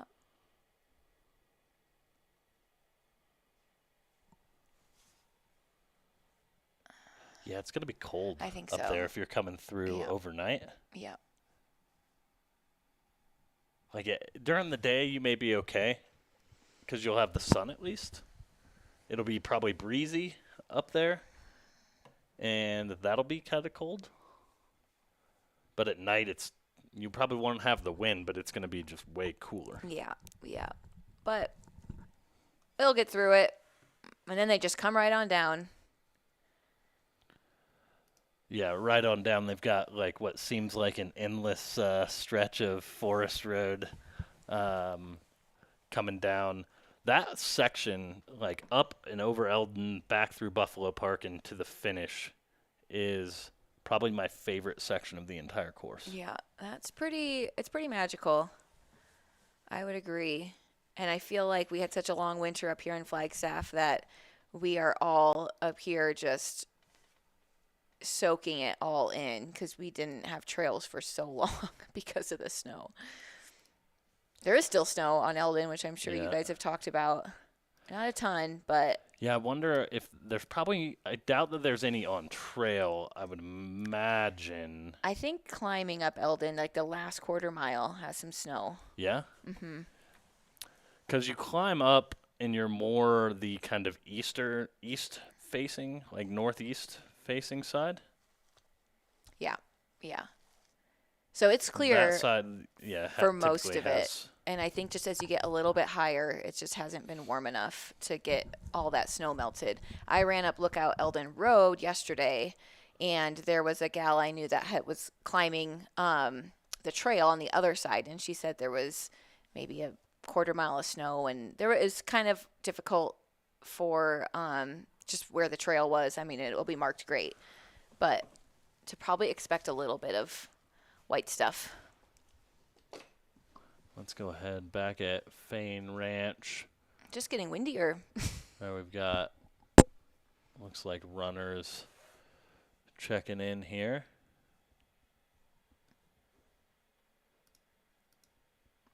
And looks like we do have audio on Jamil's camera feed now, so hopefully we'll be checking in with Jamil in just a few minutes. Got a few donations in the chat. Thanks so much, Monique. And then a $25 donation from Tabitha. I think with the donations we have in the link that's pinned to the top and a few that have come through in the chat, we are over $1,000, which is absolutely awesome. Yep, we're at $975 with the Girls in the Run link. Yep, and then we're at $150 over Oh, here. awesome. Check that out. See? Clear. We're over $1,000, That's and we're only incredible. on stream 1. That's absolutely incredible. We're early in the day. Thank you guys so much. I just love the running community so much. There's just so much support for all these different wonderful causes, and I just appreciate that so many people here understand how important it is to give girls access to programs like Girls in the Run, and not only care, but are willing to donate towards the cause to ensure that we can continue to bring Girls in the Run to as many girls that need it. And here we've got Ooh. Bryce on the cam taking us through the Satisfied Running Fain Ranch aid station here.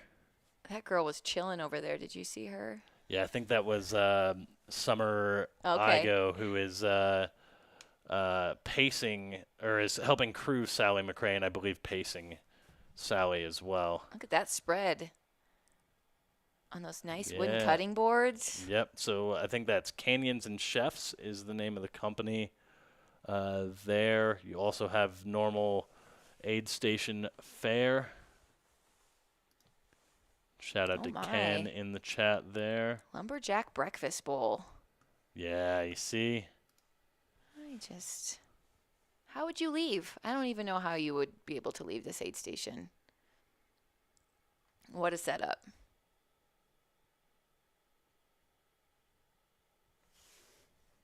Had another donation from Jennifer Heron. Thank you so much. Appreciate your support and commitment to empowering girls.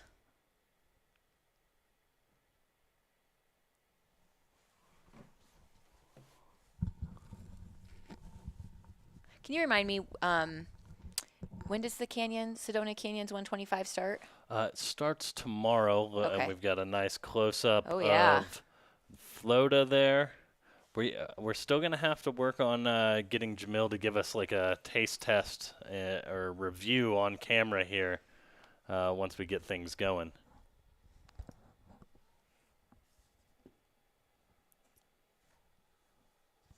And for the time being, we'll head back to the static shot here. You can see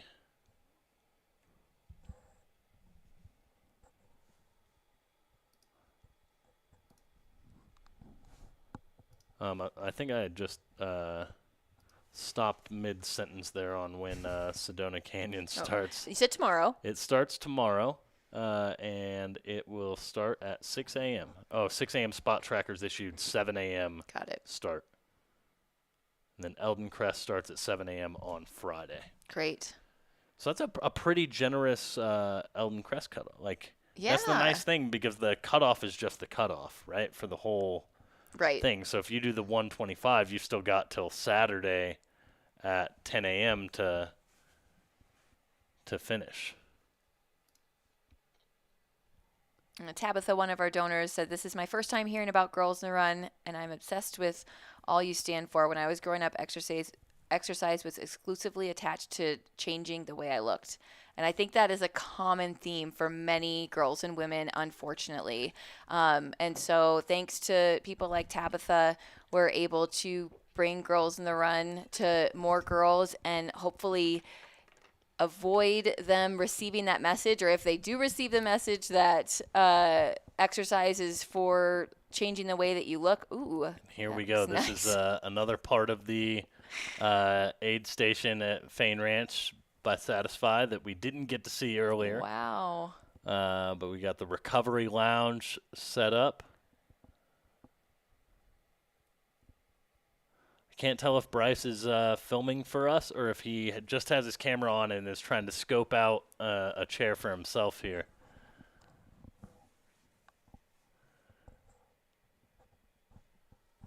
That is very impressive. And here it looks like maybe some of the more traditional aid station fare over here. Or is this where Looks like those or is were this the Canyons and Chefs?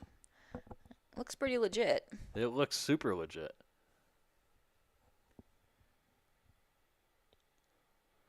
I don't know. Either way, it looks good. Yep. That's for sure. Yep.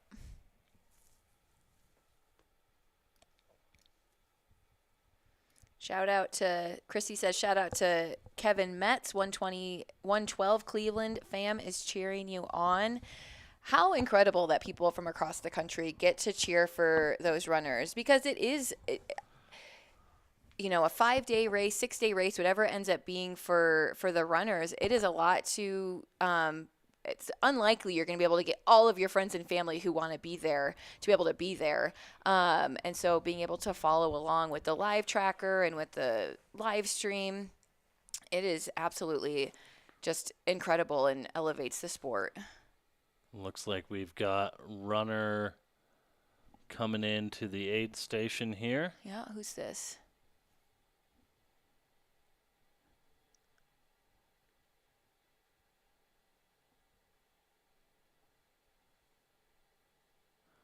That is the man himself, I do believe. There he is. Looks like he's having a good time. Smiles. Look at that holy shirt. Looks like he's having fun.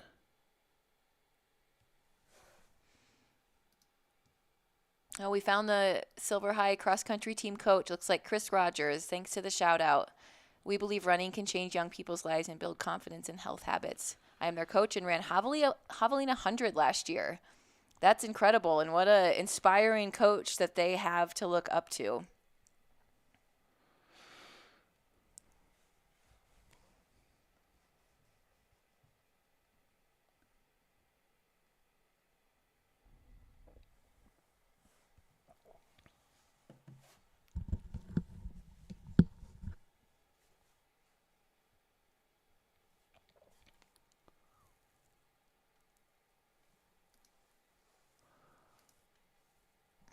I love it.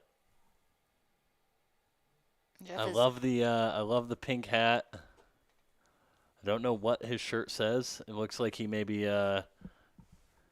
put a bunch of letters. I see run everywhere. Oh wow, that's actually quite creative. That made me think a little bit. Just a little bit.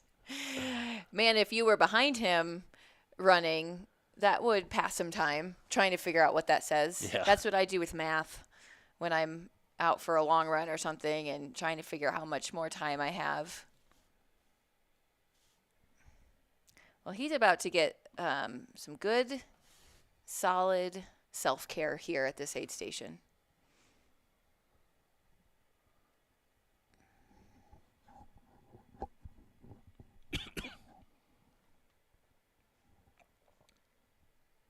What's the what do you think the percentage is of people that are using poles? I mean, that's hard to probably know, but I feel like I'm seeing a mixture. Yeah, I'm not sure. Maybe half. Yeah, that sounds about right. But you saw Jeff getting some work done on his feet there, maybe. Oh, it's a John GT. I knew that Jeff was a John G ambassador. Oh yeah. Oh, he's So in. shout He's out ready. to- Here we go. Shout out to Jeff. If Bryce wants to unmute on his end, we might be able to listen in. There you go. Let me, you want to talk a little bit? Yeah, you want to talk? Yeah, it sounds like our audio is going to cut in and out here. So if Jeff can have a sip of Floda and then give us either a thumbs up or a thumbs down, I think that'll be our rating system since our audio is kind of cutting out. Oh, there we go. Thumbs up, he says. It's approved. It is Jeff Garmeyer approved. I think they just got a new ambassador.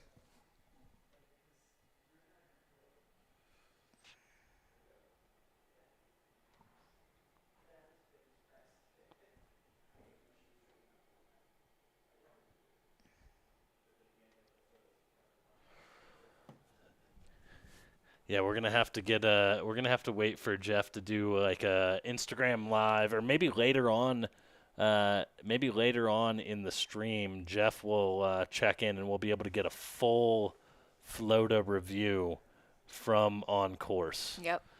You know, maybe we'll get a section where Jeff's got better cell reception on his apparently outdated phone, and we'll be able to check in with him. We need a full breakdown. Thumbs up doesn't cut it. That'll do for now. You know, he just ran 100 miles, so thumbs up, that'll do. The live chat's asking Jeff to kiss Versteeg on the can for good luck. He's looking at it. Does he? I don't know if Bryce relayed that message or not. Sounds like he did. I don't think he's going to do it. He gave us a Floda review. That's all that matters. So he was on not that long ago, and he said he hadn't slept yet. Is that right? What was that? Sorry. Did he say he hadn't slept yet? Yeah, I don't think he slept. I think in the first year he didn't sleep until like past Sedona. Wow. That's incredible. Yeah, he's just because he's got such an extensive, long through hiking background. Yeah. He's just got a lot of experience at, I think little sleep. Definitely beneficial. Got another runner coming in.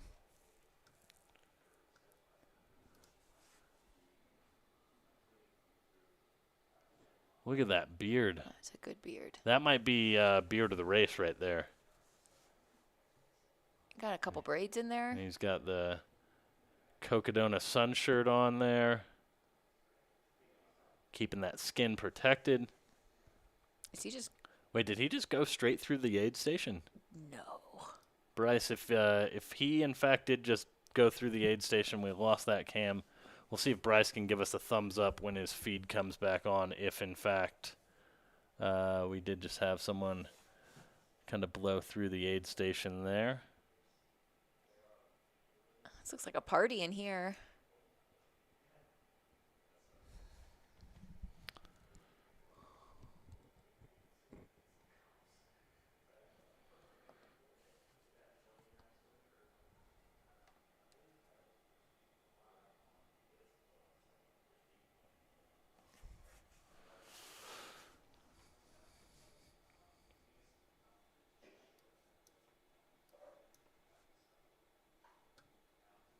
It's Chad Wright. That's who the chat is telling us that is. The guy on the left? Or Or the guy who blew through? Maybe the beard. Oh, there's a lot of people in this aid station. It's a party. That's probably why that guy just blew through. Because he's like, if I sit down, I'm just going to want to stay here and party. Yeah, I wouldn't be surprised. I better just go. I can't get in those recovery boots. I'll never get out of them. Yeah, exactly, right? I hope people take advantage of those recovery boots. Dawn used those that first year because she has one of her own. She would just bring them and throw them on for 10 minutes while she was resting.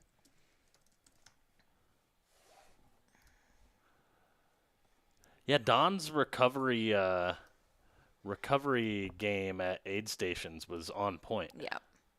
Yeah, the beard. Everyone loves Chad Wright in the chat, so shout out to Chad.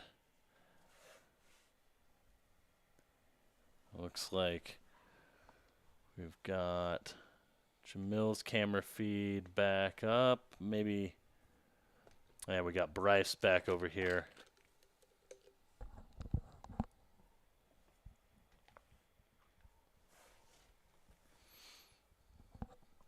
Bryce, if you can give us a thumbs up or a thumbs down as to whether that guy just went straight through the aid station without stopping or not, that'd be excellent. Yeah. Wow. Thumbs up.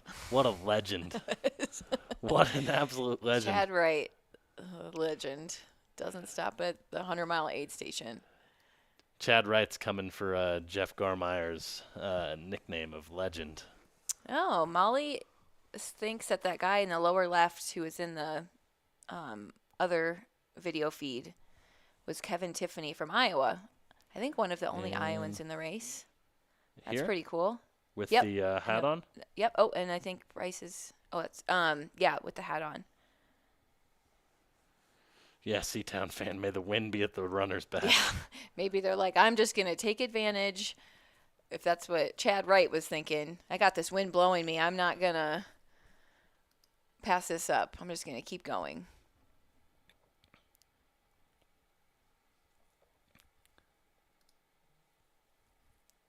Yeah, Angela, you're right. Chad Wright should have grabbed a Floda for the road. That would have been the only cooler thing than just blowing through it is grabbing a Floda on the way through.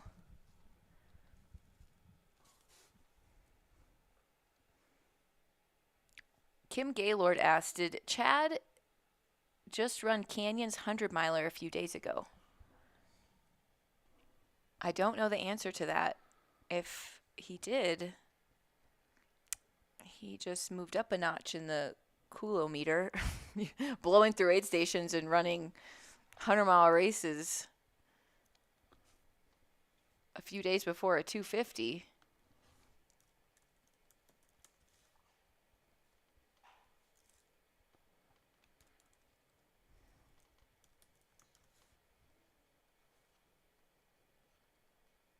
Aw, Kevin is making a lot of Iowans proud today. We've got a lot of support in the chat for Kevin. Love to see it.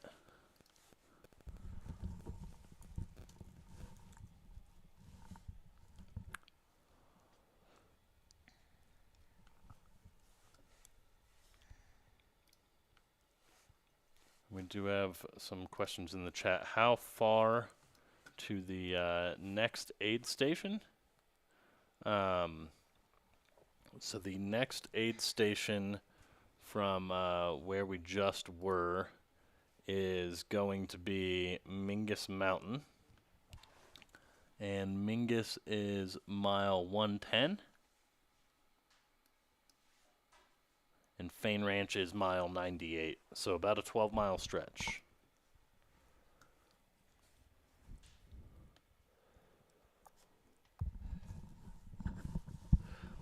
Had a few more donations come through in the last few minutes. Kennedy Willis, Kendall Rosen, and Noah and Tori. Thank you so much for your donations. It looks like Kendall might be a coach as well. Love all the coaches in the chat. I think we're at 1,185 plus 150, so over $1,300 raised by all of you for Girls in the Run of Northern Arizona.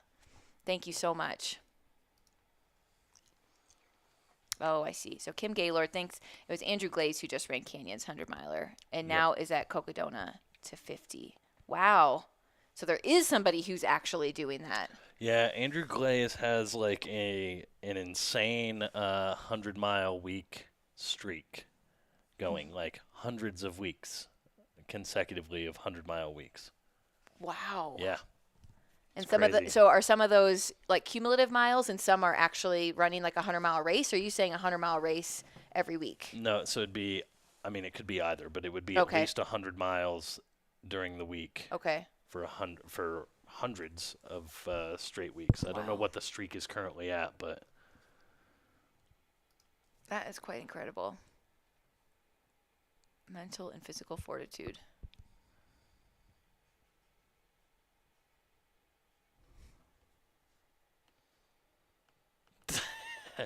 I think Browning and Mortimer's cow is is trolling, but that's funny.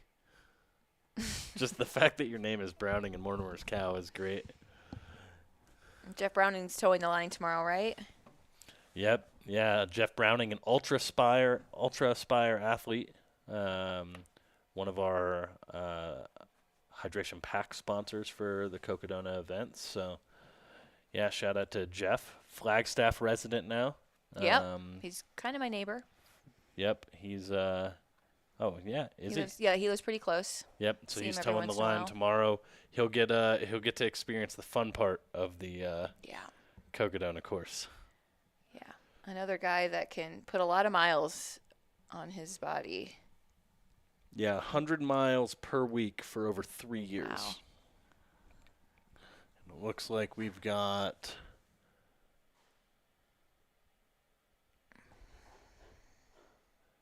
Jeff still in there. Still drinking that Floda or something. Yeah.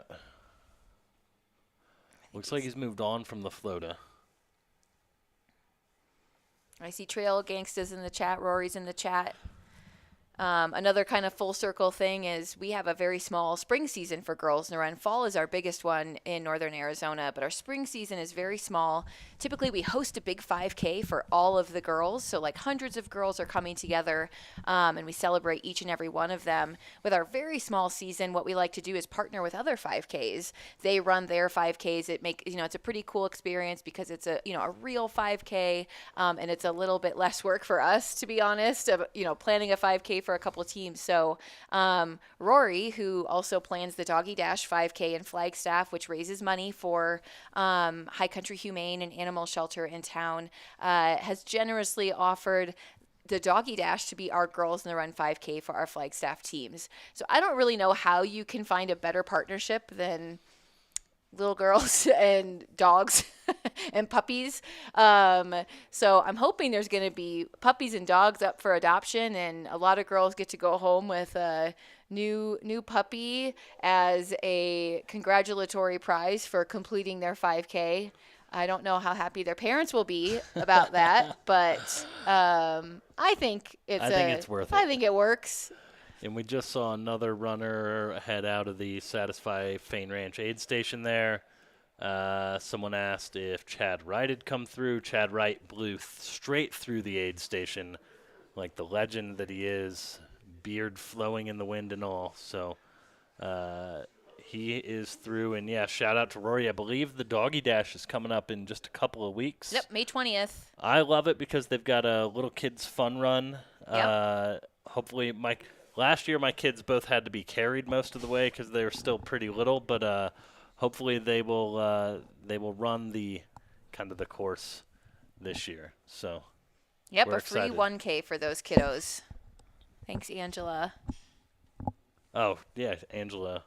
And I have confirmed there is on-site adoption, so Yep. I think we'll probably have 60 girls there. So if we could get 60 dogs adopted out of High Country Humane, that would be pretty incredible. They would likely appreciate it. Yes, absolutely. I'm actually on the board of directors for High Country Humane.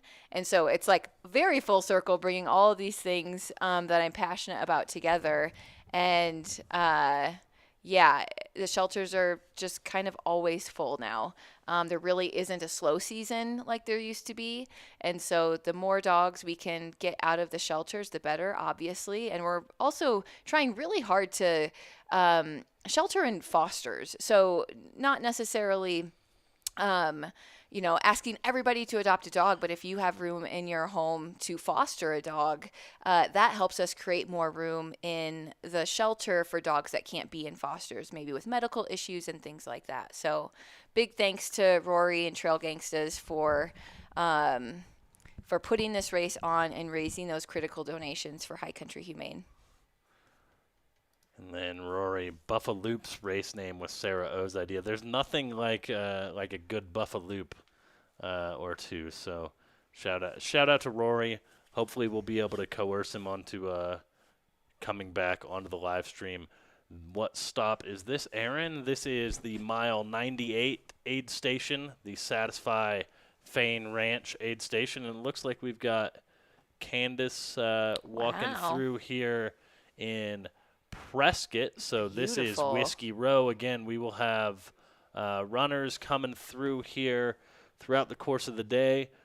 Cutoff at Prescott is, or at Whiskey Row, and that's number 60? 68 maybe? 68? 68 or 60?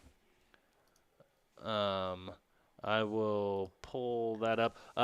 Cutoff here is, it looks like 68 maybe. What a great shot. Cutoff here is going to be at 9:30 p.m. this evening. 68. Bib number 68. Carmen Brockdorf. Carmen, looking good. Yeah, looking really strong. Oh, I love that people are cheering. Yeah, this is one of the things that Rory had pointed out last night that he thought was like a super cool part of Cocodona is like, all the people who live in these towns, when they see, like, the people of Prescott, they saw runners come in last night, they've seen runners come in all morning, and they're probably just like, what the heck is going on? And then they start to come out, they start to see it, they start to cheer. We've had that, even since the first year where, we had people, who saw runners running kind of along one of the streets near their neighborhood, and so they just came out and started cheering. That's incredible. And what a boost that has to be for those runners. Yeah, it's so amazing. And again, this is the Whiskey Row aid station. which I believe is mile 84.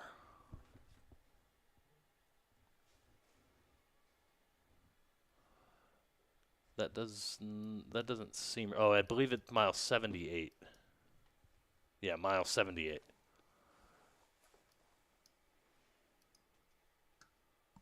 I've got friends at the Mingus aid station or near that. It says it's much less windy. It's breezy, but I don't think it's as windy as Fain Ranch. Yeah, I think Fain Ranch is super windy. I know that there was quite a bit of wind up at Mingus, and then I'm guessing that once you get Jerome is probably still going to be pretty windy, but once you get down into the section between like Sedona or Dead Horse Ranch and Sedona, I think that is going to be a fairly like not as windy section. Yeah, just a little bit more coverage, trees to help block that wind.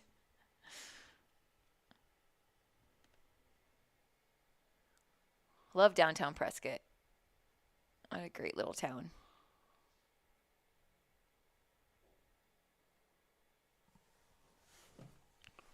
You know, I felt so terrible after Whiskey Basin that we were gonna walk around Prescott and I just couldn't. I was like, I don't think I can do that. So we made our way up over Mingus to go to Jerome for lunch, and that's a pretty windy road down into Jerome, and I just felt so sick. We had to pull over, or I thought I was gonna throw up in my dad's truck. Made it into Jerome. And then it was so busy. They said it was going to be a 2 to 2.5 hour wait for lunch at this restaurant. I'm like, I got to eat. Yeah. Well, it's such like it's a big tourist town, but they don't necessarily have like the infrastructure to support like these major influxes. And so we are tuned in to our static cam here at Fain Ranch. Looks like we've got another runner coming in to the Satisfy Fain Ranch aid station. And again, this is about mile 98 on the course. Do we think Garmeyer is hallucinating? I'm guessing he's not hallucinating yet. You know, he's only been awake for a little over 30 hours at this point. He's still got, a good amount of time left in him. I will say, in year one, like I said, I don't think he slept hardly at all. He might not have napped even until he got up onto the Coconino Plateau. I think last year, when he had, a little bit better of a run, I believe he napped at Sedona. They have an air-conditioned sleep station at Sedona, or they did last year. So I wonder if he's gonna have a little rest, like a strategic rest, and not like, I'm really tired, I'm gonna lay down on the trail. Yeah.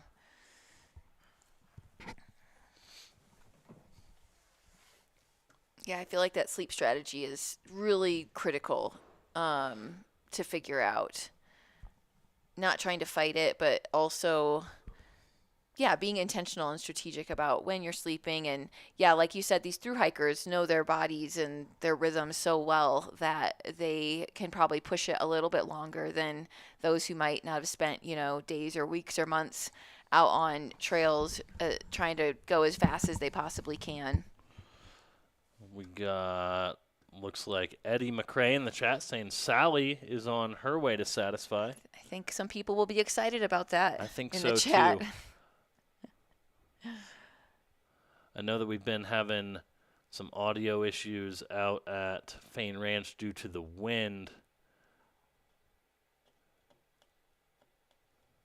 Otherwise, I would see if we could get some audio. I don't know that we have any other camera feeds out there actually right now either. But Eddie, I'm dying to know, is Sally going to have a little sip of Floda when she gets to the aid station, or is she going to forego the live chat's new favorite drink? You'll have to let us know what the plan is. But she's definitely going to have a ton of support in the chat here, that's for sure. Mm-hmm. Looks like we're crowdsourcing some good lunch spots in Jerome now. I think we're getting to watch some content creation here, as we've got Brees, the founder of Satisfied Running there. Looks like he's got a can of Floda in hand. Oh, yeah. Talking about it. Love to see it.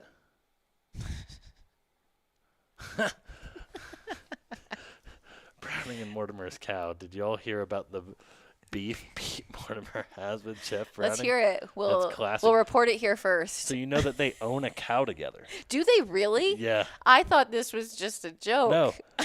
No, this is a thing. And apparently, we'll have to ask Pete tonight on the stream, but apparently at one point their cow was lost after they bought it. Oh, no. Does the cow have a name? Or did they just not name it because they're probably... I'm not sure. All right. I'm not sure if they got that personal with the cow. I don't know that that was the cow's purpose in their relationship or not. I guess I... Looks like we got another runner coming in. The nice wide brim bucket hat there. Somebody else says, Courtney DeWalter done this race. I don't think so, but she's paced it, right? Didn't she pace Jamil the first year?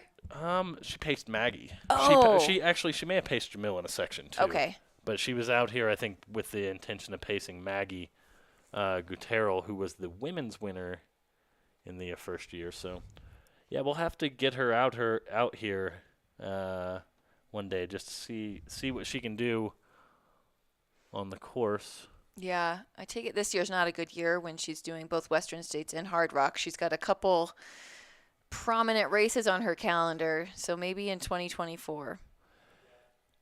It would have been a pretty amazing triple. Oh, my gosh. If anybody could do it, it's Courtney DeWalter. Had another donation come in. Kabuki Snyder, thank you so much for your donation. Love to see all these come through and all the support from the Cocodona community. We've got 34 donations here. I know a few of in the chat, so I would say probably like 36, 37 donations.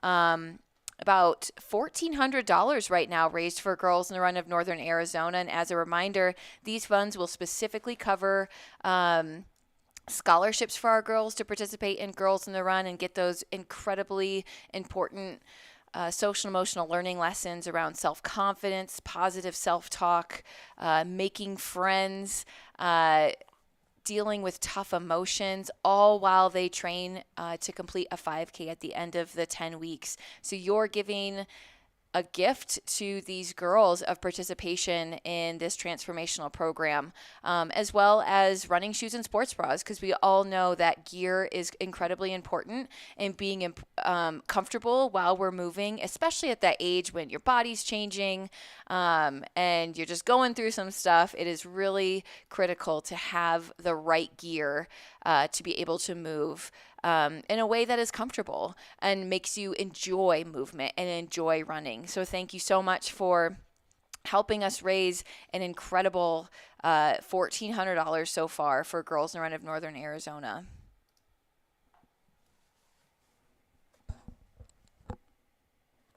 It looks like we do have some more runners making their way through Prescott.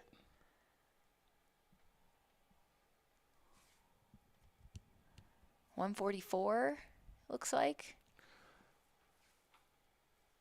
Yep, bib 144.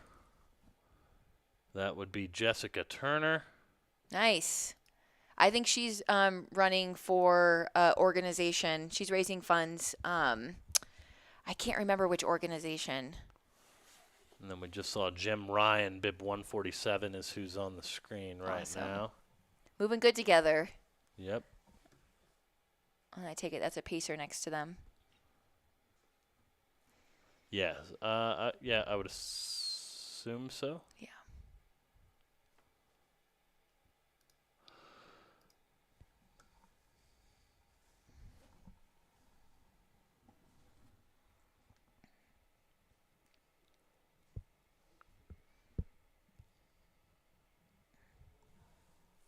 And we will send it back to the Satisfy Fain Ranch aid station here. I think since I'm on Carrie Henderson's crew, I'm in the text message Yep. chat you got that's all going the on. inside beta, huh? Yeah, so I think her crew just got to Fain Ranch. So Austin Awesome. Corbett of Catula, I think, is probably roaming around here somewhere. And her sister, I think, is the other person.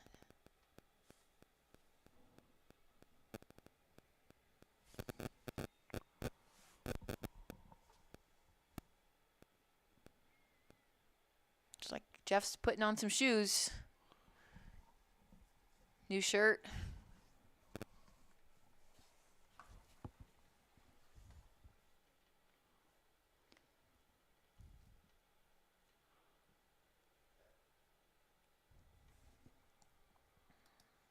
We got Skylar in the chat requesting Eddie McRae brings Floda to LA for him.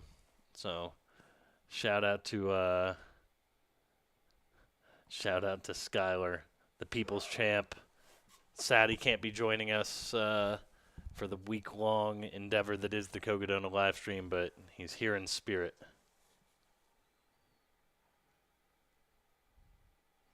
Got somebody who wants to see Killian Jornet run this race.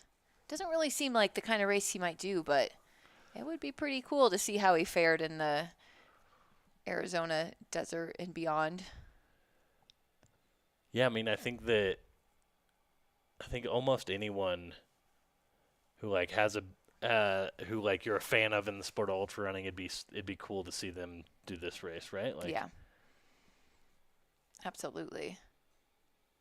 It'll be interesting to see which prominent ultra runners make their way here over the next few years, because there aren't a ton that have like kind of dipped their toes into the 200 mile plus races, but as they become more popular, there's more options. I think we'll see more taking a stab at it. Maybe not in the way that Sally McRae is doing and doing all of them at once in the same year.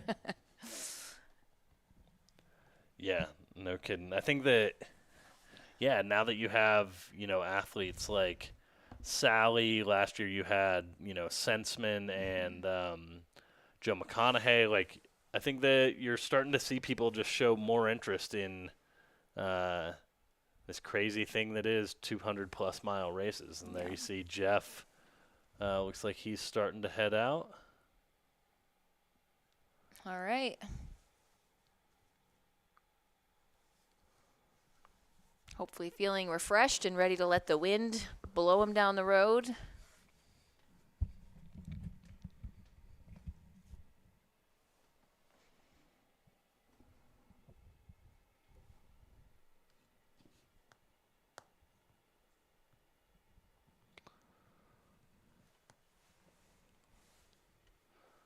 Looks like we've got another runner just in the shot here. Can't quite get a read on that bib when he leaned forward, but that was who just came in with the gray hoodie. With the well, we've got the gray hoodie, we've got the sunbrim hat there. That is bib 12. 12. Thanks, 12. That was a convenient lean over.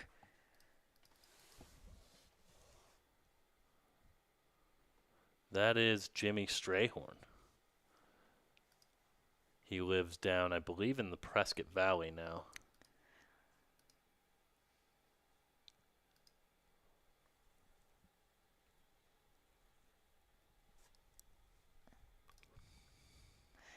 It would be pretty unique to be able to run through your town on the way through a race like this, or run home, to Flagstaff if you live there. I agree. I think that's one of the things, like I said before, that made this race like such an amazing experience for Versteeg in the first year was the passion he had for, a lot of these little kind of trail towns and communities. Because he lived in most of those communities. Yep. Yeah, he's lived and worked in, most of the area from Prescott to Sedona. I think he lived in Flagstaff for a bit too. Did he? Yep. if I remember correctly. It's been a couple years since I listened to some of those interviews.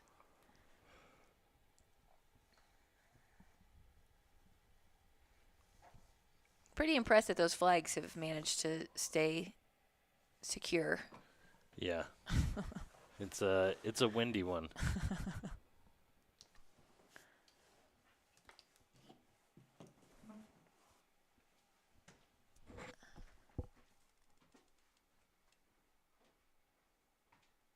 Oh, that's really cool.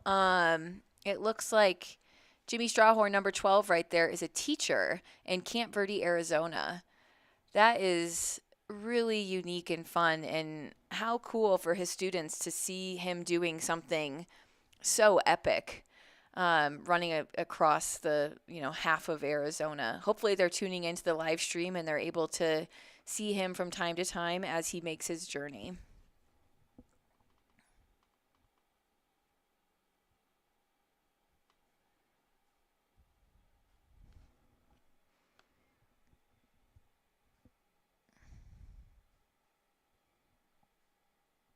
Got a couple other donations coming through. Just want to give a shout out. KJ, Shelby Matthews, and Carmen, thank you so much. And especially Carmen donated enough to cover a full scholarship for a girl at $175. So thank you for that very generous donation. Looks like we've got a blank screen here. And Matt has left the room, and I don't know how to change the screens. You're just going to have to bear with me and my voice doing a voiceover on a black screen. Okay, somebody is in here, and they think they know what button to push. Hey, it's Brett. Thanks, Brett. Oh, something just popped up. Oh, okay, so we got the static cam back on. Okay, we're back up.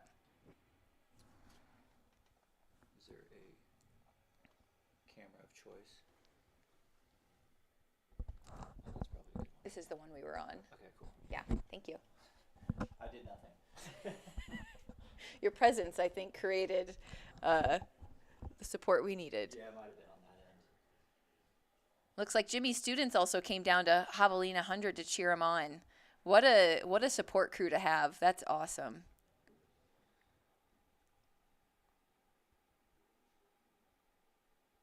This morning on the chat, the teachers were posting saying the entire school was following and watching. So we have a Girls in the Run team at Camp Verde, and I don't know if someone can let me know where he teaches at, either the elementary or middle school or high school, but we've got a Girls in the Run team in Camp Verde, and they are just incredible. They just had their little 5K at their school last week to round out their spring season. And one of my favorite stories about them is their first season was in fall 2021, and they had what we call a site-based 5K. So they do a 5K at the school at the end of their season. And the principal of the elementary had allowed the school to kind of pause for about an hour so everybody could come out and cheer on the girls on the run team.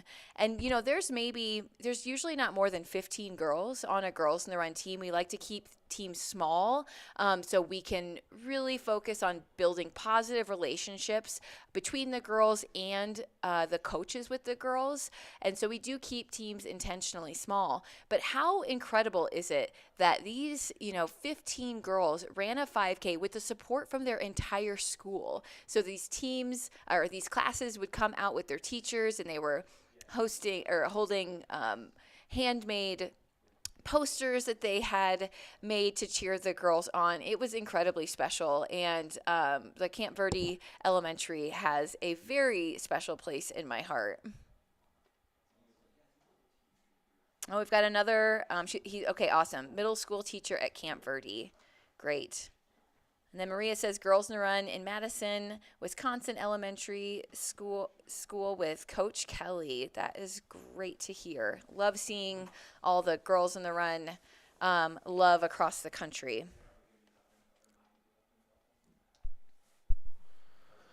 And again, if you're just joining us, we are tuned in to the Satisfy Fain Ranch aid station here. It's at about mile 98. We do have some more runners coming through downtown Prescott. Again, we'll have runners 206. 206. That Is that right? And 90. Yeah, that's definitely 206. That looked like Jose Sosa, that is. And then we got 94. Jose Sosa, typically a crowd favorite. Bib 94. Tyler Barrett. Jose, I think I forget if it was the first year or the second year, but Jose, like, broke his ankle. I remember this. And then, like, still finished the last 100 miles of the race. I think I remember that. I think I remember seeing him get, like, fixed up at an aid station. Yeah. Is that right? I think he got it taped up enough to where he could just keep going. I don't know how that's possible. Like, I saw it, I think, the day after the race, and it was like a softball on his ankle. Jose, San Diego, California area. Look at those happy chipper faces. Having to stop at the stoplight like everyone else. Yeah, unless you're Michael Versteeg, then you just run in the middle of the road. Yeah, ran down the middle of the road. Literally at this traffic light, he moved into the normal like driving lane because a cop was making a left-hand turn. And so Versteeg is like a car, but on foot. There we've got Jose Sosa and Mr. Barrett. He's giving us a little wave just a moment ago as they crossed the road. Yeah, and so he made the turn as if he was a car to avoid the cop car. And it just, yeah, it was great. And we're going to keep it here for a little bit.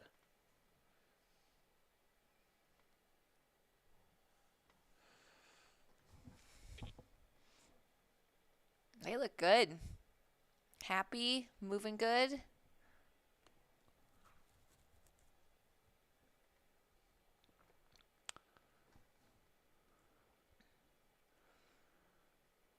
All right, big thanks to Heather and Travis for your donations to Girls in the Run of Northern Arizona. I think we just surpassed our $1,700 from last year. Yeah, what are... I'm at 1,565 in that link that is at the top of the chat. Yeah, and we're at just under 180. Awesome. Wow, you guys just knocked it out of the park. I still got 30 minutes left on the live we'll have stream. it through this stream. We'll have the direct donation link in this stream and in the afternoon stream Incredible. as well. So, well, big thanks to everyone that helped us reach our goal of surpassing last year's $1,700. Obviously, we can keep it rolling. We'll keep the fundraising link up, and also big thanks to Aravaipa for just providing this platform to be able to talk about Girls in the Run, the importance of getting girls running and providing them with social emotional learning opportunities. And helping us fund scholarships, shoes, and sports bras for girls in Northern Arizona.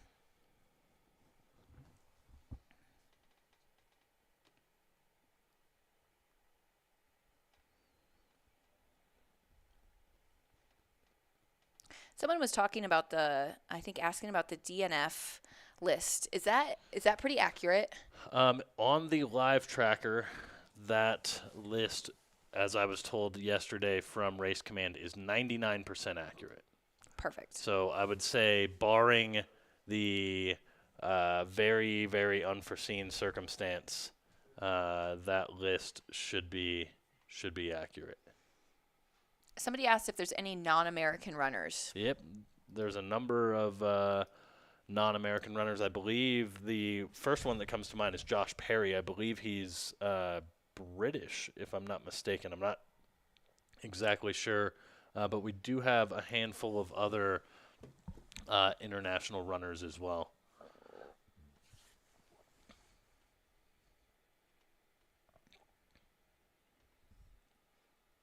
Are those the people without a flag by their name? Because it looks like Josh Perry doesn't have a flag by his name. That's a great question.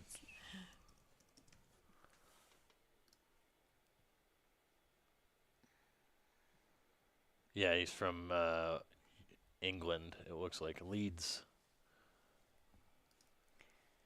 Yeah, but I thought there were more who I thought there were more international runners. Oh yeah. So what is this? No, that's Nebraska. Nebraska. Why I think don't- we've why doesn't established Ne- as the Midwest. Yeah, but why don't they get a flag? I don't know.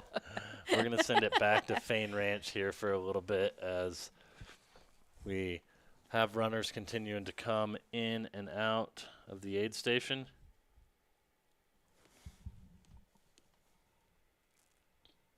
Looks like, according to the list, we've got 21 on the DNF list. Do we know what the complete finish rate was for last year? I'm not sure on last year. It was, I think, higher. The inaugural year was, I want to say, I can't remember the exact number, but it was in the 60s. Okay. I know that's a wide range, right? That could be 60%. It could be 69%. Sure. But it was somewhere in the 60s. For the DNF rate or the completion? Finisher rate. Got it. Yep. Oh, that's pretty good. Yeah. Considering all the heat that they dealt with in that first year. I could also... I could just ask. I can get that information.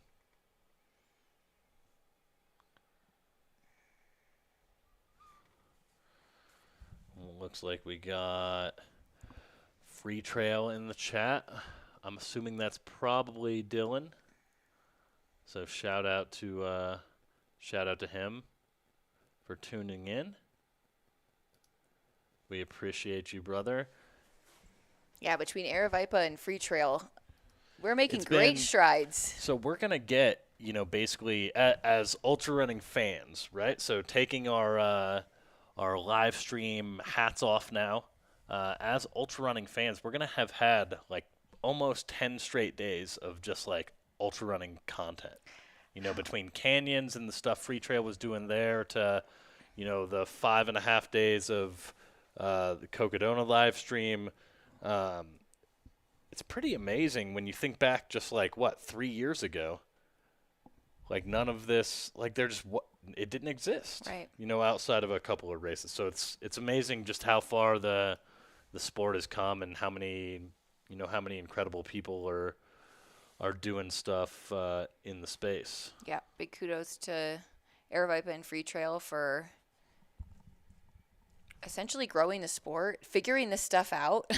It's a lot harder just to try to figure it out than, kind of copy somebody else or do what somebody else is doing. The logistics that goes into something like, I don't even have any idea what kind of logistics goes on behind the scenes of trying to do a live stream for a race that lasts days, let alone even just like a 50K or anything. We're in remote areas. It's not like we're hooked straight up into access to the internet and things like that in all of these places where we have our races. So it's just really incredible that, we're here doing what we're doing right now. Yeah, I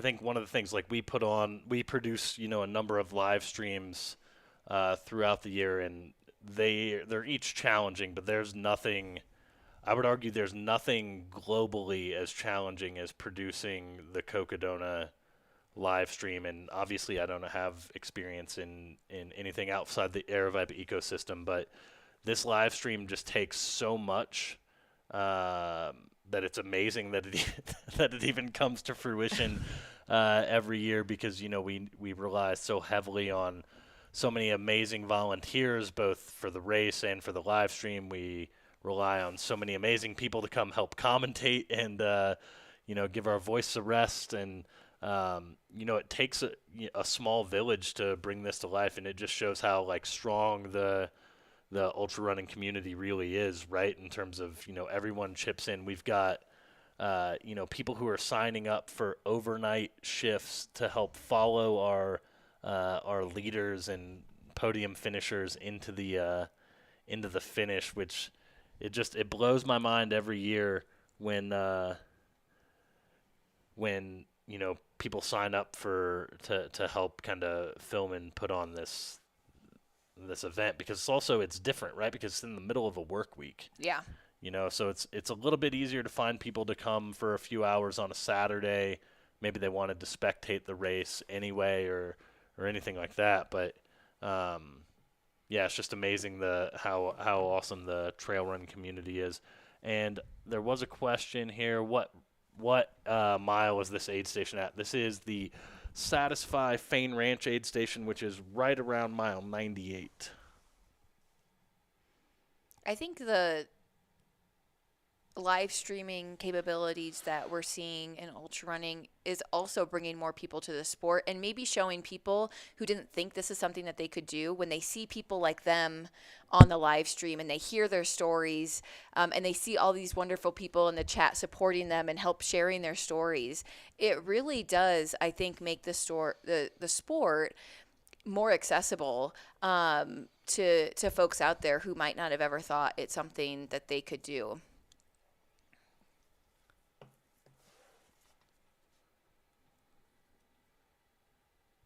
And especially on the women's side, I mean, we haven't really talked about this, and I'm sure you guys had talked about this, but the women in the lead right now, I mean, they're right up there. They are in the top 3, top 5. There's a lot of back and forth, and it's I think also from a woman's perspective, like seeing moms and women complete these insane, incredible challenges is really important for sport and inclusion of women and accessibility for women. Yeah, I mean, it's so amazing.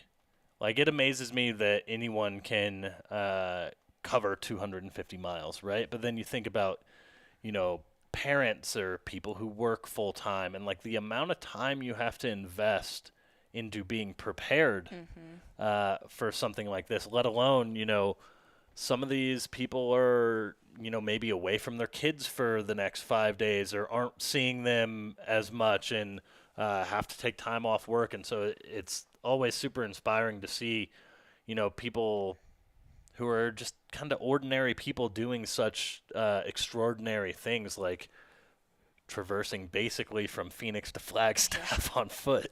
Yeah. I get a couple people come in.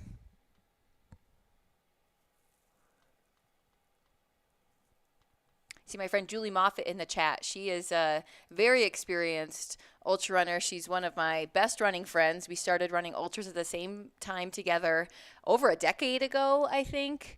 I remember a run that we did in Iowa City, Iowa, where I think either she said to me or I said to her, "Have you ever heard of a race called Western States?" And it was pretty much downhill in the best way possible from there. We both got into running trails and ultras, and I think having a lot of female friends in the sport is also I'll just back up, and when you look at these longer races, the longer they get, the less women you see on the start line. And again, that's why I think having some representation here in the live stream of telling stories and showing, not just the faster people, but really sharing stories about all folks that are signing up for these races can really inspire others, other women to, take a chance on themselves, take a bet on themselves. When they see other women can do it, they can too. And I think that's what's really cool about Julie and I's relationship, is that we've been able to kind of do that for each other, getting into the sport at the same time, seeing us tackle 50 milers for the first time, 100 milers for the first time, learning from each other. So that is, I feel like friendship within ultra running is really quite special, and you might not see it in other sports like ours. And we are going to have some shots from Jerome here in just a little bit. We're working on getting our filmer's camera kind of turned to the horizontal direction. It looks like Bryce may need to turn his phone's orientation lock off so that it will allow the camera to switch to yep, there we go. And so we're going to swap over to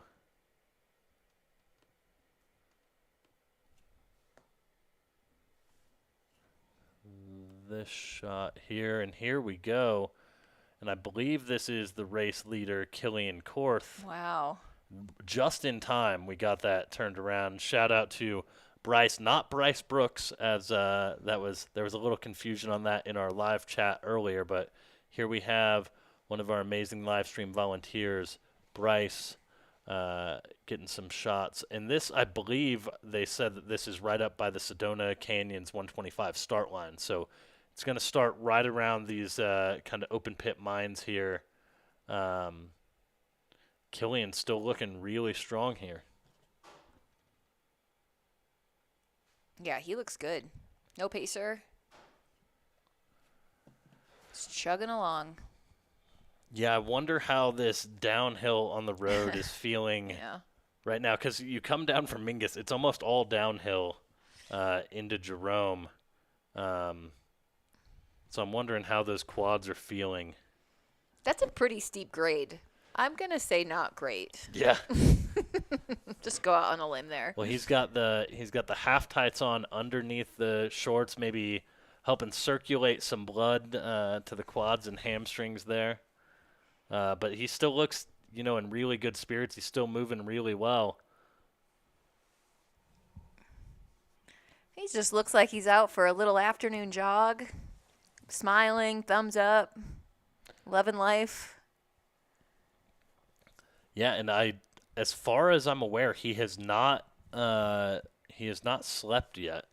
So we'll kind of keep our eye on where that is. Brian Beal says, I looked worse than that yesterday during my easy run. Oh, and Tamron Gladden in the chat. Elle Spacek had a baby 14 months ago, and she's crushing it. That's insane. That is very insane. I've never had a baby. But I have read about it. I've listened to a lot of podcasts and, around like women runners and having babies and coming back. And it is just incredible to put your body through something like childbirth and come back and run something like Cocodona 14 months later. I mean, everyone's timelines look different, right? And hers is pretty insane.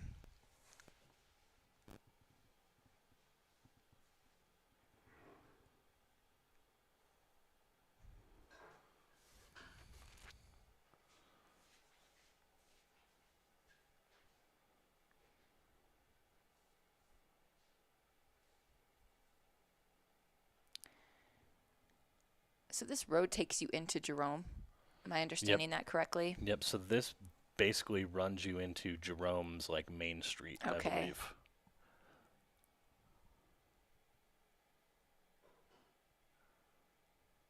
It is pretty nice to go through towns like this. I mean, having more people is always great, more support and things like that. But like I said, I was at Jerome on a Saturday a couple weeks ago, and there was a lot of people. And so I'm sure there'll still be a lot of people, but maybe, Tuesday tourist traffic is better than a Saturday tourist traffic for Cocodona.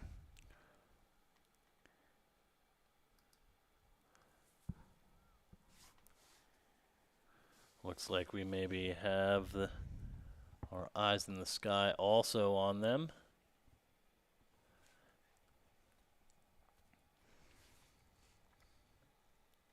Yeah, someone in the chat says, Elle shared a story about running Cocodona 2021 with her brother as a pacer. He recently passed away while she was pregnant and wants to complete this run for him. I heard that podcast too. I think she was on with Sally McRae. And how moving. I mean, that is just absolutely incredible, and what a tribute to her brother to be able to do this in his honor.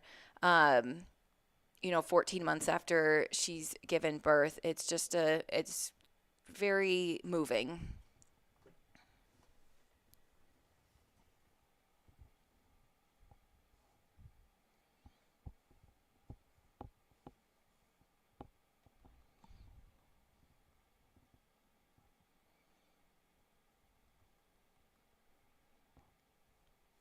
I bet there is a bit of motivation having the camera on you, where you might take a walk break and instead you just keep trucking along. Although he looks good regardless, he might. Yeah. I don't think he probably needs a camera on him to move a little bit faster.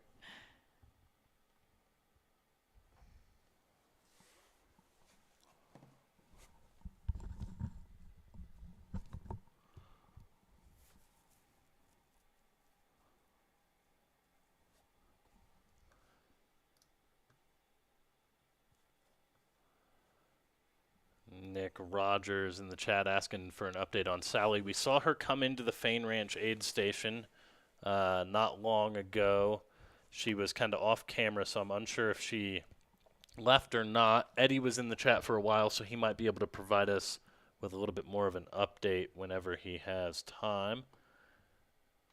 And you can kind of see slowly starting to make their way towards Jerome. That is the mile 127 aid station.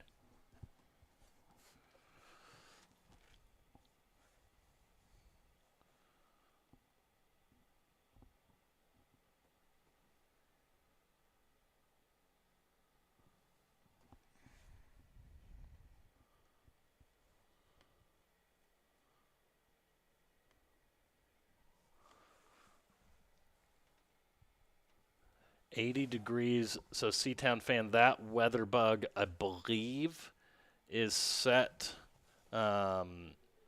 for. I thought it was set for. Black Canyon City, but don't believe that is where it is set for. I'm gonna get an update on where that is. Yeah, that doesn't sound too hot for Black Canyon City.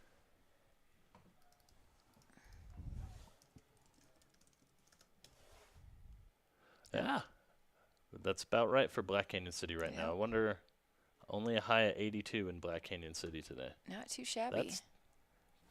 Runners probably wish they would have started on Tuesday. Had a few more donations come in that just wanted to make sure that I gave you a shout out. We've got Heather, Michelle, and then my good friends Angela and Ian Feldman. They are... you will see them at a lot of Aravaipa races. I don't know if you know Angela, Matt. She I recognize the name. Probably because she's on like every Aravaipa results list. Yeah. She's training for Western States right now. AJW is her coach, actually. So it'll be our second Western States. Her training's going great. Thank you to Angela and Ian for your continued support of Girls in the Run. They are repeat donors. Certainly appreciate those that continue to give, year after year and continue their commitment to empowering girls in Northern Arizona.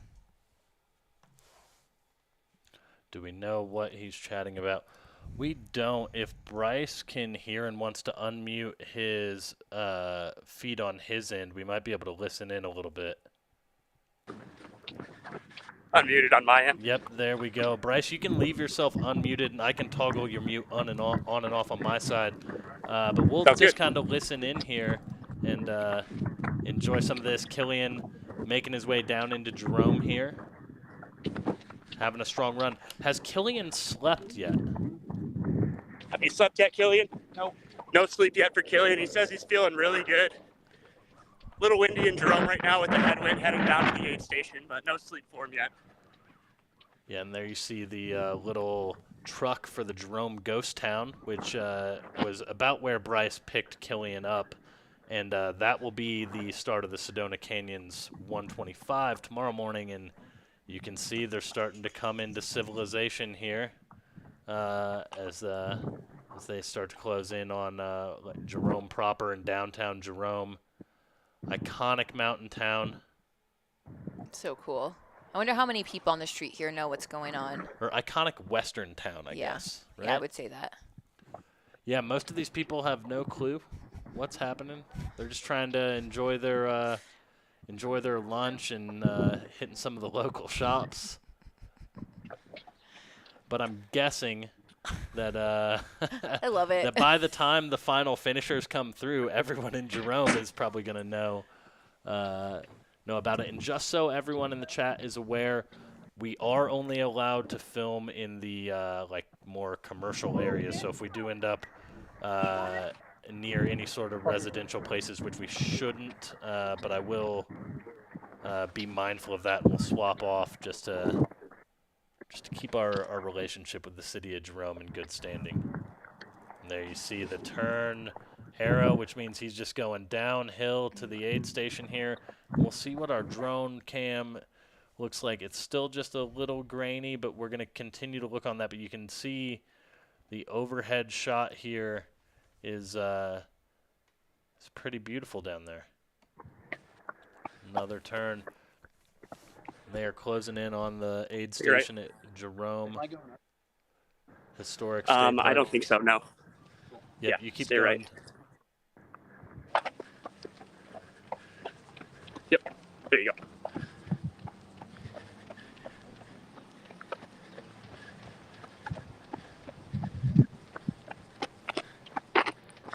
Just down to the aid station. And one of the interesting things about this location is when you start to look out, you can see the Sedona Red Rocks from Jerome and kind of the entire, at this point, I guess, the Verde Valley floor, right? So you've got, it might be hard to pick up on camera, but you've got just these beautiful views of all these incredible red rock formations that runners will be heading towards. Yeah, there's some really wonderful spots in Arizona where you can see red rocks, then you can see Humphreys, and just really take in, you know, the variety of what Arizona has to offer. Yeah, it's super interesting, right? You can see the red rocks. You're probably feeling pretty warm in the Verde Valley, but you look off into the distance, and this time of year right now, you'd still see the snow-capped peaks of the San Francisco peaks, Mount Humphreys, up in Flagstaff. It's down here. Okay. Yeah. So it's right at the start of the state park. Cool. So we'll run down to the aid station, and then you'll leave the aid station. You won't have to climb back up this, though.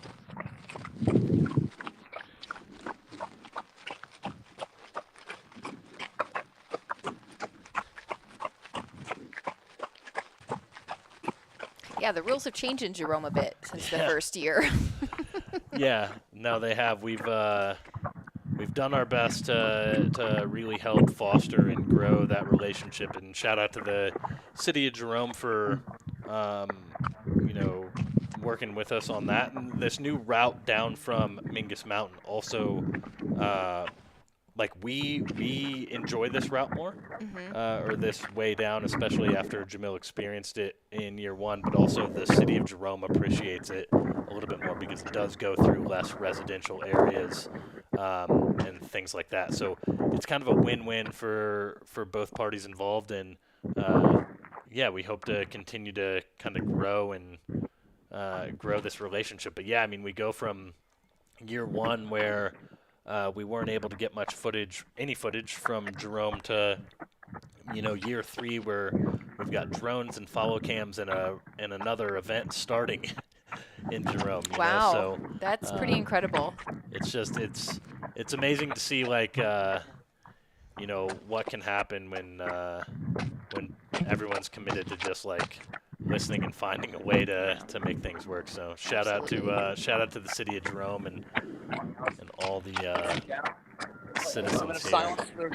Yeah, and to Aravaipa for, you know, finding those mutually beneficial situations, because it could have gone a completely different way if you approach it in a way that is not useful. So sounds like good work was done on both sides. You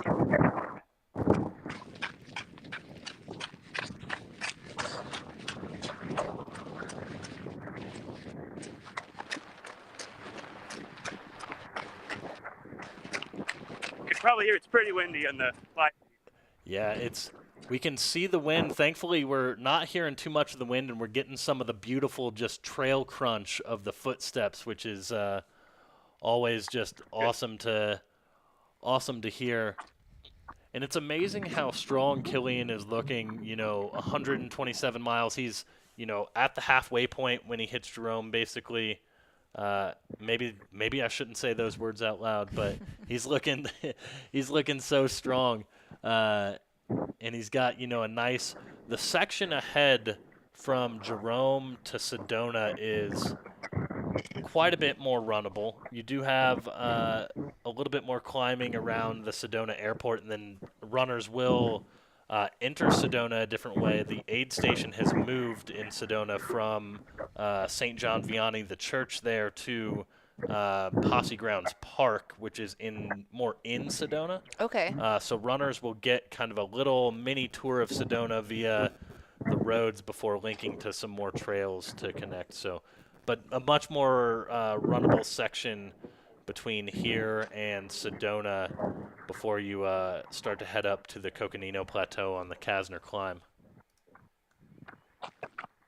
Yeah, I bet it feels good just to kind of be able to open up, and maybe opening them up isn't the right word when you're 125 miles into a race, but just to not have to worry so much about your footsteps and just kind of cruise. Yeah, I mean... update, we're cruising at a 950 pace downhill, so Killian said opening up is the right word. Okay, opening up you're doing. Yeah, I was going to say, I think, especially when you come off of that descent down Mingus, where it's at times maybe not the most enjoyable experience coming down Mingus Mountain. You're probably excited to get to a section of trail where you can open up the legs a little bit more, or at least, start running and feeling good and strong. And so they should be approaching the aid station here in just a matter of moments. The aid station should be I believe it's still at the State Historic Site there in Jerome. It's just right up around the corner here. Jerome, again, just has like such a unique vibe to it, right? Like when you look at all the things around Jerome, it just screams like old Western town. Absolutely. I did a train ride with my parents that starts in Cottonwood and kind of goes through where the train used to go for the mines to like load stuff. And there was some really interesting history that was shared about, the families that, started the mining companies in Jerome, and how much money was in that town, just a few families, but very interesting. I wish I could remember more to share with you, but I can't. So you'll just have to take the train ride yourself. Yep.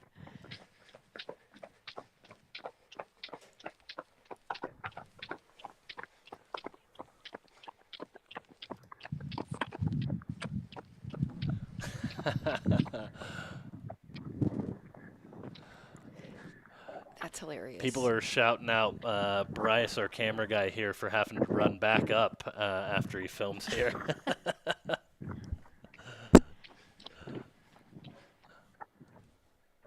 Somebody also said they stopped at one of those shops to get a milkshake in Jerome before they hit the aid station.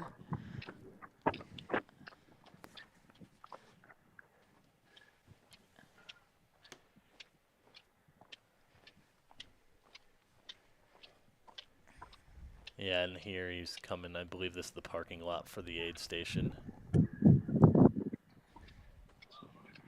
Yeah, and so you can see off in the background, all those little mountains you see are the red rocks of Sedona. It's harder to make them out on stream, but Killian's got a really beautiful view off to the left there.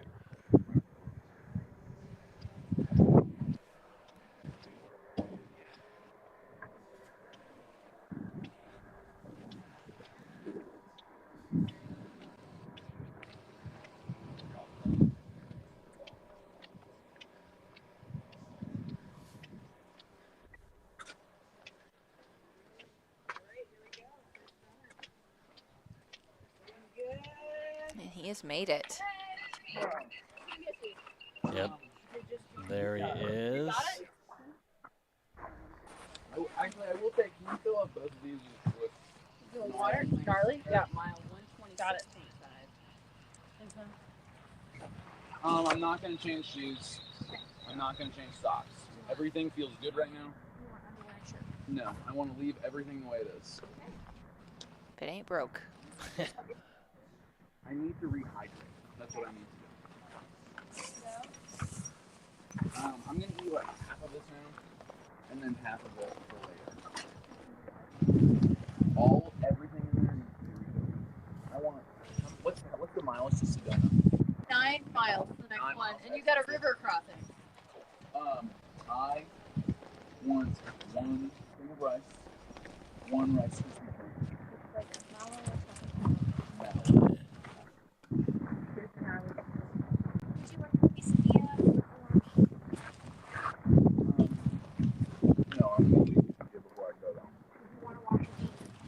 We're actually going to switch angles slightly here. We're going to switch over to Isabella's feed here. And we'll see if our 2 camera operators can spread out a little bit so that we don't get the reverb. Hey. Ready, Cody? For the time being, we'll mute that until if Bryce wants to head back out or catch his breath and refuel, we'll give him a little bit of a rest, and we'll check in with Isabella here. Yep. Thank you Isabella, so much. Appreciate it. our wonderful, All right. wonderful member of the Spring Energy team who was out making smoothies at the Jerome aid station. Or not the Jerome aid station, the Crown King aid station just yesterday is joining us on the camera. We've got her audio as well. Isabella, how are you doing today? You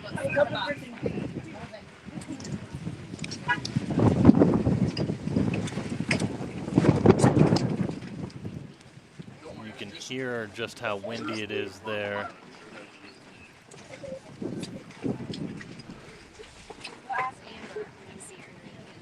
It sounds like from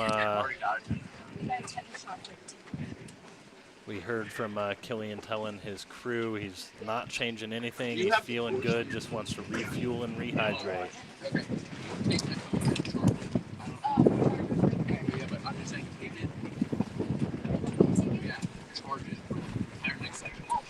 He's got it. I have it on my watch too. And while we stay tuned in to the stream here, I believe we're going to have a little bit of a commentary switch. The lovely duo of Finn Melanson and Brett Horning are going to be taking over the microphones here, gracing us with their beautiful voices. I'll be shifting over to producing the rest of the show, hopefully making sure we don't break anything. And we'll keep you right here, and we'll have our commentary back on in just a minute. And before I sign off, I wanted to say thank you so much to everybody who donated to Girls in the Run of Northern Arizona this past 3 hours. We had a few more donations come in. Thank you, Julie. Thank you, Mark. I believe that puts us over $1,900 raised in for Girls on the Run.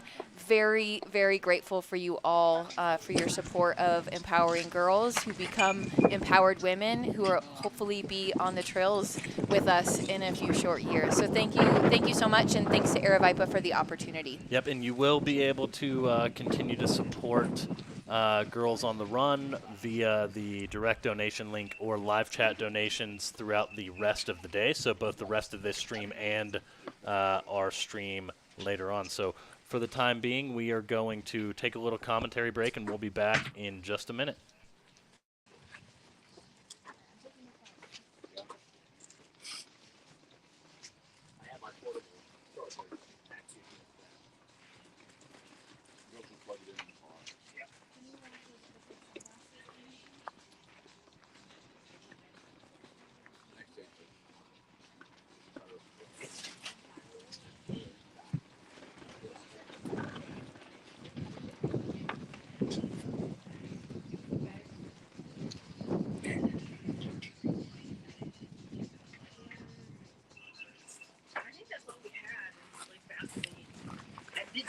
So the Vaseline does everything. That's everything they gave us.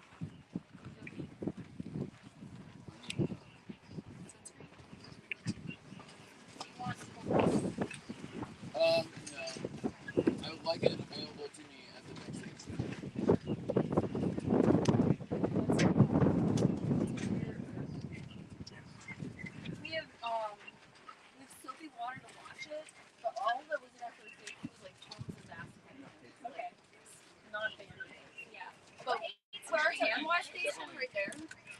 Like I would use that to wash it off.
Welcome back, everyone. The boys of the Single Track Pod are back. I will be sitting off camera here producing the show, but I have a mic so I can chime in still.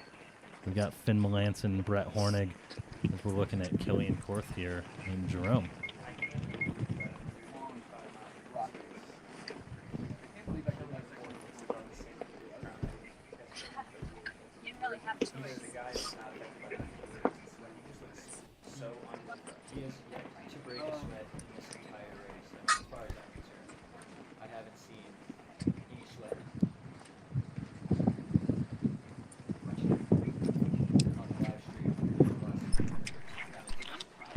Seems so casually jogging into Jerome, not trying to sit down. Seems super in control. There are actually really and wild to think that he's roughly halfway through this race by mile count. Still halfway to go. That's not what I mean. Yeah, you know, any wise racer is definitely not thinking about it that way. They're trying to take this one bite at a time. Those were both normal. One of these is Coca-Cola. We do have Isabella is our spring rep who is out there in the field, and so she should be able to chime in from time to time with just like what she's seeing here and what's going on. But it does look like Killian might be getting ready to head out. I love this comment in the chat, Brett. Rivers says, "I'm here because of Sally. All of this is new to me, but super interesting. This is like the perfect case study of what an athlete like Sally McRae can bring to the 200-mile scene just by virtue of being in the event, putting out content around it. She's bringing new people into the sport, which is so awesome." Yep, it's all about getting more eyeballs on the sport. And, you know, people with platforms like that are a great way to make this extra visibility happen. Looks like we got Killian Korth, the overall leader, exiting the aid station, making his way back out on course. That was a much quicker transition than what we saw yesterday. We got to watch his full aid station transition at the Crown King aid station at mile 37, and he probably spent 15, 20 minutes there, whereas this one was just a handful of minutes. No pulled pork burgers for him this time. Brett, you and I were remarking on one of our favorite characters in this race yesterday, K Money, for many reasons, one of which being his nutrition strategy, which is McDonald's burgers from start to finish. I have to know, and maybe the chat knows this, has K Money stayed on his McDonald's binge for this race? Yeah, we will have to hopefully get eyes on him at some point when he makes his way through this Jerome aid station. Maybe we can pass that question over to his crew, see what the rapper count is up to.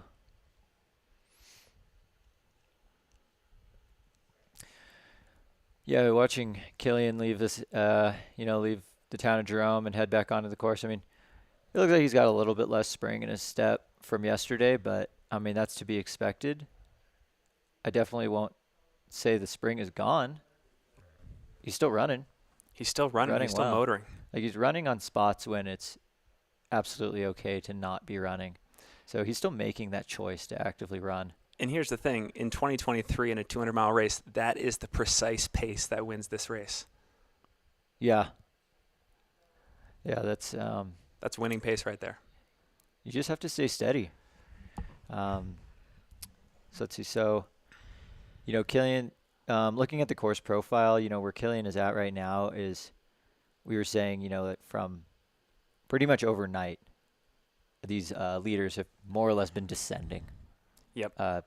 All night. And he's really just past halfway down the major descent in the middle part of the course, which is somewhat the last long descending you get until coming off of Eldon to the finish. I wonder what Killian's thinking right now in terms of is he cool with this descending? Is he gonna accept hopefully gravity being on his team, or is he ready for a switch up in terrain?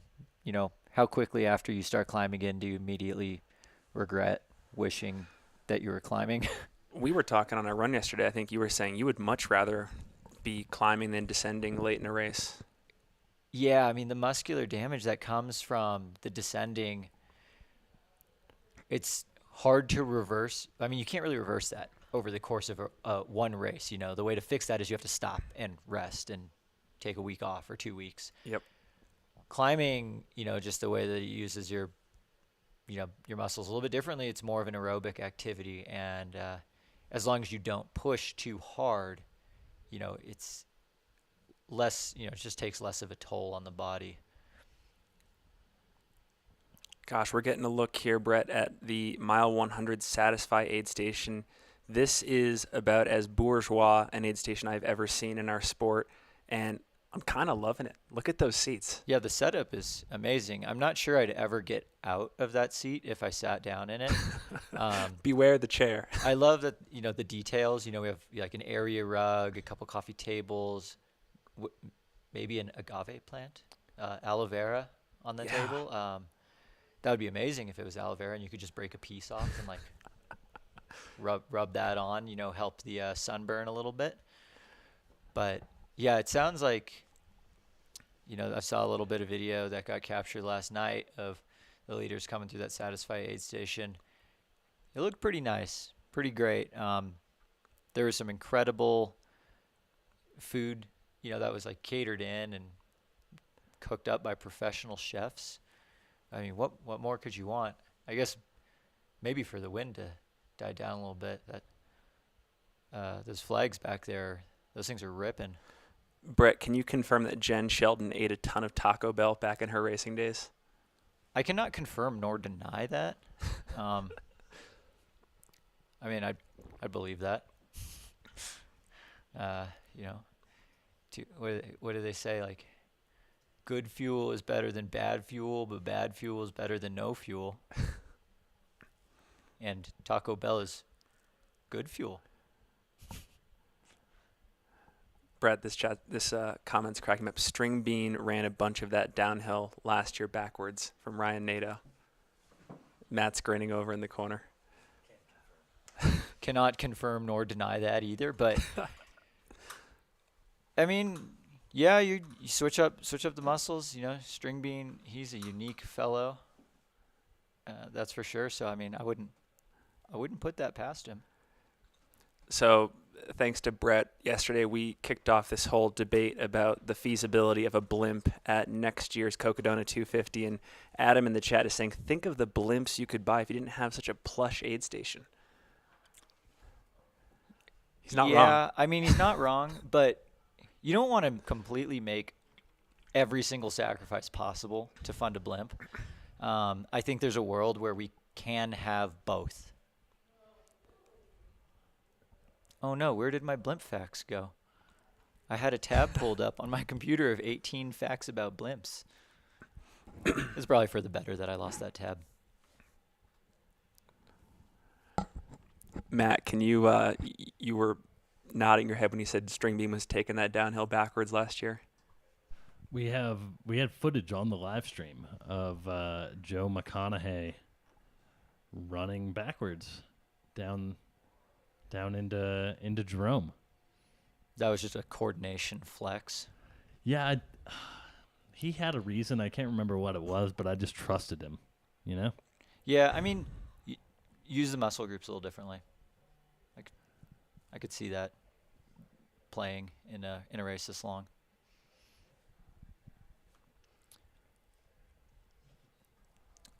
Let's see. So, and I think we're gonna have a little bit of a check-in from the Jerome aid station in just a second. Yep, there we go. We're gonna check in with Isabel here at the Jerome aid station. So we should be expecting him next, and weather is feeling great. It's nice and breezy, a little windy here, but yeah, feeling good, and he's looking strong. Hope everyone's doing good on that end. Yeah, I think we missed the first part. Can you just tell us maybe what were Killian's spirits like when he came into the aid station? Oh, she might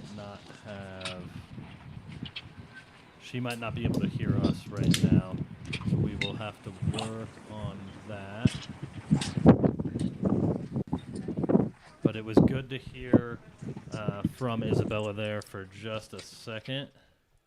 And she said that he was looking quite strong. As Brett, what did you crack open over there, Brett?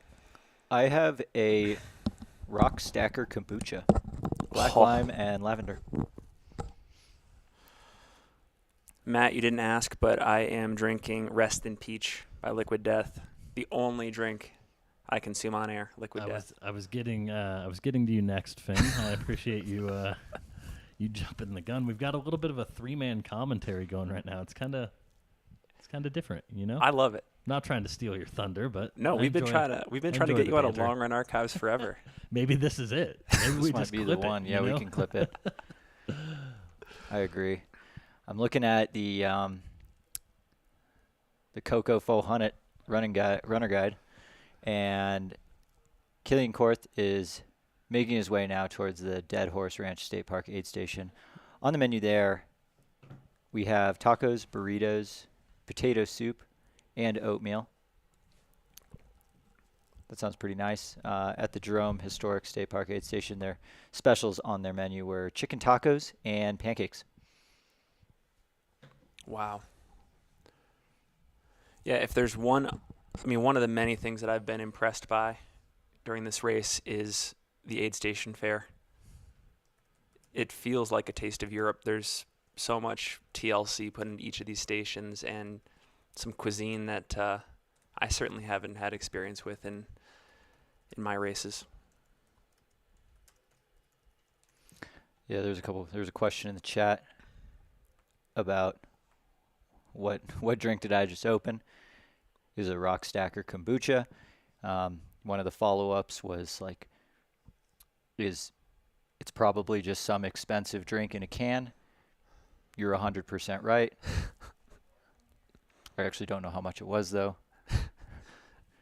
Because you have a certain skill, one of many skills. Yeah, we were at Single Speed Coffee Roasters down here in Flagstaff, and we got some breakfast, we got some coffee, and then at the last minute I was like, oh, I want to add on a kombucha. And then the barista was like, there you go. And then just gave it to me. It was very nice. And it's a great flavor. Shout out Single Speed Coffee here in Flagstaff. We were advised by our friend Mike McMonigal that if you're in Flagstaff, it is the place to go get a cup. And I agree. The coffee was so good. It was incredible. It's all roasted right there in-house. And I'm a sucker for a coffee shop that does all their roasting in-house.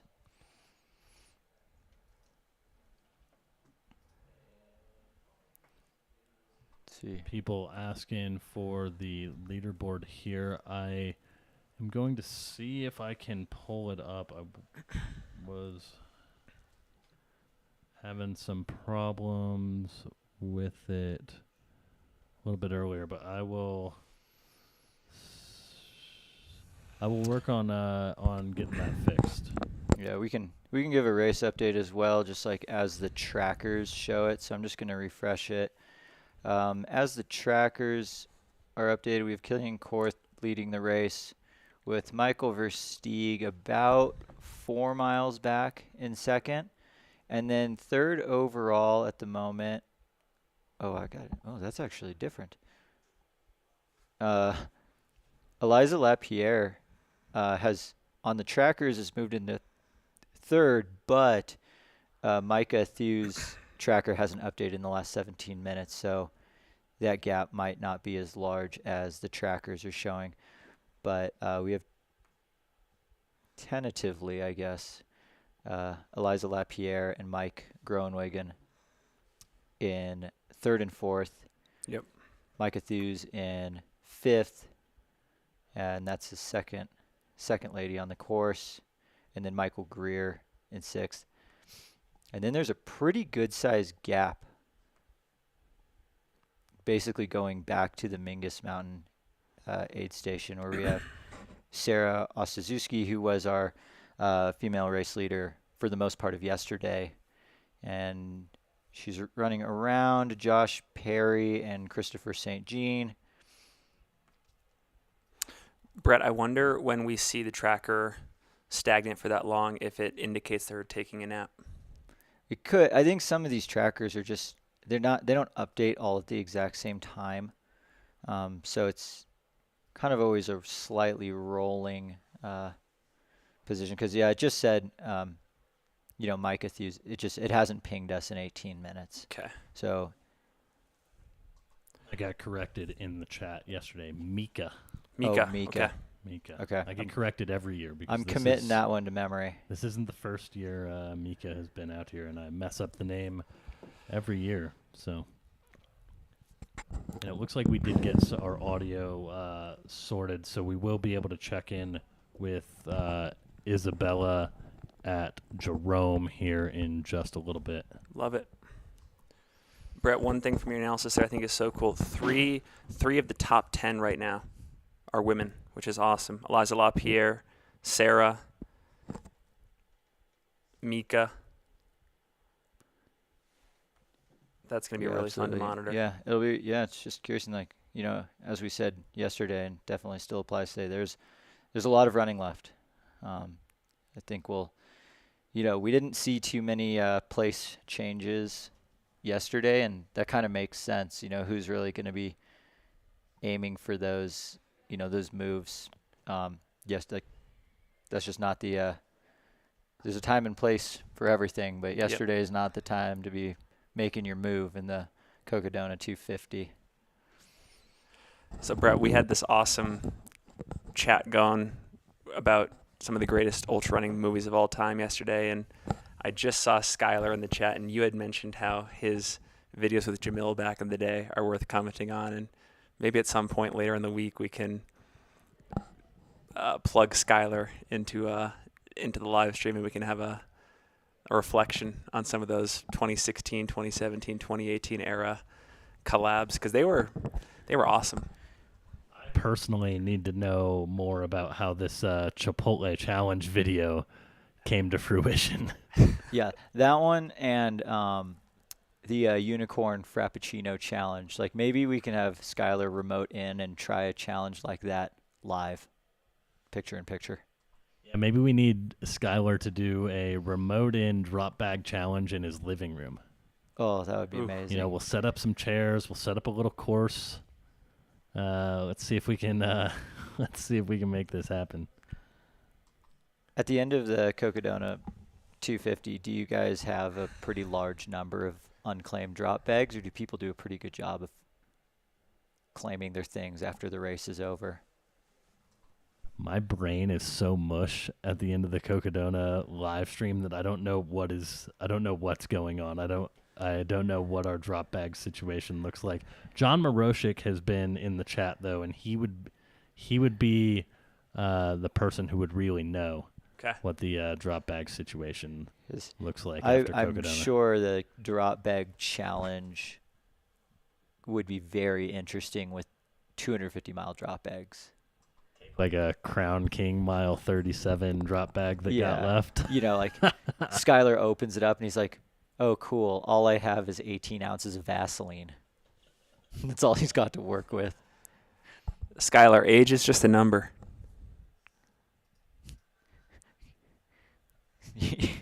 Skylar, watch your caps. You don't want to get banned from the chat. I think that the stream bot is off of the all caps. We've had I don't think we've had any of the Goldberg squad get banned yet or get timed out. But I think you did. I did. I got banned at Bandera. Yeah, I changed. I might have changed some of those settings. All right, I've got an idea. We're doing an ESPN 30 for 30 on the Jamil Skylar era of Aravaipa Running content. A retrospective, 5 years on. That would be great. We could just show them the video and they can talk about it. We're gonna go pitch this idea. Is this the pitching idea of the day? Is we got to pitch to Jamil to do a 30 for 30 with the drop bag challenge? Yeah, I mean, I think we just need to produce it and then shop it to the team at Disney. You know? Yeah. Maybe it goes to ESPN. Maybe it goes to Disney Plus. Who knows? I'm here for that. Aravaipa Plus, only $20 a month. 17 of your $20 goes towards funding the Aravaipa Blimp, a.k.a. Blimp Biscuit. We're going to make it happen. We already have the graphics and the pictures, the media. It's ready. Pretty soon we're going to be floating. Like this idea. Aid Station Fireball in the chat. He'll fly out for Eldon Crest next year, and the live stream can tell him what to consume at each aid station. Wait, hold the phone. We just saw runner number 62 in the static cam, and they were jumping around eating, I think, some ice cream. They are wearing Vaporflies. Are they? Yeah, they're wearing the Wow. Vaporfly Next %. That's David Mayo. Oh, yes. He was, I think that was the runner early on who was just running in short shorts, wasn't he? That's still the case. Is it? Yes. Legend. Oh, my gosh. In Vaporflies. Well, so much for my question of, like, does this course Vaporfly? Apparently, this course Vaporflies. We're looking at the Satisfy Running aid station, which is Fain Ranch at mile 97. On their menu, according to the runner guide, they've got grits, bacon, fries, eggs, tacos, and spaghetti and meatballs. Loving it.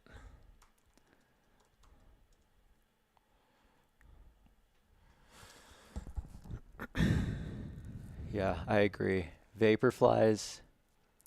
A little bit of is next level color commentary on Vaporfly, David. He's done the Grand Slam of ultra running back in 2022. He's a Grand Slammer, huh? And he 58. He looks great. I want to look that good at 58. Well, one of the perks of wearing Vaporflies is you're going to maintain some pep in your step. You sacrifice a lot of ankle stability. David must do a lot of work on the Bosu ball in the gym to be able to handle that sort of shoe stiffness. And, you know, I'm only going off ultra sign up right here, but David allegedly did not get into ultra running until age 54. And I love that. There's no perfect time to get into our sport. You can join at any time. And he's now doing a 250-mile race 4 years later. Over 54? Yeah, he's 58. Oh, my gosh. I just figured he was, like, in his 30s. Me too. See, these sorts of challenges, they keep you young. Yeah, in 2022, he did Wasatch, Leadville, Vermont, and Valdoran in one summer. That's a big That's summer wild. of running. He did 400s in a 2-month span. Perfect person to run the Cocodona 250. Yeah, I agree with some of the talk in the chat. We need to get a before and after of these vapor flies. What do you think of what Eric says there? Going 4 to 5 miles an hour on average, it's safe to use almost any shoe. It's true. Although just walking across anything remotely technical in a vaporfly, it's like somewhat downright dangerous, just because of where the carbon plate is and how it just bounces you in every direction. I agree though, it can be done, but it's wouldn't be my first choice.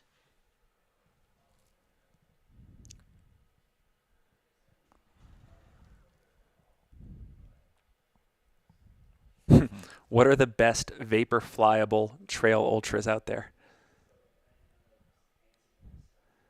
I mean, if it's vapor flyable, is it a trail ultra? That's the question. I mean, sure, it might not be paved, but does that really make it a trail? I mean, that's the ongoing debate with Tunnel Hill 100 mile. Yeah. Like you can get the trail 100 mile world record there, but like, what does that even mean? Tunnel Hill in, I believe, Vienna, Illinois, might I add. Ah, Vienna waits for you. Gotta give the Illinois shout out. Does Vienna have a special place in your heart, Matt? It doesn't. What is happening to the aid station here? We're gonna send it The Sausage King of Chicago.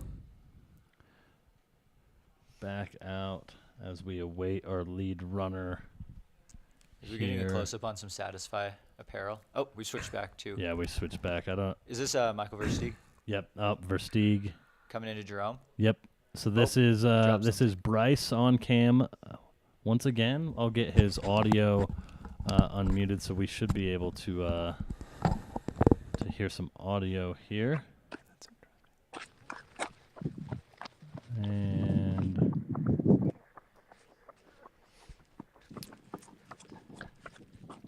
I am all in on the endorphin speed for a course like Leadville, and the debate has always been the number of miles that are technical that you have to slow down on versus the number of fast miles that you can really roll on. Where's the overlap there? Rob Carr had worn like Lunar Racer type shoes, or the North Face Lunar Racer look-alike that he helped develop. He wore that at Leadville. But yeah, there's definitely some spots where you have to be careful, but then there's also some spots that would be incredibly fast. We've got Michael Versteeg live on the camera right now. You can hear some of the wind there, maybe some breathing. Also looks great. he does. He looks strong. He did have. I know that there was a question in the chat about what the nap time was for Versteeg. From the time he went in to the time he left the aid station was about 90 minutes. He did get in the back of his cruise van and was going for a rest, but I'm not sure exactly how long he was sleeping for. That was at Mingus Mountain. That was at Mingus. Okay, so that was just the previous aid station. Yep. That has lasagna, salad, bread, and pancakes on their menu. It's a pretty awesome aid station. We didn't have any camera feeds from inside this year, but yeah, it's a pretty nice, like, kind of camp station up there. I'm sorry? The race start? Not yet. Yeah, it hasn't started. I think tomorrow. It's always interesting to me. They're getting still set up today. I'm sorry? Starts from here? Starts from right, yeah, you just passed the start. Yep. That first initial downhill. Okay, Matt, question for you. Yep. For the Sedona 125. If you make it to the start line of the 125-mile Yeah, I race should have done that. in time, can you double bib yourself? No, more than halfway.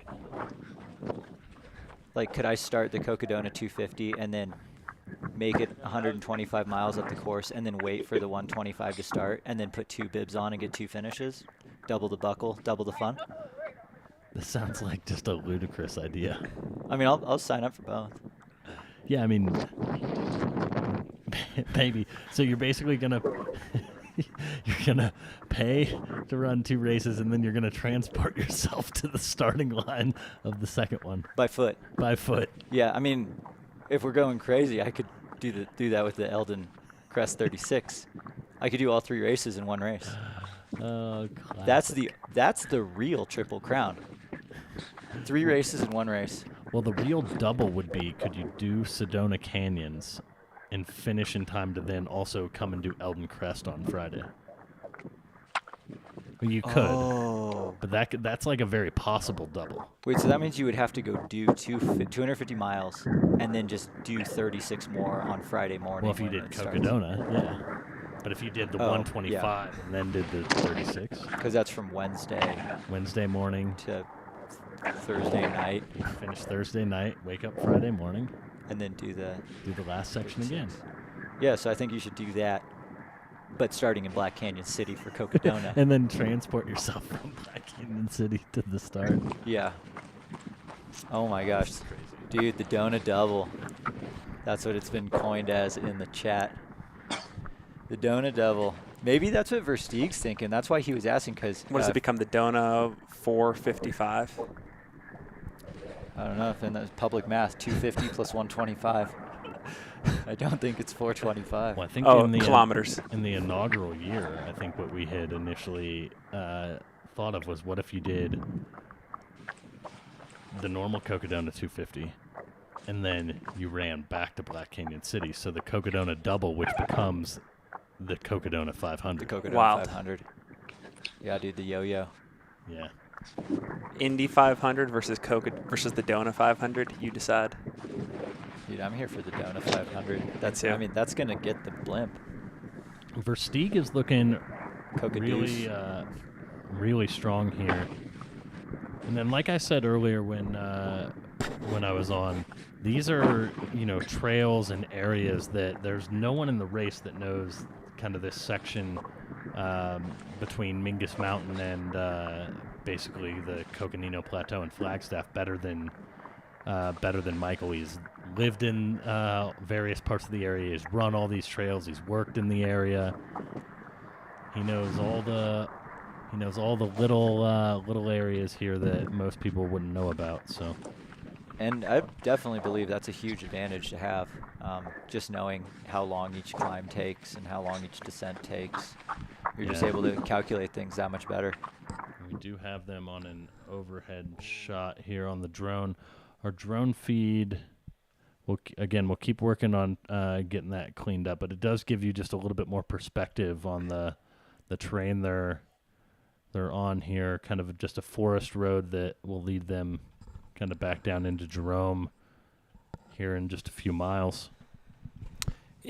Earlier in the shot, Michael was saying I should have done the 125, and I think it's an interesting insight into the mind of even the top runners in this race who are leading the field. There's still doubt. There's still reevaluation. They're still battling demons.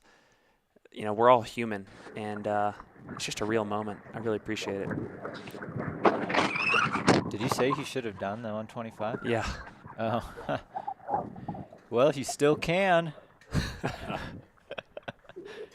You could just hang out there till Wednesday morning.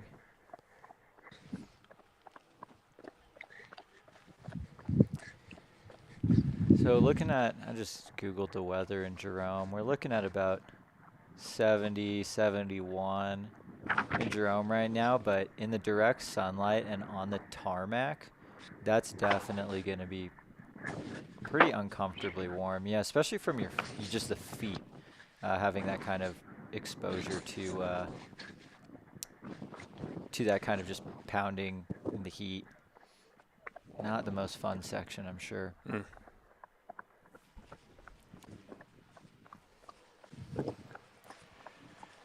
TJ Gardner in the chat, we got to give you a heartfelt thank you for the blimp graphics that you created. Seriously impressive. Yeah, maybe we'll get those up on the screen at some point for everyone to see. I'm sure Matt's working on getting the graphics attached to a button. This is something that Matt has been a champion for since the moment he heard the idea. He's just been such a stalwart champion for this idea of a blimp at Cocodona, and I think we're all just following his example here.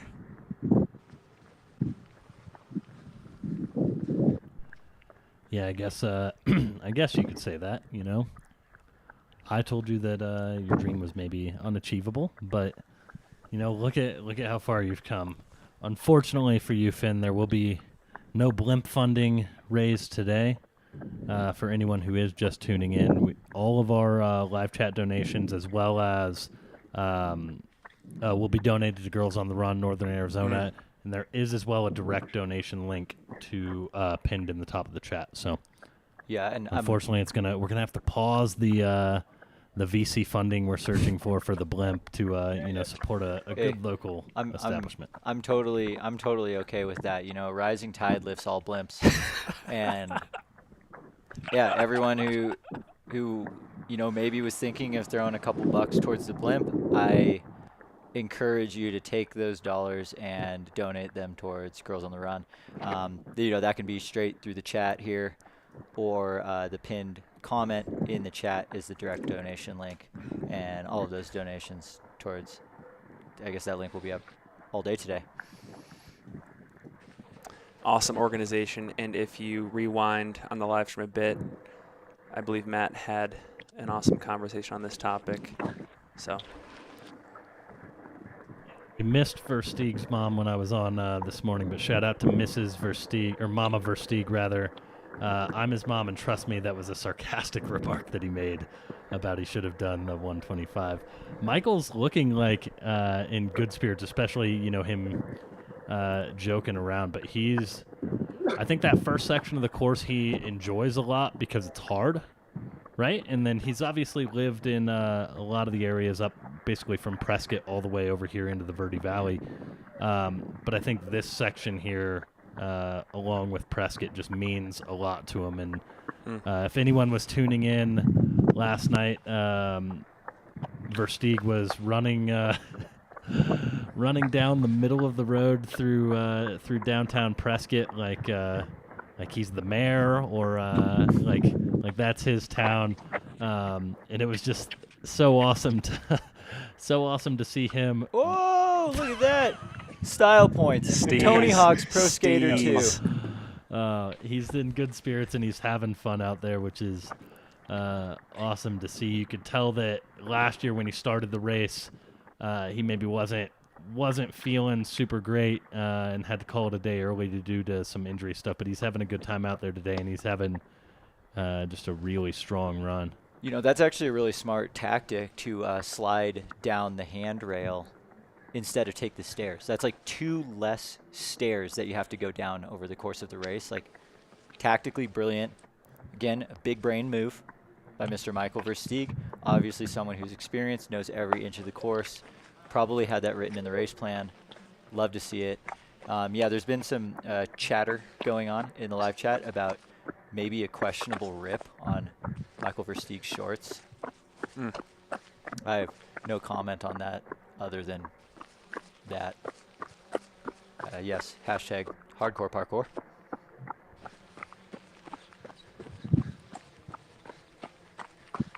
See, I'm going to refresh the trackers, see what we've got for updates. Some people were asking where's Killian's tracker updated 2 minutes ago, and he is at mile just about 128. Michael Versteeg is right about mile 125. So, I mean, yeah, the gap shrunk a little bit, but most of that was due to time of Killian being in the aid station. So probably similar gap as it has been for the last few hours now. We've got Lottie Brinks in the chat. Versteeg is such a vibe. I want to be as cool as him when I grow up. Shout out to Lottie. Versteeg is cool. He's like the I don't want to say he's like the current version of Anton, because he's not. He's the only Michael Versteeg. There's no one like him. In high school when I was running, there's everyone's big Steve Prefontaine fan, and there's always like, I'm gonna be the next Steve Prefontaine. No, I'm gonna be the next Steve Prefontaine. Like, Michael Versteeg was probably like, I'm not gonna be the next Steve Prefontaine. I'm gonna be the first Michael Versteeg. That's what I love to see. So that's what I encourage everyone to take that mindset. I'm gonna be the first Brett Hornick.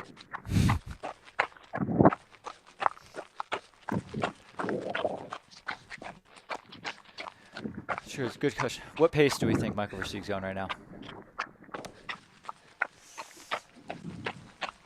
I bet he's going going slightly downhill.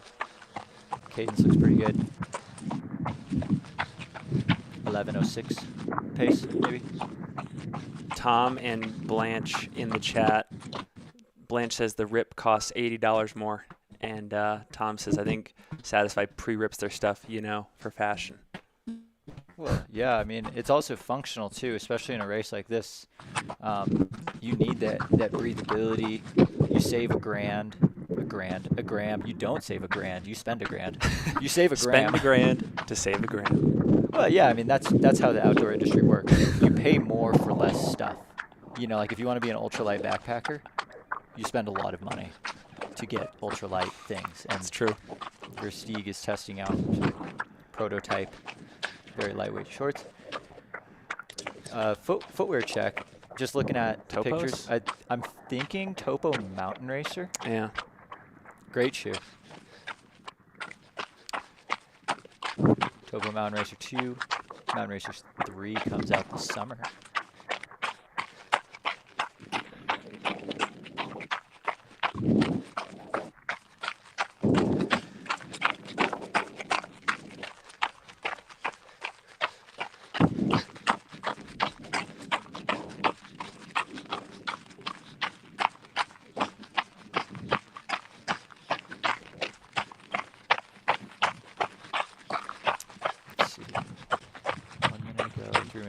Okay. Eliza LaPierre, 1 minute ago, update is about 118 miles into the race. We're closing in on about 9 miles out from the Jerome aid station.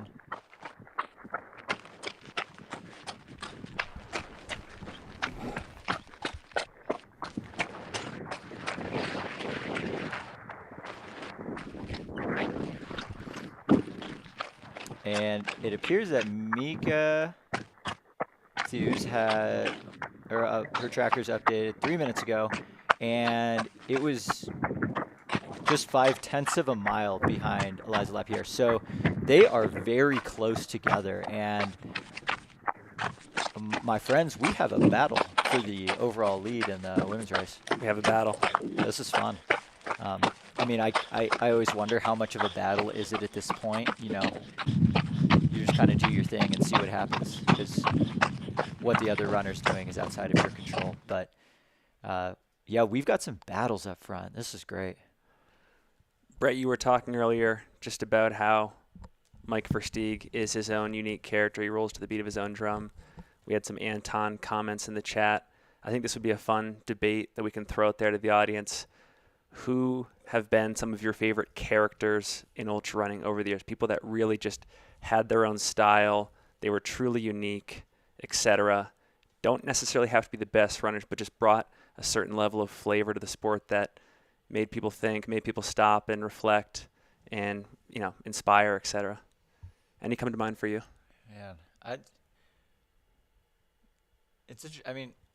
so much, I think, of my answers are directly influenced by people who I've, run with or, hung around, personally. Fortunately getting to live in Ashland and having worked at Rogue Valley Runners for a number of years, Hal Kerner's, one of the most interesting people I've ever met. Oh, yeah. And I didn't really know him until after he had run a lot of his best races. But just getting to interact with him on a pretty daily basis around the way he manages his running store, and just getting to ask him questions about races back in the day and all that good stuff. Yeah, just really fascinating. What about you, Finn? Ironically, there's actually a couple athletes that I know in the Salt Lake area that are a part of that Norda Satisfy family. And there's this one guy, his name is Blaine Benitez. He's based in Salt Lake City, Utah. He does a lot of these self-powered FKT type projects, but really puts an artistry spin on it. He's also a apparel maker, makes a lot of his own apparel, and just has very countercultural opinions on racing and professionalism and what it means to be a high performer in the sport. Great Instagram, great follow. And I think, to bring it back to honestly like Satisfy here with Michael Versteeg, there's a lot of these new brands. What I find so interesting is they are actively seeking out some of these characters that don't necessarily fit like your typical racing stereotype, but like people that you just like look at them and you're like, wow, like in addition to being a great runner, they just look like an interesting person. Yeah, that's absolutely 100% true. And yeah, I was thinking like, it's actually, I mean, it's probably a little cliche and a little bit boring, but someone who, I've been following in their ultra running career since it started and has always sparked like a lot of curiosity for me around the sport is Jim Walmsley. Yeah. Just the way that he came onto the scene and, had all his training public on Strava, and just me for multiple years being like, there's no way this dude keeps this up. Like, his cadence is 160. He runs so much. He's so fast. This is not sustainable. And like, what are we now? 6-7 years later, he's better than he was before. So, not necessarily from like a, personality standpoint and the content that he puts up on Instagram, but just more so from a pure training and performance standpoint. What Jim has done and just publicly talked about things of like, oh, I don't know if my career will be more than 2 or 3 years long, but I'm going to try and train hard now. And I think this was good for me. I've always found that super fascinating. And we've even seen seasons of Jim's interfacing with the sport too. Like, there's a lot of people who recall watching that 2017 pre-Western interview with Brian Powell and Iron Farr, where he was calling shots, he was taking swings, he was being a little bit brash with his commentary. And I think over the years, he's even just changed that relationship with the sport too. And so he's a dynamic person, which I think is interesting. Like, he, there are things to appreciate of people that are the same at age 20 as they are at age 40, and that consistency. But I think we've seen seasons of Jim's personality and way of communication too, which it's interesting. It's fun to see someone grow with the sport. So we're taking a look at Michael Versteeg, who's entered the Jerome aid station. We are, just gonna sit back, kind of watch, see what Michael does over these next few minutes in terms of what does an aid station transition look like at mile 126. Yeah, and we're gonna switch to our let's see, our Isabella cam here, so that Bryce can recharge after that long run down, and if she can unmute, we'll be able to get some of the audio in here. And I just need. It looks like her audio is currently not working now, so we'll work on getting Isabella's audio fixed in a minute, and we'll see if we can switch over to Pedro if he can unmute here and get us a clean shot. Look at that Satisfy shirt, though. So Jamil pointed this out yesterday. Satisfy made these shirts for the race using that graphic that they created, and it's it's so awesome. Pre-drilled, yeah, with many holes. You gotta pay extra for that. Matt, this is actually a fun topic. Maybe if we have a minute, and not to bring the blimp up again, but we saw the artwork that TJ Gardner did for the blimp, which was just amazing. And I would love to see more races start to commemorate events with interesting artwork. Like, if we could get like an event poster for the 2020, like the 2023 specifically Cocodona 250, I think would be awesome. Looks like we've got some live audio. Yeah, and so we'll need, it looks like, if Isabella can move away while we try to fix her audio, that way we can hear Pedro's audio here without any interference. Looks like Versteeg is chowing down a sub of some sort, maybe from Blimpies.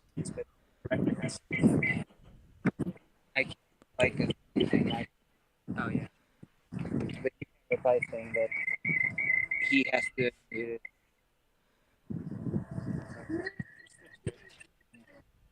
Hey, if you need me to get off your face. Let's see, we've got coconut water. I think I see another Powerade. We'll be curious if it's still a zero sugar Powerade or we have transitioned to sugar.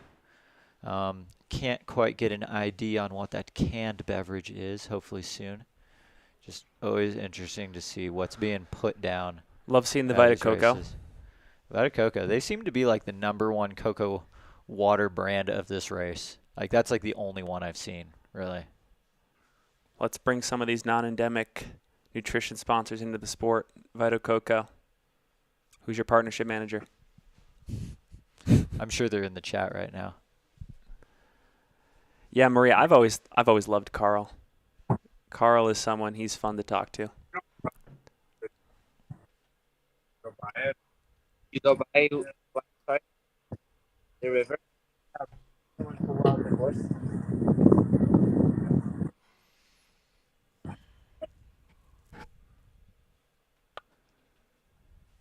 Brett, I'll be curious to see how much time he takes at this aid station. Looks like we're getting a little shirt swap here. Yeah, this is a different shirt than he came in with. This one has extra ventilation built in.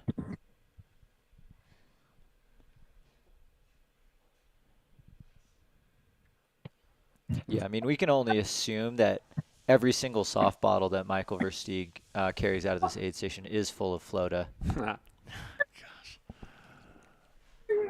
Yeah, Michael Versteeg can add that to his incredible resume, right? You know, he's won some incredible races, including the inaugural Cocodona 250, but more importantly, he created one of the greatest ultra running commercials for a product of all time.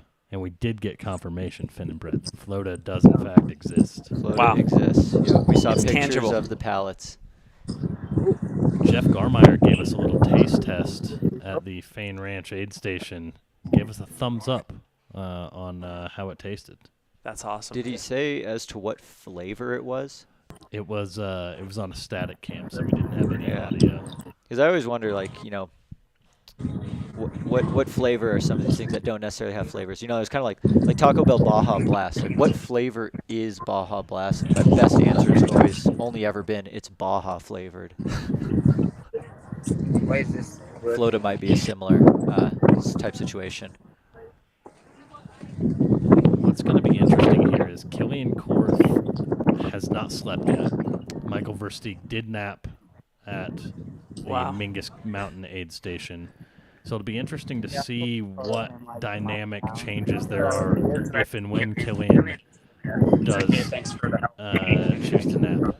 Yeah, that's actually an interesting thing to point out, too, because given the actual gaps, one's with sleep, one's without sleep, so Michael Versteeg's actual pace out on the trail might be nearing or increasing over Killian, which might then only be a matter of time before that gap starts to shrink. We got a real cat-mouse game on our hands here. Yeah, this is one of the things that makes it exciting, and, you know, I think if you leave your sleep until too late, even if you get some sleep, it may just set you up for failure. It might just be too late. Yeah. You know, it's like going out too hard in a race. It's like there's no correcting that other than trying again next year. Little sunscreen application. Tell them to switch to Isabel. Also give a shout out to Michael Versteeg's old school Casio watch. No GPS on that thing, and even the time and the numbers, it's like size 2 font.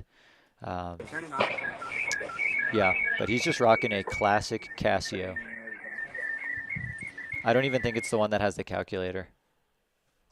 Mute that while we have the static here. We're on the Isabella cam now as Versteeg is up. And once Michael leaves, we'll get a quick check-in with Isabella here real quick, just so that she can maybe let us know how Michael was looking there and maybe any thing she notices between Michael and Killian and their spirits as they came in and left the aid station. That'll be really interesting. There we go. So on the sleep question, I think it's interesting. Brett, would you say that it's never too early to sleep, but it can be too late in the race to use sleep effectively in terms of your first nap or your first 3 or 4 hours lights out? I think I agree with that. I like that statement there. It's never too early to sleep, but it can definitely be too late to sleep. While it's never too early to sleep, there's definitely a scenario where you can maybe spend too much time sleeping. Again, that's one of those things that's really hard to learn and figure out, prior to race day. You just kind of have to experience those Pacer, camera moments crew, of looking deep strong. sleep deprivation In and to out of the figure aid out station what quickly. your best combination is. We were talking yesterday about Michael Greer, who did many 100-plus mile, not many, but a few 100-plus mile efforts in his build-up to this race. And I'm wondering if someone like Michael was using those as opportunities to figure out exactly the answers to those types of questions. Yeah, that's definitely a scenario where, you could start to figure out some of those answers. And, then you just play the game of like, how many of those can the body handle before the actual race? Yeah. It is actually kind of funny, the juxtaposition of being sponsored by Satisfy Running, but then rocking a Casio watch.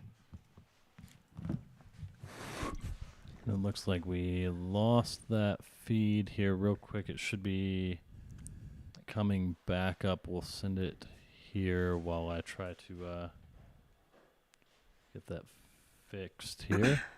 There we go. How much does a Casio watch cost these days? Can you even buy them anymore? Oh, yeah.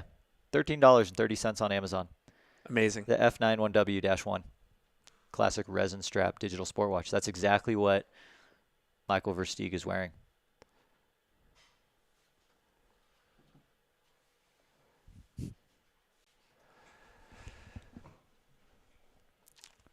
Just goes to show everyone has different preferences for where they want to put their money. Some people want it in apparel. Some people want it in gear.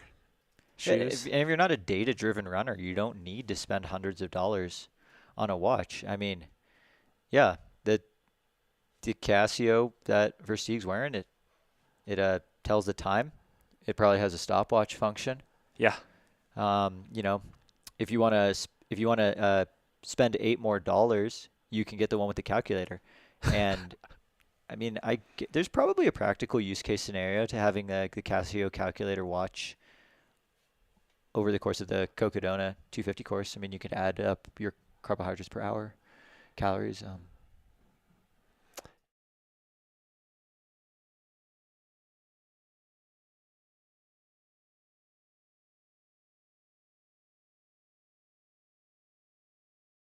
far as the sport is, where the sport is at right now, the longer the race, the more in tune you have to be, the more flexible you have to be, the better you just have to know yourself and the decisions that, you have to just be really good at making decisions out there, as opposed to being like, I should be coming into this aid station at this split. My pace should be this. My heart rate should be this.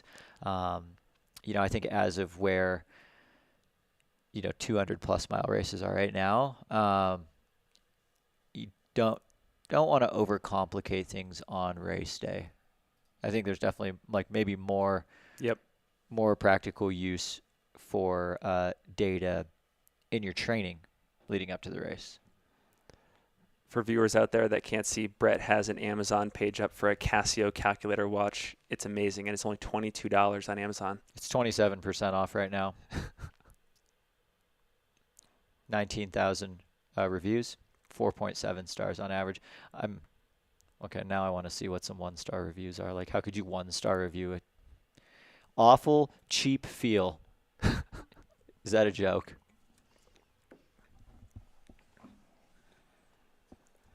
Very difficult to read. Well, yeah, you put an entire calculator on a watch the size of a nickel.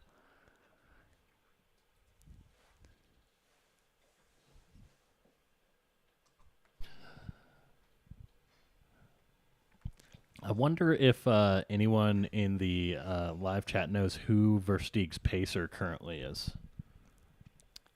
That actually brings up an interesting point. I don't recall Killian leaving this Jerome aid station with a pacer.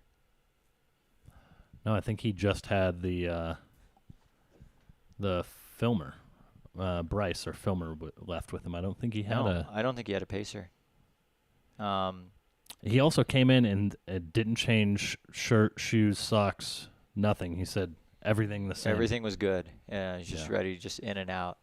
So, I mean, definitely all indicators that Killian's in a pretty good place right now.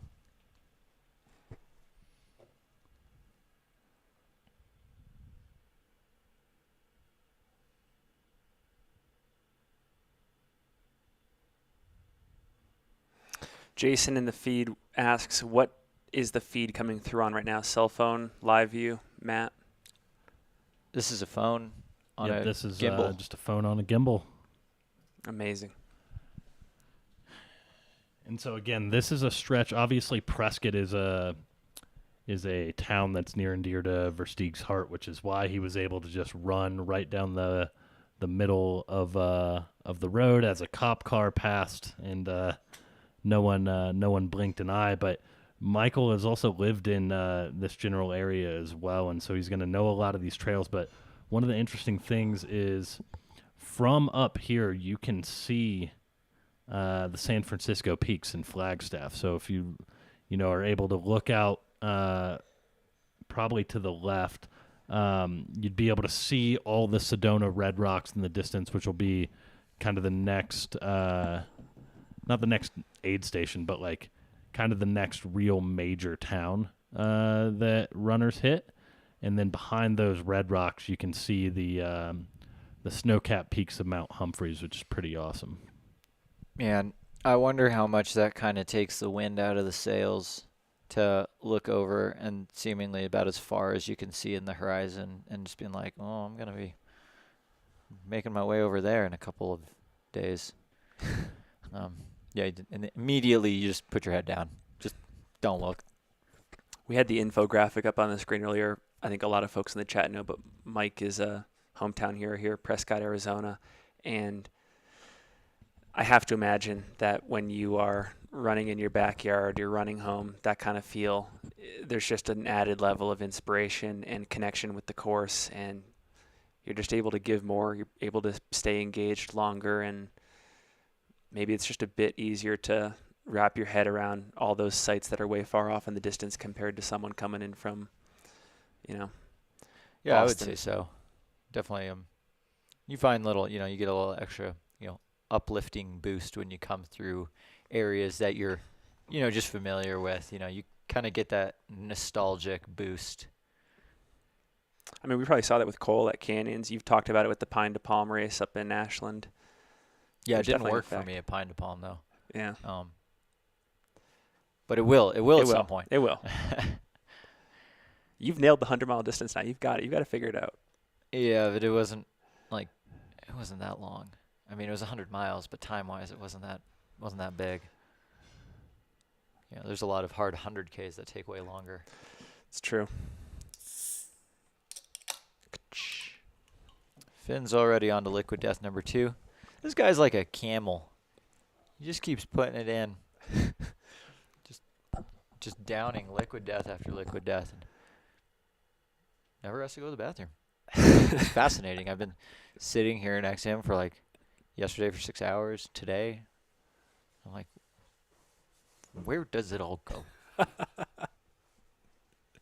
I'm a heavy sweater. Brett and I have been logging some serious miles here in Flagstaff in the mornings, and it all just evaporates. Yeah, I'm coming to learn that Finn sweats a lot. You actually would probably benefit for one of these Satisfy Running shirts with all the holes in it. Oh, I think so. Chasing cutoffs. I have tried Mango Chainsaw. I might actually sprint over to the fridge in about an hour to grab one. It's excellent. I'm doing the Severed Lime right now. I just finished the Rest in Peach. Did you like the Severed Lime? It was okay. It was a little too limey for me. I mean, I wish it was almost, if anything, a little plainer. Yeah, I think Finn's about to enter the equivalent of a backyard ultra for Liquid Death, where he's going to drink one Liquid Death on the hour every hour until he taps out.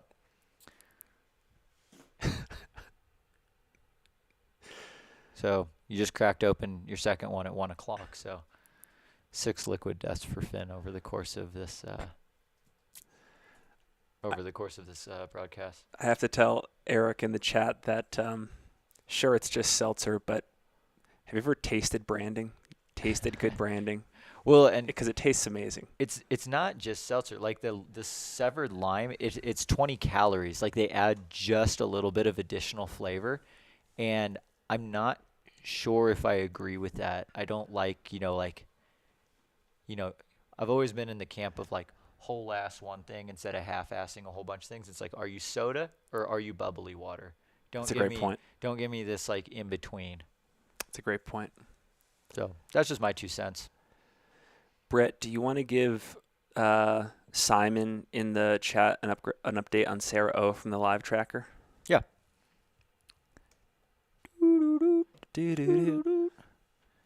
Sarah O. Suzuki's tracker updated 2 minutes ago at mile 111 and a half. Cool. 14.1 miles from the Jerome aid station.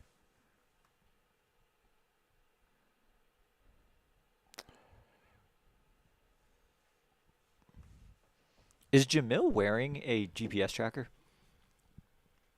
Because there's on this live tracking, there's a thing that says RD. No, that would be Who would probably that the race director, Steve. Oh, okay.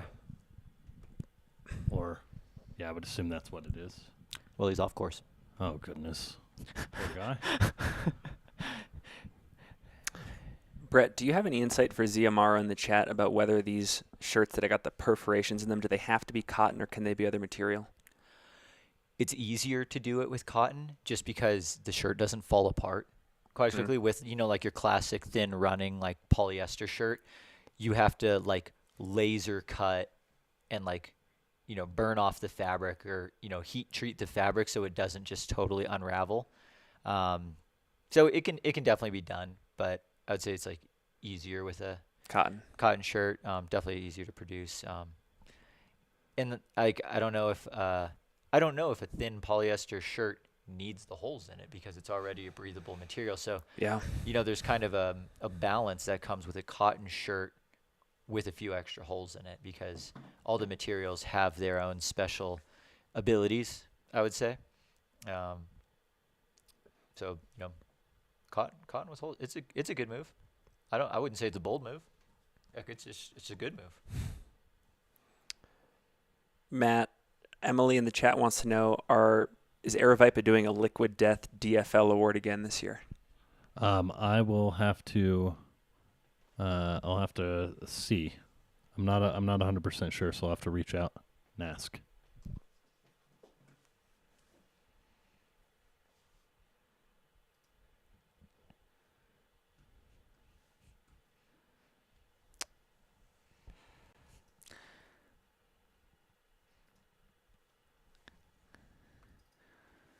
So let's take a look at the course profile here. So in terms of aid station distances, from Jerome to Dead Horse, it's about 9 miles from 126 to 135. And we do have a drone up in the beautiful town of Clarkdale where we should be seeing Killian Korth coming through fairly soon. So we'll keep our eyes peeled to that. And I think in just a minute, we're going to actually send it to the Jerome aid station to Isabella just to get a little bit more insight into what she saw now that we've seen both leaders come through. So once we get her camera up and her audio ready, we will go ahead and check in with her just to see what she saw from over there. Right on. Yeah, so from the Jerome to the Dead Horse Ranch aid stations, it is still mostly downhill. And then as you leave that Dead Horse aid station, then you start climbing again. It looks like, there's a little flat section as you leave the aid station, but then you're very gradually up with some little kind of punchy rollers in there. But yeah, Dead Horse to Deer Pass is an interesting gradient. I'm actually very curious if it's, for these leaders, how much of it are you running? Because it is a little bit uphill.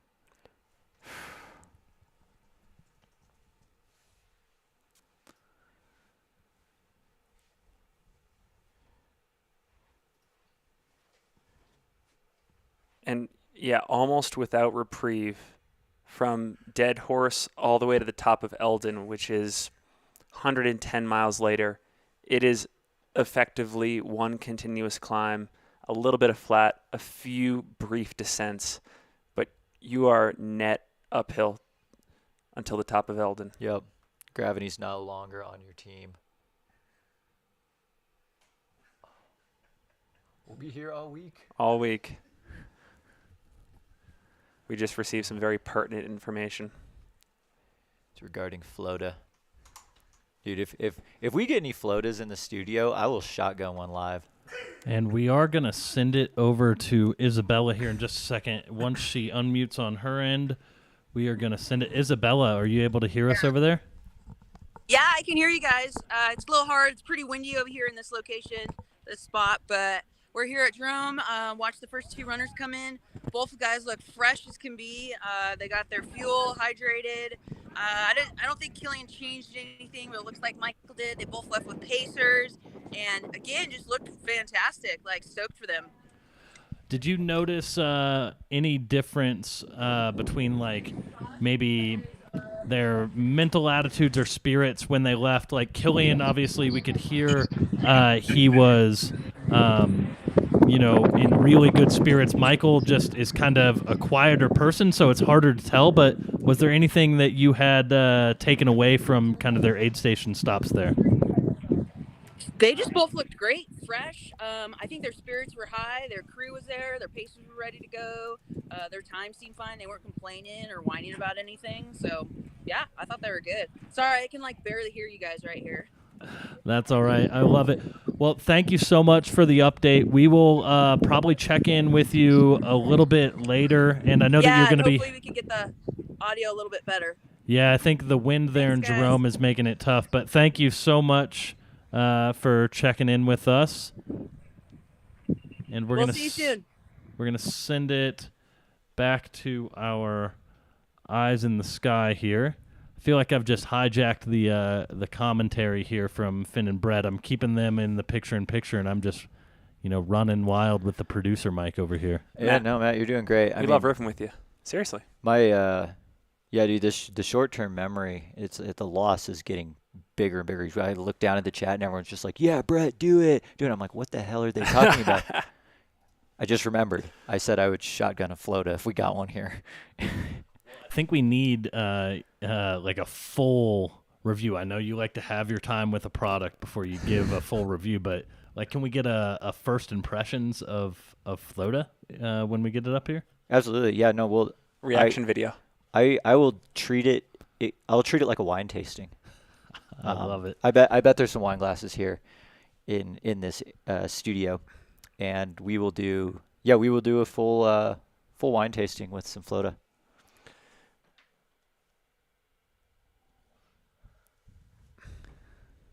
Let's see. Someone was asking when we'll get eyes on the leaders of the women's race next, and I believe that would be as they approach the Jerome aid station. So Eliza LaPierre is about 6 to 7 miles out from the next aid station. So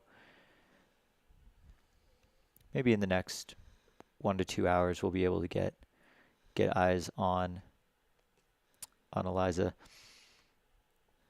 Definitely from the front of the race, the further we go into the race, the bigger these gaps are going to get. So that's where Finn and I are going to get challenged, because then we have to think of more things to talk about. Which, I mean, so far that hasn't been a challenge at all, because we've already, we've crowdsourced a blimp, we've brought back Mountain Outpost. And for Emily in the chat, sorry to hop in, what city is this an aerial of? This is the wonderful town of Clarkdale. So once runners leave Jerome, they will kind of cut through like Clarkdale and Cottonwood before they kind of skirt the Verde River there over to Dead Horse Ranch State Park. Just going to Clarkdale's website right now. I don't want any of that Wikipedia crap. I want direct from the source. We're going clarkdale.az.gov. Arizona's first planned community in the heart of the Verde Valley. Okay. This is a question that I want to throw out to the chat. When you think about following ultras, it could be any distance, 50 mile, 50K, 100 mile, 200 mile. Is there anything that you especially enjoy about 200-mile races that make them exciting to follow as opposed to shorter distance races, or is it all the same to you? And Brett, I guess I could throw this question to you too if you have any initial opinions. So as we continue our marathon, that's funny, marathon's not a marathon, it's way longer than that. Marathon for us, metaphorical marathon of broadcasting. Finn and I on Saturday had the pleasure of being on the live stream for the Sunapee Scramble, which was the U.S. mountain running champs for the uphill race. So on Saturday, we commentated what ended up being a 32-minute race. Yeah. For the men, and it was, I think, 36, 37 for Grayson Murphy, who won on the women's side. 36, I think, yeah. And it's just very different. It's the commentating styles are so different than what we're doing here. Because before it was just like, what are we seeing? And we just talk, like we just basically are saying everything we're seeing. There's not enough time to go really like deep into the weeds on the people, the personalities. The race was high octane, really fun, craziness for a half an hour.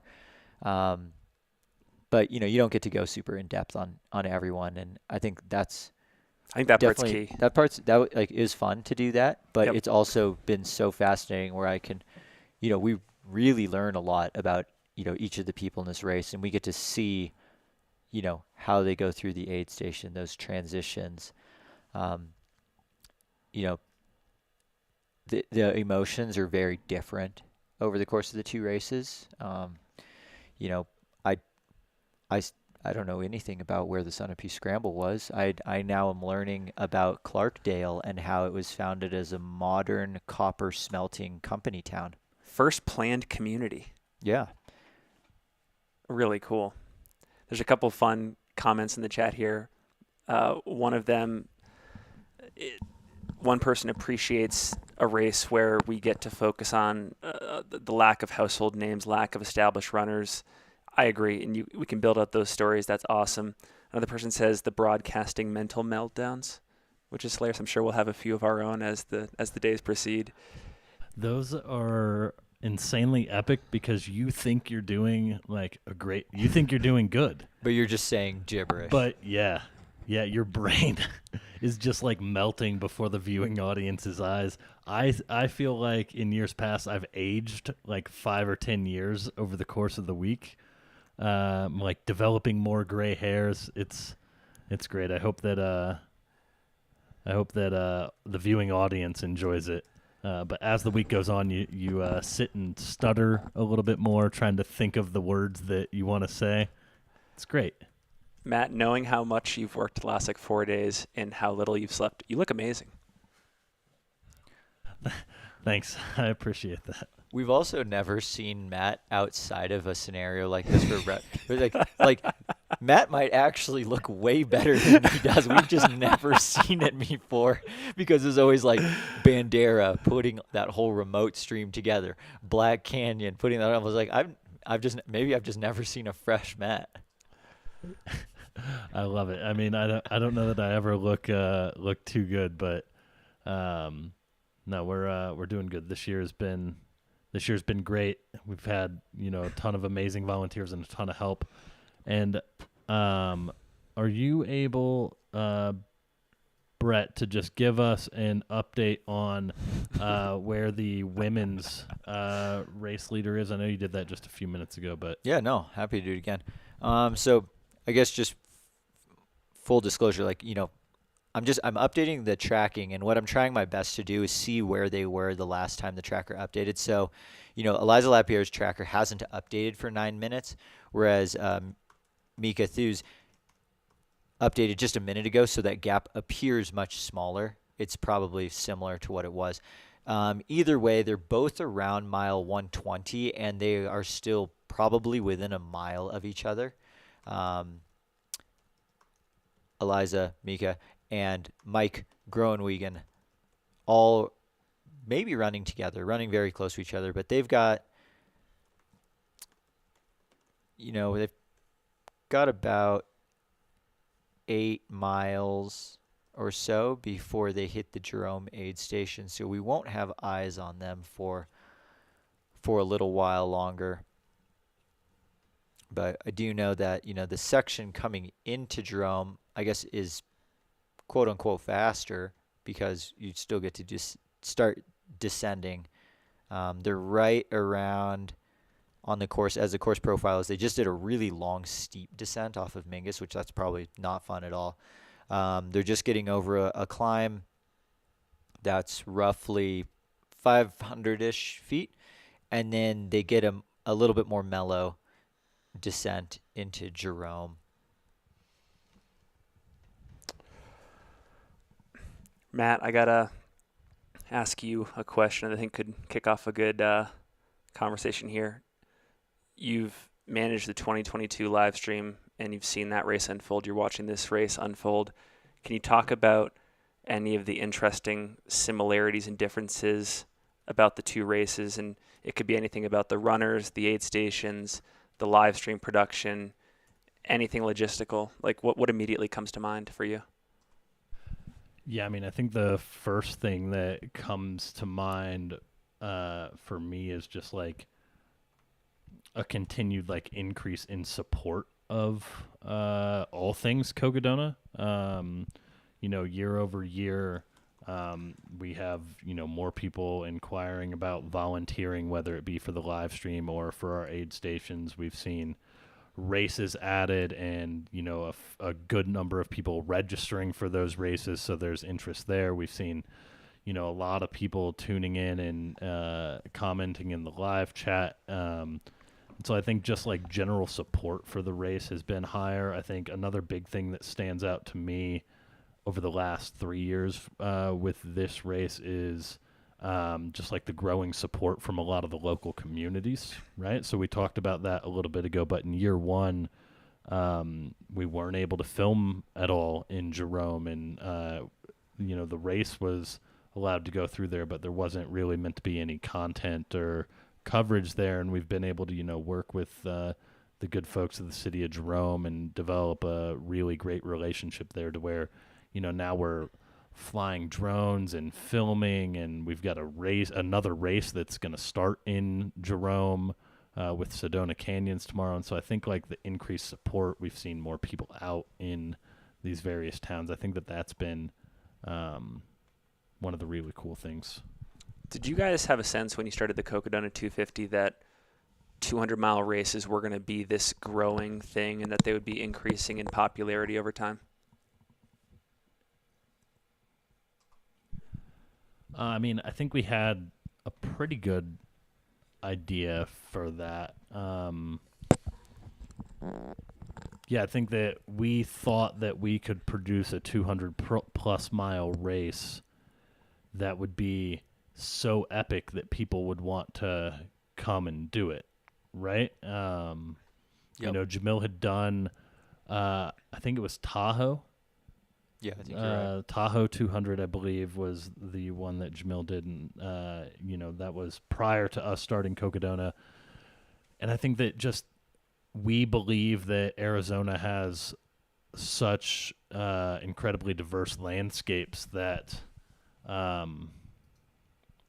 people would want to come and watch those. Yeah, I mean, speaking of diverse landscapes, there's been some talk in the chat about wineries, and I don't know if that sparked back to like the Floda wine tasting, but Maynard Keenan of Tool has a winery in Jerome. Wow. And then there's a little more. Some people were saying that there's some great wineries. Or is Clarkdale? What I was curious was, so you can grow. Are they growing the grapes out there? Can you grow grapes in these areas of Arizona? It doesn't get too hot. Crowdsourcing this one too. Maybe the knowledgeable folks of the Arizona wine industry. Very cool.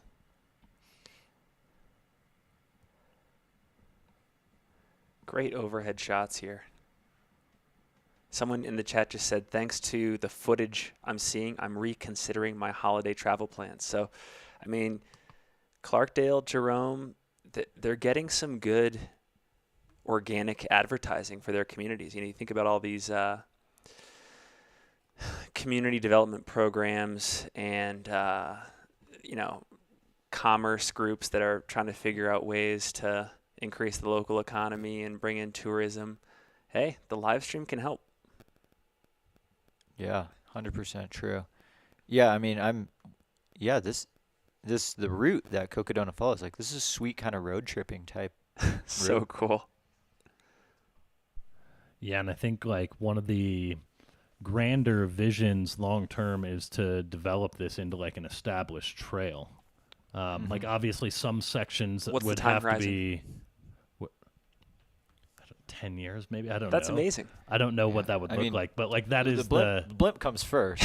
Then we can establish this trail. That would be the goal, and obviously there would need to be like some reroutes to certain sections. Like the established trail probably wouldn't be able to go across Fain Ranch unless we were able to like have, you know, maybe further conversations there. But like that was the grander vision when Jamil started this event was, you know, he wanted to connect all these, you know, small iconic mountain and southwestern towns together to like showcase these incredible communities and ultimately, you know, establish what we would dub the Cocodona Trail. And that was, you know, for anyone who follows the Cocodona 250 on Instagram, that was one of our big storytelling initiatives in the build up to this race was, you know, trying to tell different stories and highlights of all of these various locations that we kind of dubbed on the Cocodona Trail.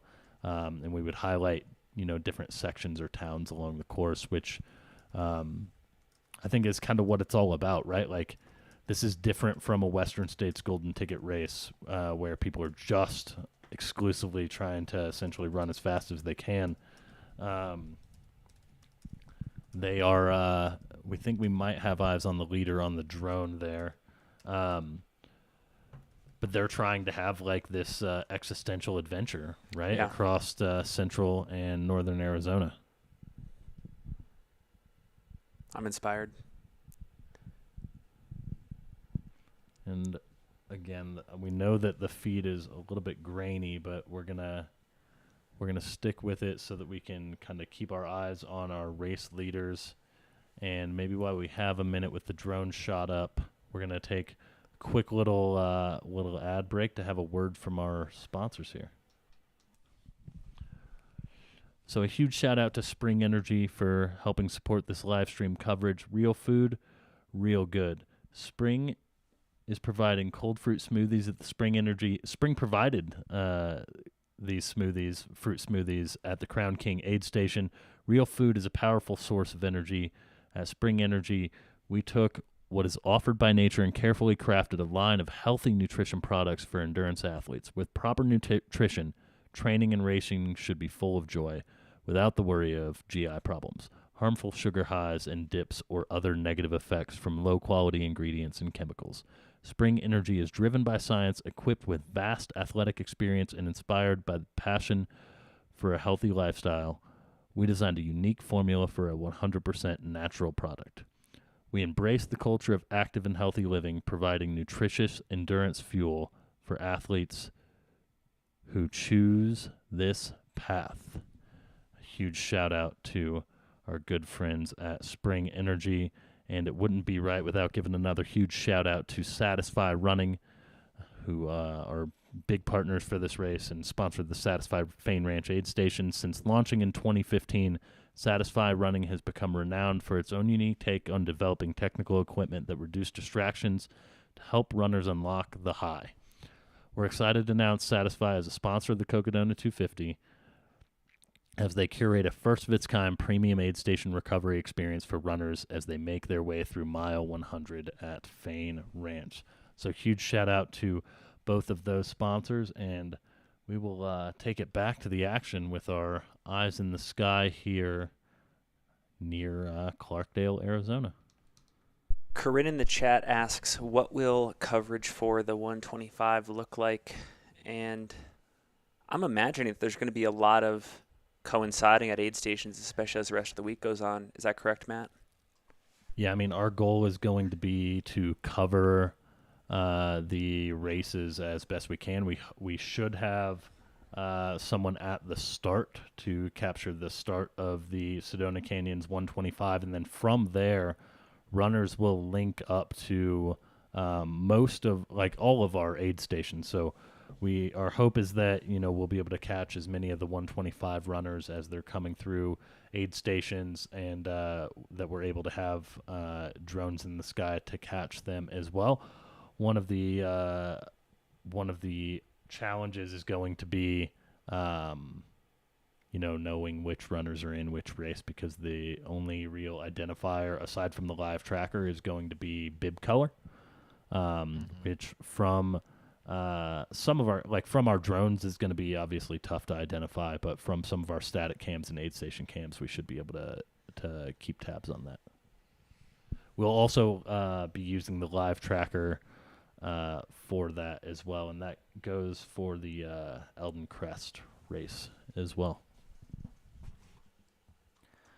So I was thinking about, when you were reading the ads, Matt, at the Crown King Saloon Aid Station at mile 37, Spring Energy was doing spring smoothies.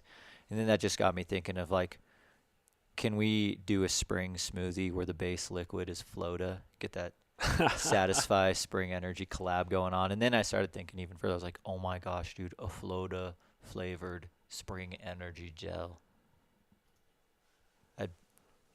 That might be, going back to one of our questions yesterday was, if you could only fuel for Cocodona 250 with one type of food, it might be a Floda flavored Spring Energy gel. What is your answer to that question, by the way, from yesterday? I still think I'm going with burritos. Burritos. And we were talking, as we're making up our own rules for this theoretical question, I think, one of the questions was like, well, if you do a burrito, can you have different burritos? And we were like, no, I think it's whatever you put in that first burrito is what you got to go with for all the rest of your burritos. And I think that's fair. But I do think I would go just burritos and water. Ooh, okay. I think mine is going to be the Bee's Knees pizza from Pizza Coletta. That was so good. I have been thinking about that pizza ever since. Yeah, that would be pretty good. I do like the portability of a burrito more than it's true pizza. It looks like we do have a camera feed from Michael McKnight's crew. I believe Ben Light is out there with him. We're going to send it to that in just a second, but if Ben can, it looks like maybe turn his orientation lock off on his phone so that we can get a good horizontal shot, that would be excellent. Do it, Ben. Do it now. I could see Ben's beard in there. We will send it here. Give the people a little look. Whoa. Mike McKnight looking like he's moving pretty strong. Really strong. That's very fast. This is a unique spot of the course that we get to see. Yep, that's one of the really awesome things about having some of these athletes or crews who want to jump in from time to time to showcase their athletes. We may get choppy footage, but you're getting footage from places on the course that you can only get to in the race, so I think the biggest question, Brett, that I have for Michael McKnight and crew is everything pretty much going according to plan? Is this how they wanted to execute the race? Because we know Michael McKnight, he is a 200-mile veteran. He likes to be at the front of races. He's won a lot of these races. Is this the way he wanted to execute this race? Is this form right here part of his plan to just be stronger in the second half? Yeah, and that was something that I was just thinking of as well. It was like, say Michael's doing everything right, feels amazing. He's like skipping, jumping across the riverbed. What is he right now? Like, technically, he's like 35, 40 miles behind the leaders. Yeah. Can he still win? I know. Like, it's a great question. Say everything is going to plan. Can he still win this race and bridge a 40-mile gap? I feel like anything can happen in a race this long. That would be wild. There's another question I have. If I have a minute, Matt, are we going to go to the? Nope. Go ahead. Good. I know in Michael's pre-race interview, he had been talking about how his original plan was to do the Arizona Trail. And I think it was Jeff Browning that told him conditions in northern Arizona with the snowpack, it might not be a good time of year to do this. Is he as inspired right now as he has been in other years? That's another good question I have. Looks like he maybe just caught up to another runner here. We're seeing a pass in real time. Which I don't know if you guys were still up last night. We got to see that coming into Whiskey Row last night as well. Oh, really? Michael Versteeg running down the middle of the road through Prescott, passing Killian Korth, coming into the aid station like 5 seconds in front. Wow. Dude, what a battle. What a battle.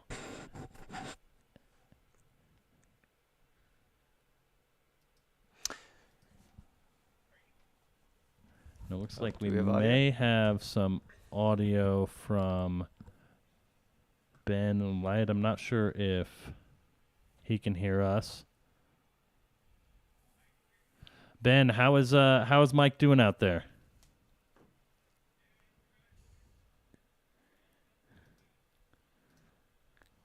We love to hear it. And hold on, I've got to, sorry, Ben, I've got your audio off for the viewing audience right now. So there, now you're good. Yeah, so Ben, sorry, we just asked you, how is Mike doing out there? Yeah, so he's running strong. We battled a couple of issues yesterday that we were able to resolve, and he's motivated. He knows that maybe the win or something like that might be out of reach, but hey, never now say it's all never. about what can you do when you're this far behind and kind of mentally destroyed. It's all about the rally. It's all about the comeback. Yeah, and that's awesome. That's one of the like awesome things about this race. Like I've said over and over and over, right? Sometimes it's just about this like out of body experience and this out of body journey and having a vision quest. And once Mike gets to the line in downtown Flagstaff, he's going to be probably as proud of this performance as he is his second place performance from last year because of how deep he had to dig to get there, you know? Yeah, and I mean, the way he's looking right now, I wouldn't count out second place by the time he gets to Flagstaff. I mean, there's still a lot of running left. Quick gear check. I mean, if I know an outsole when I see it. Michael McKnight, he's rocking the Solomon Glide Max TR. Just lost him. We're going to send it back to our drone. This is near Clarkdale. So I believe Troy is flying here now. He's flying from he's actually flying from Cottonwood, but I think he's out over towards Clarkdale trying to find the race leader. And this is an absolutely crispy drone shot. You know, to say one thing about Michael McKnight in his pre-race interview, he did say that one of the things he values about Ben Light is Ben Light always has the right things to say to him at the lowest moments of the race. And I think we saw some of Ben's poetic advice in play there. And, you know, Mike is going to make the best of the situation, and he's going to see what happens when he's not concerned about whatever his goals were heading to the race, and he can just live in the moment and run hard, hike hard. Yeah, absolutely. And maybe if you're racing for 3 days and one of the days has got to be bad, maybe just get it out of the way on day one and feel great for day 2 and day 3. Like, why not? It's an interesting question, Brett. Even at the top of the race where it's going to take the first, second, third place folks 3 days to finish, can you have one bad day but 2 great days and still finish strong, still have a great race?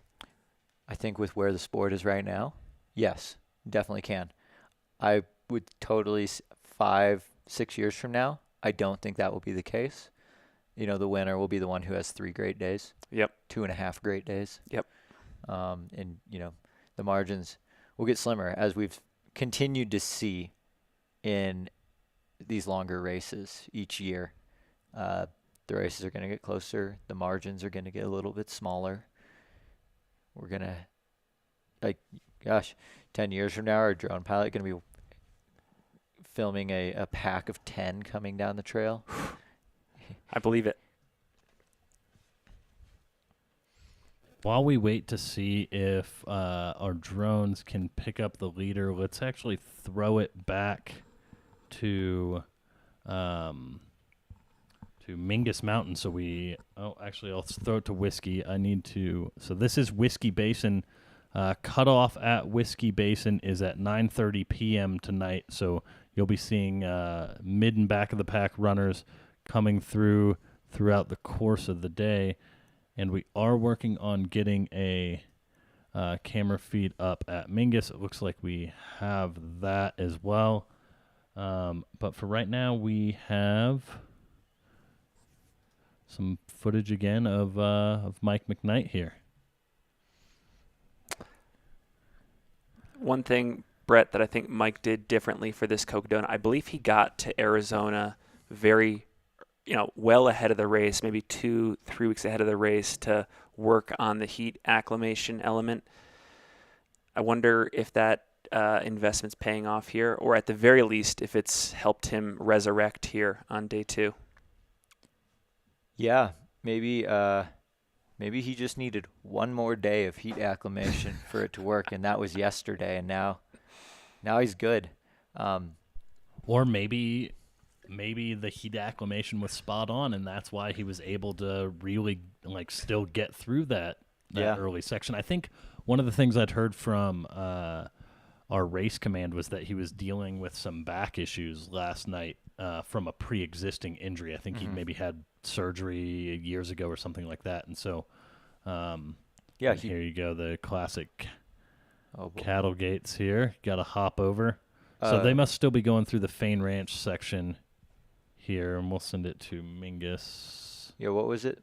Michael McKnight, he broke his back in a ski accident. Ski accident. It was a ski accident. Yeah. Wasn't sure if he would ever get to do anything athletic ever again, which is kind of what sparked this running journey for him. Yep. And just I better, make good use of this body that I still have. Inspirational.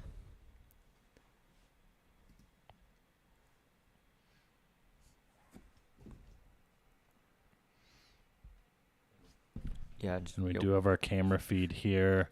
And Jamil taking a little shot. This is it's like some kind of selfie, basically. Come in, taking a shot of the camera while the camera is filming you. And we do have, it looks like Mike McKnight back up here. Yep, there we go. And courtesy of Ben Light here. Ben, if you can hear us, what section of the course are you on right now? Okay, so if you can hear me. Yep. We're climbing towards Mingus Mountain. We're just getting close to the base of the main climb. This is just that gradual farmland ascent. Yep, so you've left Fain Ranch aid station and are on your way towards that big climb up Mingus. Yeah, so I was going to give you guys a little context on what happened to him yesterday. That would be great. So he made a crucial mistake right out of the gate. He just forgot to throw his bag of salt pills in his pack. So the guy did the whole first section to Crown King with no salt. Oh boy. And it kind of put him into kind of the hurt locker with electrolytes. Yeah, absolutely. So last night he was dealing with that stomach issue that so many people deal with when their salt imbalance is off. But and then he started to have a lot of pain in his lower back, right where his lower screw from his back surgery. And that was giving him the worst scare, because he kind of felt some pain that he's never felt before. But he got about 2 hours of sleep at Friendly Pines. And so it's about 2 hours of sleep at Friendly Pines. And he's been rallying since. Incredible. So we're watching the back. Yeah. But and he it just looks wants like to see what he could do. I love it. It looks like our feed is starting to cut up a little bit here, so we're going to send it to our drone here. It looks like he has Killian Korth on the drone here. Yeah, and for those in the chat who are wondering about the ladies race and the lack of coverage up to this point, that's just because where the ladies leaders are on the course, it's kind of a big dark spot where there's just no ability to get drone or camera footage. But as they near closer to Jerome aid station and beyond, then we'll have much more constant feed of the women's leaders coming through, because as it lies right now, like, there's a battle for first and second. Looks like Eliza and Mika are they're less than a mile apart, and they're nearing the descent, approaching like maybe roughly 3-4 miles out of the Jerome aid station. Yeah, we will have coverage from the Jerome aid station, similar to how we had the men's. And then we also have, our live camera feeds up. And after the men finish, we will obviously make sure that we're capturing the women's finishers there. So fret not, my lovely chat friends. We'll be making sure that we're keeping you as up to date as possible of the ladies race. And if you want to see the stream improve next year, as we all do, we will have volunteer slots to help with the live stream opening, hopefully, within a few weeks of the race finishing. So be on the lookout for that. Like I said, it takes a small village to put these things on. So if you're interested in helping us step up the coverage, we're always looking for more people to come out and help us. So, and we appreciate you all tuning in. So looking at the drone footage right now, so we've got Killian Korth and Pacer moving really well. Just so steady. I mean, and that's the way Killian has looked since yesterday. We last saw him at the Jerome aid station, and he told his crew, he's like, I don't need to change anything. Don't need to change shoes, socks, shirt. Like, I'll just eat some food and keep going. So that alone says something about how he's feeling at this point in the race.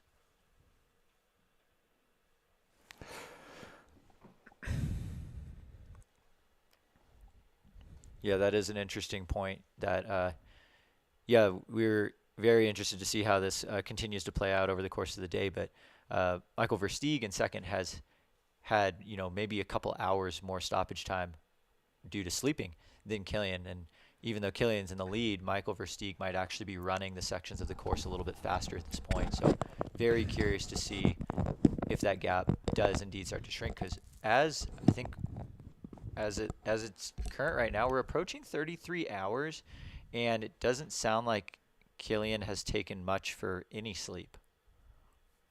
Brett, that's an excellent point. Yeah, I think Killian, when we saw him come into Jerome, said he has not slept yet and he's feeling good. Seatown fan tunes into all the live streams. No, David Goggins is not racing. Valid question. Yeah, and one can only wonder, 33 hours of continuous movement with no sleep. Will that come back to bite him later on this race?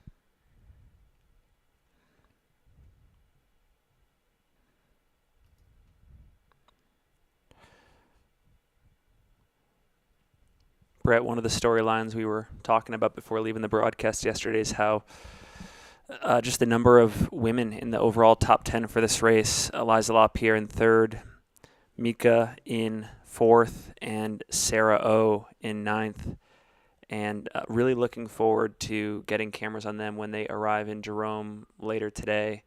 I know when we saw Micah and Sarah specifically, we hadn't seen Eliza on the tracker, but when we saw Sarah and Micah, they just looked so businesslike, so dialed in, so focused, and not beat up at all by the elements back at Crown King. So very curious to see what shape they're in rolling into Jerome. Yeah, it's kind of an interesting perspective that we get to see because we saw them at, mile 37 to 40-ish, and then, we're back on here nearly 24 hours later, and we get to see them about 100 miles later.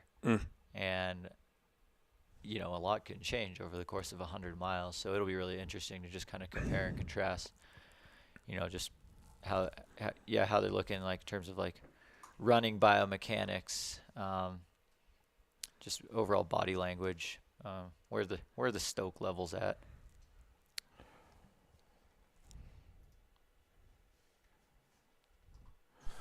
One person that I've been watching slowly but surely move up this leaderboard is Josh Perry, and I think there's a lot of just interesting background on him. I think I heard Allison Mercer and Chris Warden talking about Josh in the morning broadcast today, but brings quite an impressive resume from the long trail FKT scene to this race, and I think knows how to pace these races as well as anyone. That's Josh Perry, number 11. Josh Perry. There is a comment in the chat that actually had me think of an interesting question. Does your age matter for the amount of sleep you do or do not need in a race like this? Like, they said like Killian Cortez, he's on the younger side. Maybe he doesn't need as much sleep. How true is that? I would have thought that the older you are, the better you are on less sleep. Because that seems like my grandma's almost 100, and she only needs like 4 or 5 hours of sleep a night. Whereas Yeah. I'm not a functioning human off of 4 or 5 hours of sleep a night. And a lot of these people in their 40s have gone through parenthood, and they've spent a large portion of their 20s or 30s probably raising 3 or 4 kids in a whole era where it was chopped up sleep, 2 to 3 hours of sleep, and you think 10, 15 years down the road, here they are at Cocodona.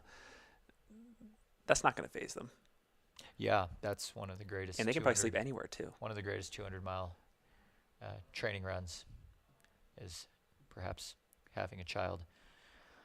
Yeah, a lot of questions about Killian. Will he sleep? When will he sleep? He has to sleep at least a little bit. Like, even if it's for like 5 minutes at a time, it has to happen at some point. Like, cannot go do this entire race with 0 sleep. If I remember correctly, Brett, Joe McConaughey slept less than 3 hours last year. Yeah. During his race, it was even less than that. Matt has context. Yeah. Oh, it was way less. Chris Warden, I think he's on. He's doing his actual day job right now, but he would know because he was talking with Joe's coach Connor Holt throughout the stream last year. But his strategy was like mostly a number of like 5-minute naps. It was like 2 5-minute naps per day or something like that. Wow. Was what he was like allotted, and that was it. Yeah, but those are, to an extent, they're probably pretty calculated though, because a little 5-minute nap goes a long way. And we do have eyes on Versteeg, courtesy of Bryce, our good boots on the ground, Bryce Brooks. As looks like they're coming through Clarkdale and Cottonwood area now, so he's not too far behind. Couple comments in the chat about the wind. Yeah, I believe it is as windy as it looks today. Looking at some of the aid stations and stuff as well, there was a lot going on. Oh, we have eyes on a planned Michael Versteeg sit down in the shade. The shade. This is another one. Oh. This is interesting. He's taking his shoe off. Might have a gear. Oh, maybe some dirt in the shoe. Something bugging his foot. So he's taking his right shoe and sock off in the shade. I wonder if there was just something in there.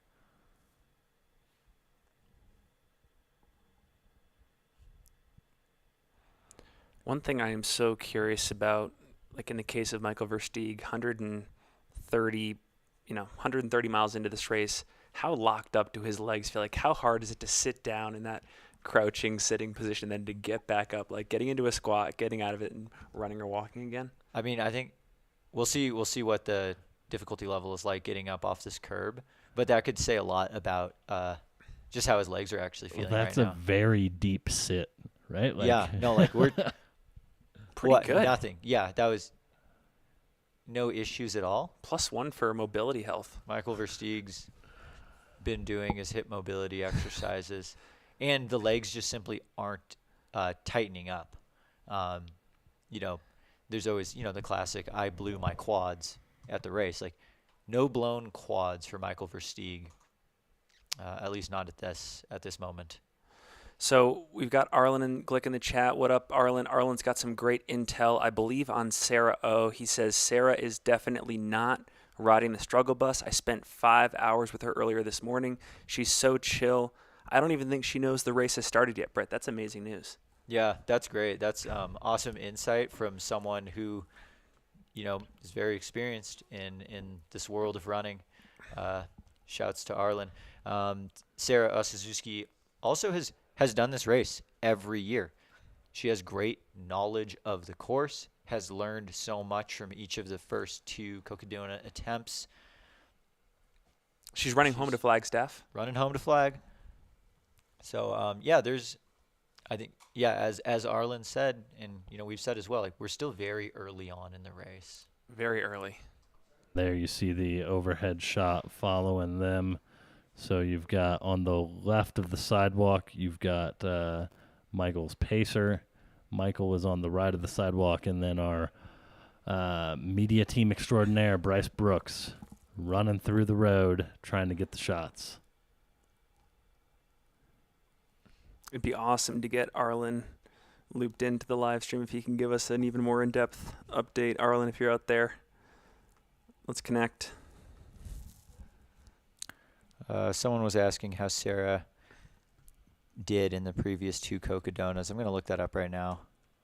So she was third last year. Year in Cocodona, 84 hours. Definitely a pretty different course. And then the first year, Sarah was 5th and was 99 hours, 24 minutes. So just sneaking under that 100-hour mark. And the 2021 course is much closer in terms of profile to this 2023 course.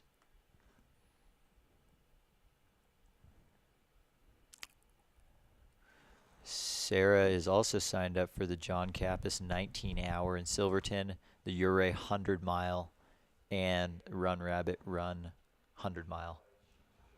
Wow. John Kappas is a wild race. I'm not familiar. It's based out of Silverton, I believe, and a lot of folks who are volunteering for Hard Rock or going to be in Hard Rock for the following weekend, they do it. And I want to say the course profile is like 35 miles and like 18 grand of climbing. So 36 grand of climbing and descending at high elevation. It's amazing, yeah. Wow.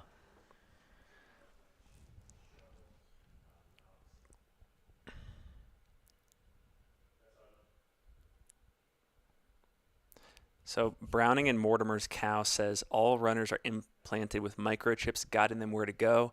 They get shocked if they run off course. That is, that's harsh. If only it were that easy. Because there was actually a section yesterday where a handful of runners did go off course. for, upwards of maybe almost an hour. So that would be quite shocking. Eric in the chat says he loves that Mountain Racer 2. Brett, have you worn that shoe yet? I haven't gotten to run extensively in the Mountain Racer 2. I did wear the Mountain Racer 1, and the Mountain Racer 2 was a huge upgrade in terms of the upper. But it would actually be a great shoe for a very, very long race like this because the cushioning actually is somewhat firm, which just means it's going to take a little bit longer to pack out. So, for a race where you're spending this much time on your feet, the shoe that feels really comfortable right out of the box might feel like crap after about 12 hours, whereas the Mountain Racer that feels a little bit firm out of the box is still going to feel great after 24, 25, 30 hours. Yep. But how many shoe changes would you do in this race, Brett, do you think? I would have to work so hard on toughening up my feet. I get blisters so easily that I think my feet would be one of the biggest limiting factors in me at this race, just from how soft and puny my feet are. I can totally see a scenario where I'm changing my shoes like every 10, 12 hours. Yeah. Yep, that makes sense. But I wouldn't schedule it, because sometimes there's been times where I just tie my shoes right and they feel amazing, and then I don't want to take them off. So it's one of those things that you kind of just have to feel out a little bit.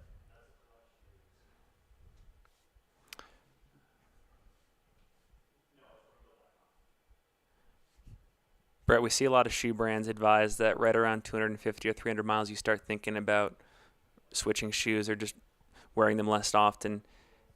In a race like Cocodona, where you're covering that amount of mileage in one effort, is it true that the shoe is just going to wear out just given that amount of miles, even if it's in this condensed period, or what are your thoughts there? Oh, I mean, if I were to wear one pair of shoes for the entirety of the Cocodona 250, I'm not running in them after that. 250 continuous miles in a shoe versus 250 miles spread out over the course of 5-6 mile runs for however many days that is. This shoe will be trashed after 250 miles. The ones with the least amount of cushion are going to be able to handle that the best. The problem is, for me, my body can't handle that. So, yeah, it's really kind of interesting how you're like, oh, I want this really comfortable high cushion shoe, but you actually end up having to change that one out more often because the shoe just breaks down so much more and gets just so spongy. And we've got eyes here on Killian Korth, courtesy of our incredible volunteer, Kevin. This is about just under a mile out from Dead Horse Ranch aid station. And Killian's brother, I believe, Conrad, in the chat. Killian got third at URAY 2 years ago. Okay. Right on. So Killian is approaching the Dead Horse Ranch State Park aid station, which is mile 135.6, which is finally at the bottom of their 35-mile descent. Basically, yeah, basically since Mingus Mountain. Yeah, they've been running downhill mostly 90% descending. And it's also kind of it's the last major downhill of the race before coming off of Eldon at the very end. Yeah, but you do have this next stretch after Dead Horse is pretty flat. Yeah. So it's not like you have a ton of climbing. It's pretty flat until you get out of Sedona and have to climb up onto the Coconino Plateau there. Gotcha. So what is on the menu at Dead Horse? Yeah, so there's some great offers. We got tacos, burritos, potato soup, and oatmeal. Kudos to the person that puts a taco in a burrito. I think that might just be like a Crunchwrap. Supreme. And dunks it in potato soup with a scoop of oats in it. Really just combine the whole buffet. Watching Killian running right now, just comparing flat running versus Michael Versteeg's flat running, I would say Versteeg looks better at this point. Killian's running, but it's much more of a shuffle than what Michael Versteeg was doing, just a handful of minutes ago when we had eyes on him. And it's okay, let's just say that he does look okay, but even in this case, do you stop before you need to stop? Well, my question is he shuffling like that because he needs to go to sleep, or is the pace that he set, and there's kind of like a Venn diagram of like pacing and like your body working, and like right in the middle you get it perfect, but sometimes if you overlap one too much to the other, like your body, your muscles can just kind of shut down on you, and it's hard to hard to return from that if we're talking about racing for the win. So really, just really curious. I think these next 10 hours of racing are going to be a very pivotal moment for both Michael Versteeg and Killian Korth. 33 hours on no sleep right now. 33 hours on no sleep. I've never done anything for 33 hours continuously. And so dating back to looking back at like the 2021 race, this was actually a similar strategy to what Versteeg implemented, where he went with no sleep until he got to Dead Horse Ranch, and then he actually slept during the daytime here, so he would have gotten in around probably a similar time to this. Mm-hmm. Got in a few hours of sleep to get out of the heat. And then do the running. Through the night. So it might be interesting to see if that is also Killian's strategy. This is our drone pilot.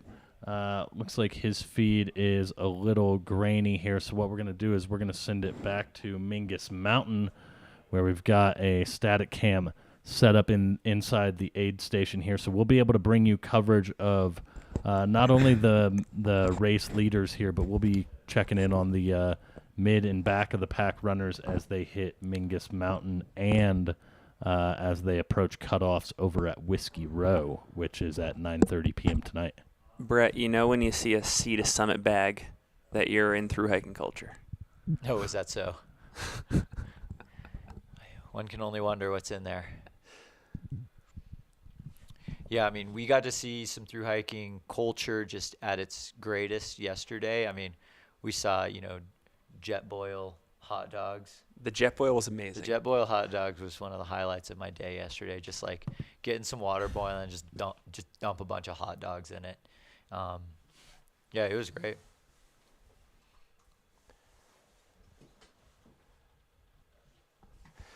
I think while we're waiting at Mingus here, I'm going to try to find some fun stories on some of these runners to recount. We sent out a questionnaire before the race asking runners, just to tell us about yourselves, what inspired you to do the race, what's the furthest distance you've run, what are you looking forward to, any fun or unique facts about yourself. This is where we learned about K-Money. This is where we learned about K-Money's nutrition strategy of the McDonald's burgers. So I'm going to see if I can find some good stuff here for us to. Did you say he's fueling off of McDonald's or McDowell's? So there is this one guy running. His name is Sean Barnes.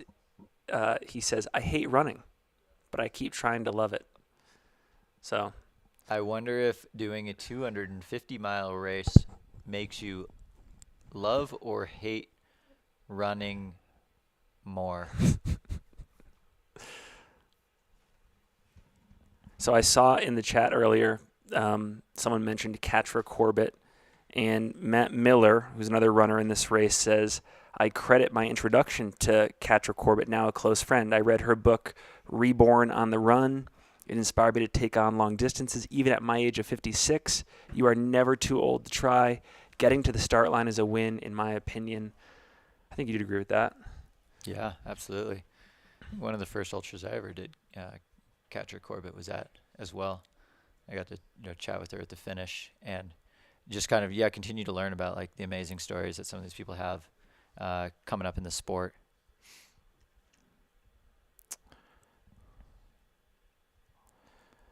So got a little bit of background here on Eliza LaPierre, who is leading the women's race right now. We asked her what inspired you to participate in this race. She says multiple things have inspired me. Number one, Aravaipa Running puts on world-class events, and I've always wanted to participate in one of their offerings.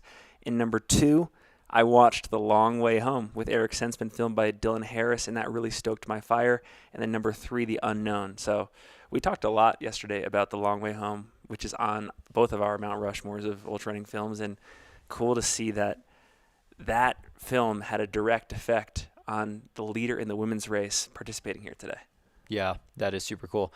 I think in her podcast with Joe Corcione, Eliza said, after I watched The Long Way Home, I texted Eric Sensman and just started asking him questions about Cocodona 250, and then was just immediately like, yep, I'm in. I'm going to do it. So I think that's a really cool story. She's done 260 miles on the long trail in Vermont, by the way. That's one thing she put in here. That's her furthest distance to date is 260. So she's actually going to be going underneath her longest distance to date, and she's not a stranger to this environment, which is cool. Yeah, and Eliza's training out of the East Coast and had mentioned that like some of the this winter was just difficult, but maybe you don't get the exact course specificity in prep for this race, but you do get that mental toughness of just getting out there when the weather's crap and like you don't want to be out there. This is not fun. Yeah. But you get the work in anyways. There's absolutely moments of this race that every single competitor is going to go through. She also says here that her mom is hoping to pace her during a section of the race. So that's super rad. If we see Eliza at later stages of this race, maybe close to Eldon, I don't know what section they're thinking, but that's going to be a special moment. Matt, do you know about how far out from the Jerome aid station our drone pilots or foot cameras are getting? It looks like Eliza's maybe 3 miles out right now. Yeah, Isabella is on her way out to meet them, so she'll be leaving town and is heading out there. I'm not sure exactly where she'll be picking them up, but she will be popping on when she sees them, and will be trying to follow them in. Excellent. Yeah, I'm gonna refresh. It may still be another mile or two before they're kind of like within range of her to get them. So it looks like Eliza is increasing her lead on Mika Thews, because both of their up trackers are relatively up to date, and the gap is about 1.5 miles at this point. It will be very interesting to see what kind of turnaround they have at the aid station, whether it's one to really, blow through, or take the time, take that nap, eat some food. I for one would be looking to have some chicken tacos and pancakes. If anything, I would wrap up a chicken taco in a pancake. I was just gonna say, we're thinking alike. Yep. Yeah, I mean, one of my favorite menu items at McDonald's is a McGriddle. I love a bacon McGriddle. Did we just become best friends? Yep. I didn't have my first bacon McGriddle until I think my junior year in college. We were driving back from training camp. The maple syrup inside the... Oh my gosh, little bursts of maple syrup. And it looks like I would we feel have with McGriddles. Yep, we do have footage here from Dead Horse with Killian. Killian at Dead Horse. He sat down. And look at this spread. We'll see if Kevin is able to unmute on his end. Dead Horse Ranch State Park is in just an interesting area here, so cell phone service is going to be a bit spotty, but we'll try to keep it here. So, yeah, the footage that we're seeing right now is from the Dead Horse Ranch State Park aid station at mile 135. They also have tacos and burritos. So, a fun fact, they were we got some carnage there. Oh, yeah. They were a, Cinco de Mayo themed aid station on the inaugural running of the Cocodona 250, because I think it started May 3rd or something. So a majority of the runners were coming through on the 5th of May. I've always been all for. I mean, I've been keeping this idea to myself, but I'll let the other races take it now. I want to see one of those like margarita machines, except just full of an electrolyte drink, so I could get like an electrolyte. So what if it was like instead of a margarita, it was a like lemon lime flavored Gatorade? Yeah, margarita. Yeah, mix. give me lemon pepino. Yeah, give me some limon pepino, a slushy to throw in my soft bottle. I think that would be incredible. And I mean, it doesn't take that much electricity. Let's to see do if one we of can those get slushy machines. Kevin to unmute his feed on his end so that we can try to listen in here a little bit.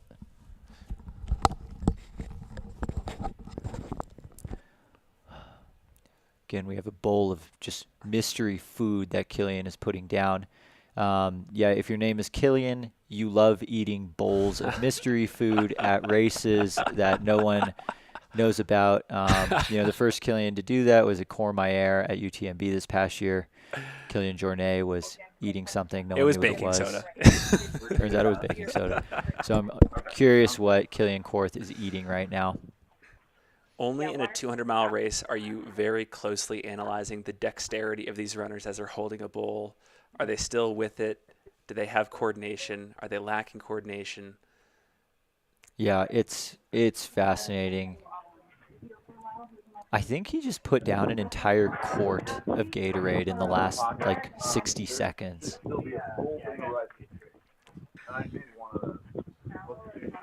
Every day I'm shuffling.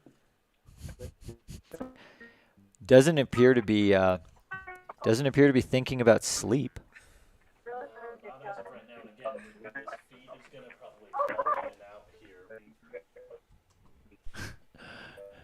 Yeah, definitely not looking like he's immediately going for a nap. And again, the feed is going to cut in and out here at the aid station, but we will do our best to bring it to you. And we may see if Kevin can refresh his stream there at Dead Horse Ranch and pop back on.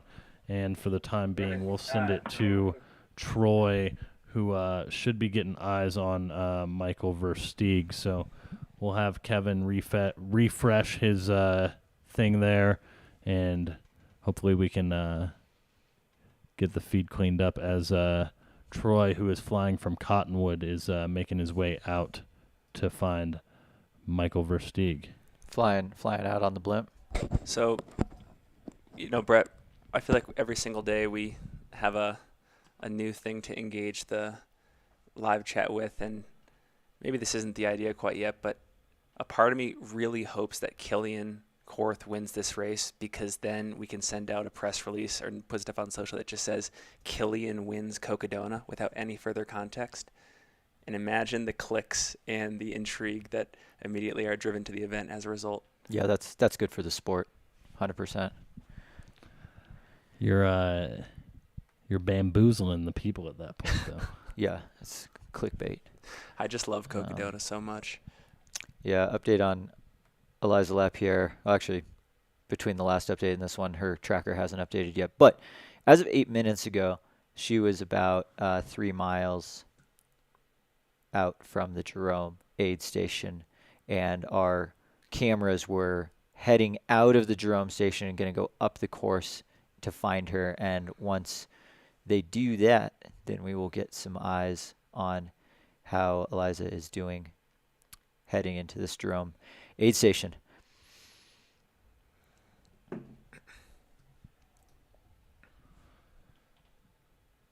Again, I know that this feed is choppy, but you can get a kind of a good close-up there of Killian's shoes. I wonder if that's the same pair. I mean, it's the same color of the Olympus that he was wearing yesterday. I wonder if it's the same one.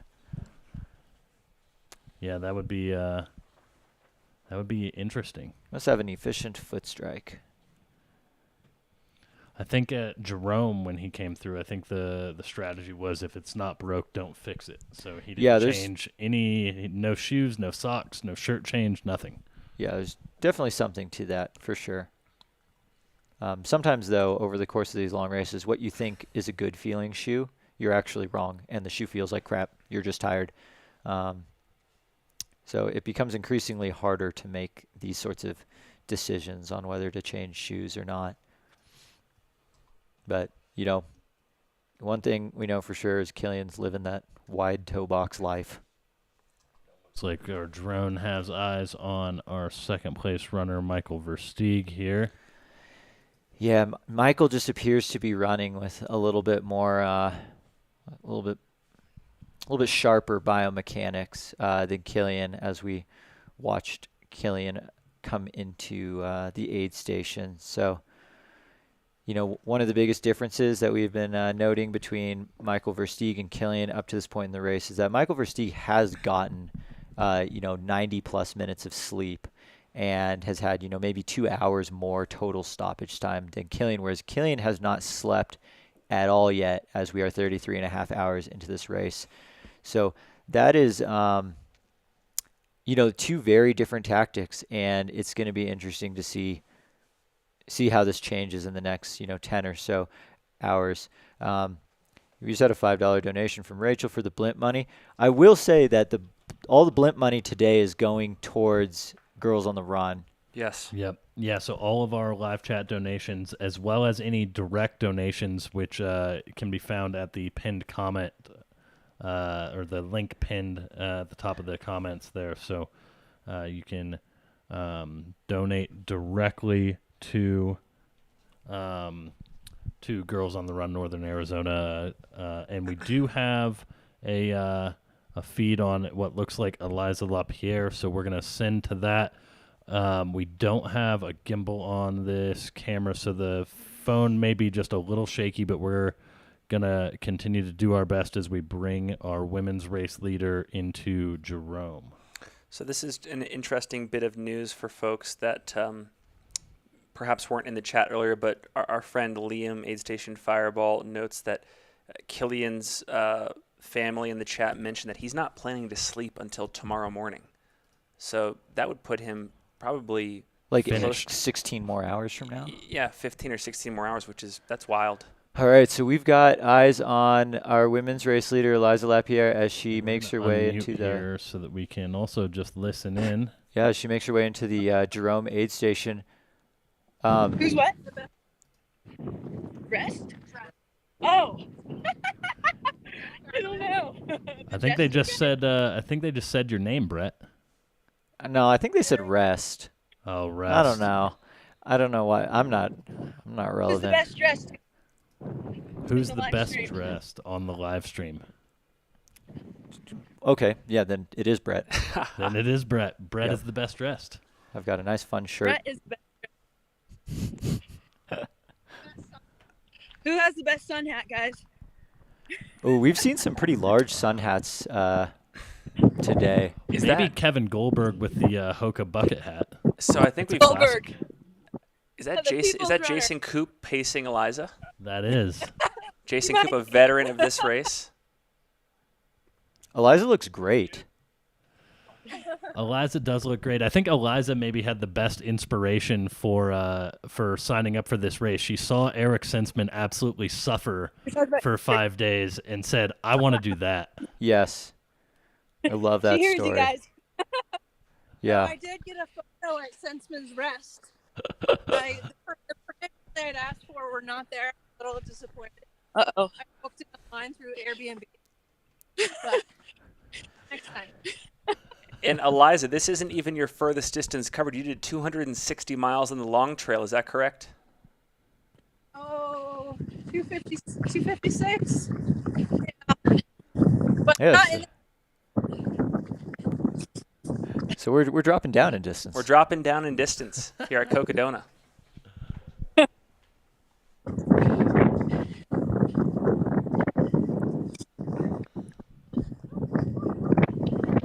It's amazing. Eliza looking so strong.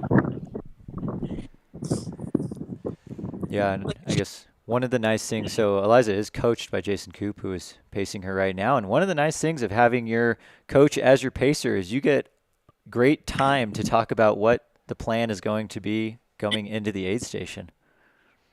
And Eliza, we're hoping that you can get a coffee decaf oat milk latte with some maple syrup and cocoa here. Wow, that's an order. Her favorite coffee drink. And here we go at the Jerome aid station.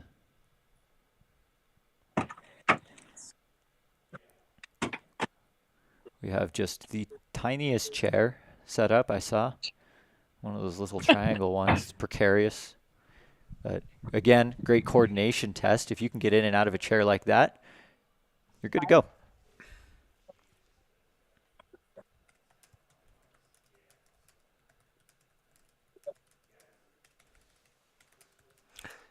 That's a really cool chair to use. You're kind of staying in a Doesn't let me sit in chair. They're commenting on my chair.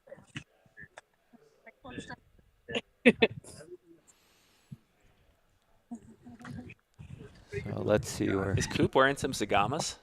Wild Horse 7. Right. Thank you, Wild Horse. I believe Eliza might be wearing Salmon Glide Max TR. This is Mike McKnight and Eliza are wearing the same shoes. Wow. Very maximal cushion. Different color schemes, of course. Well, they're different colors, and they're not wearing the exact same pair. They're not sharing them. But, yeah, it's Solomon's highest cushion shoe. It's supremely comfortable. I just love the way it fits on my foot. Good call with the quick laces. Just I can't keep yeah, I mean, we all have our reasons. Bridget in the chat says, that chair says, quote, don't get too comfortable. Exactly.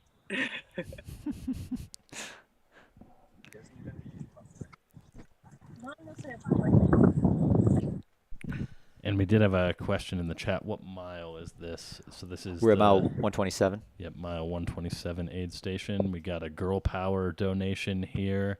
So how fitting is that? We got a live chat donation that's going to go to Girls on the Run, Northern Arizona, as our race leader. Yep. Eliza LaPierre is at the 127-mile aid station here in Jerome. Eliza is in real time inspiring, change for the better for Girls on the Run.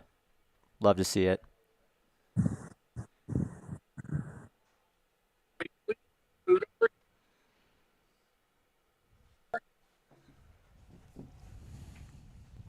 They got a taco bar up there. I'm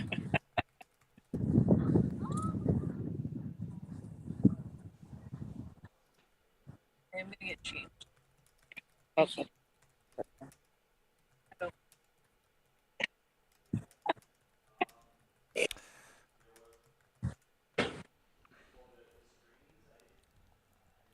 Looks like Coach Jason Coop is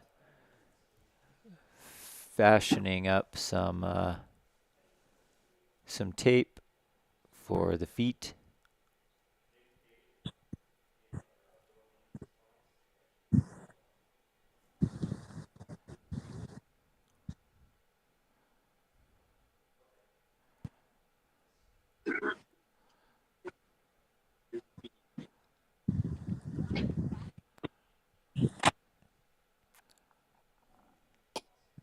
Got some cowbell action.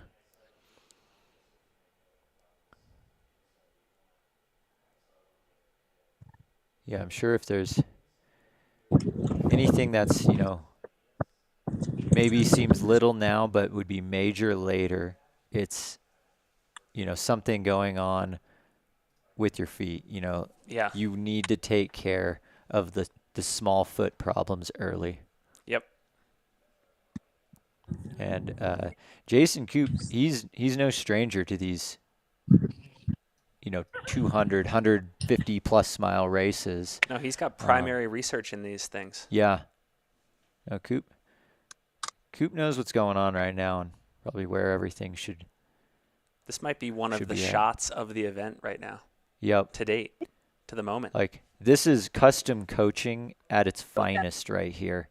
When they say fully customizable, I want this to be the screenshot. Yeah. Just enjoying some food while your coach tapes up your toes. I think that this does showcase the level of experience here too, right? Like, this is very efficient. your feet are being worked on and tended to while you're also, taking in calories, rehydrating, refueling, instead of doing one thing then the other. Trying to limit your amount of time in the aid station because it can add up, but still taking care of the things that need to be taken care of. Yeah, absolutely. We'd love to know if Eliza has taken any sleep yet over the course of this race. Not slept yet. Wow. Nope, no, not yet. No sleep. Not allowed. Not allowed. Okay. Banking awakeness.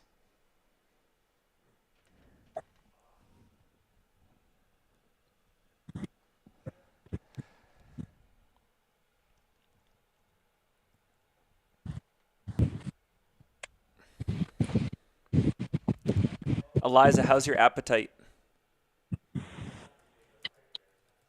How's your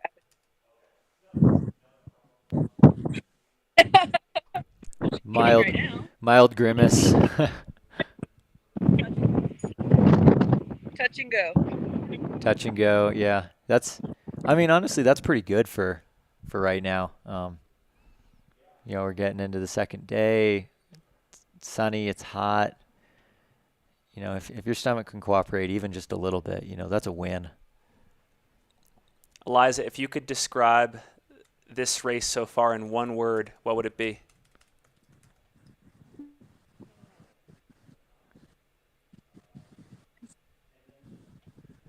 Inspiring. Inspiring. That is Love awesome. to hear it. We are going to let Eliza rehydrate here. We're going to come right back to her before she's ready to exit the aid station.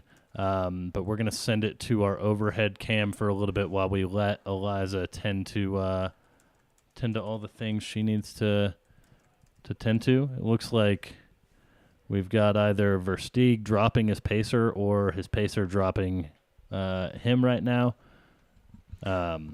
Just a little gap. Oh, wow. I think that's Versteeg in the front.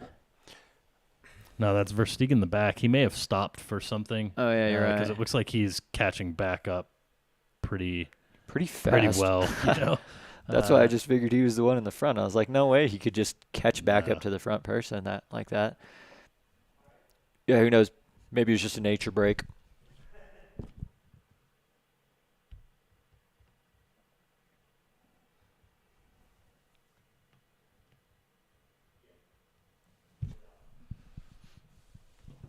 So it sounds like our camera operator in Jerome is going to head out to see if she can find Mika Thews, who should be, coming into the aid station shortly.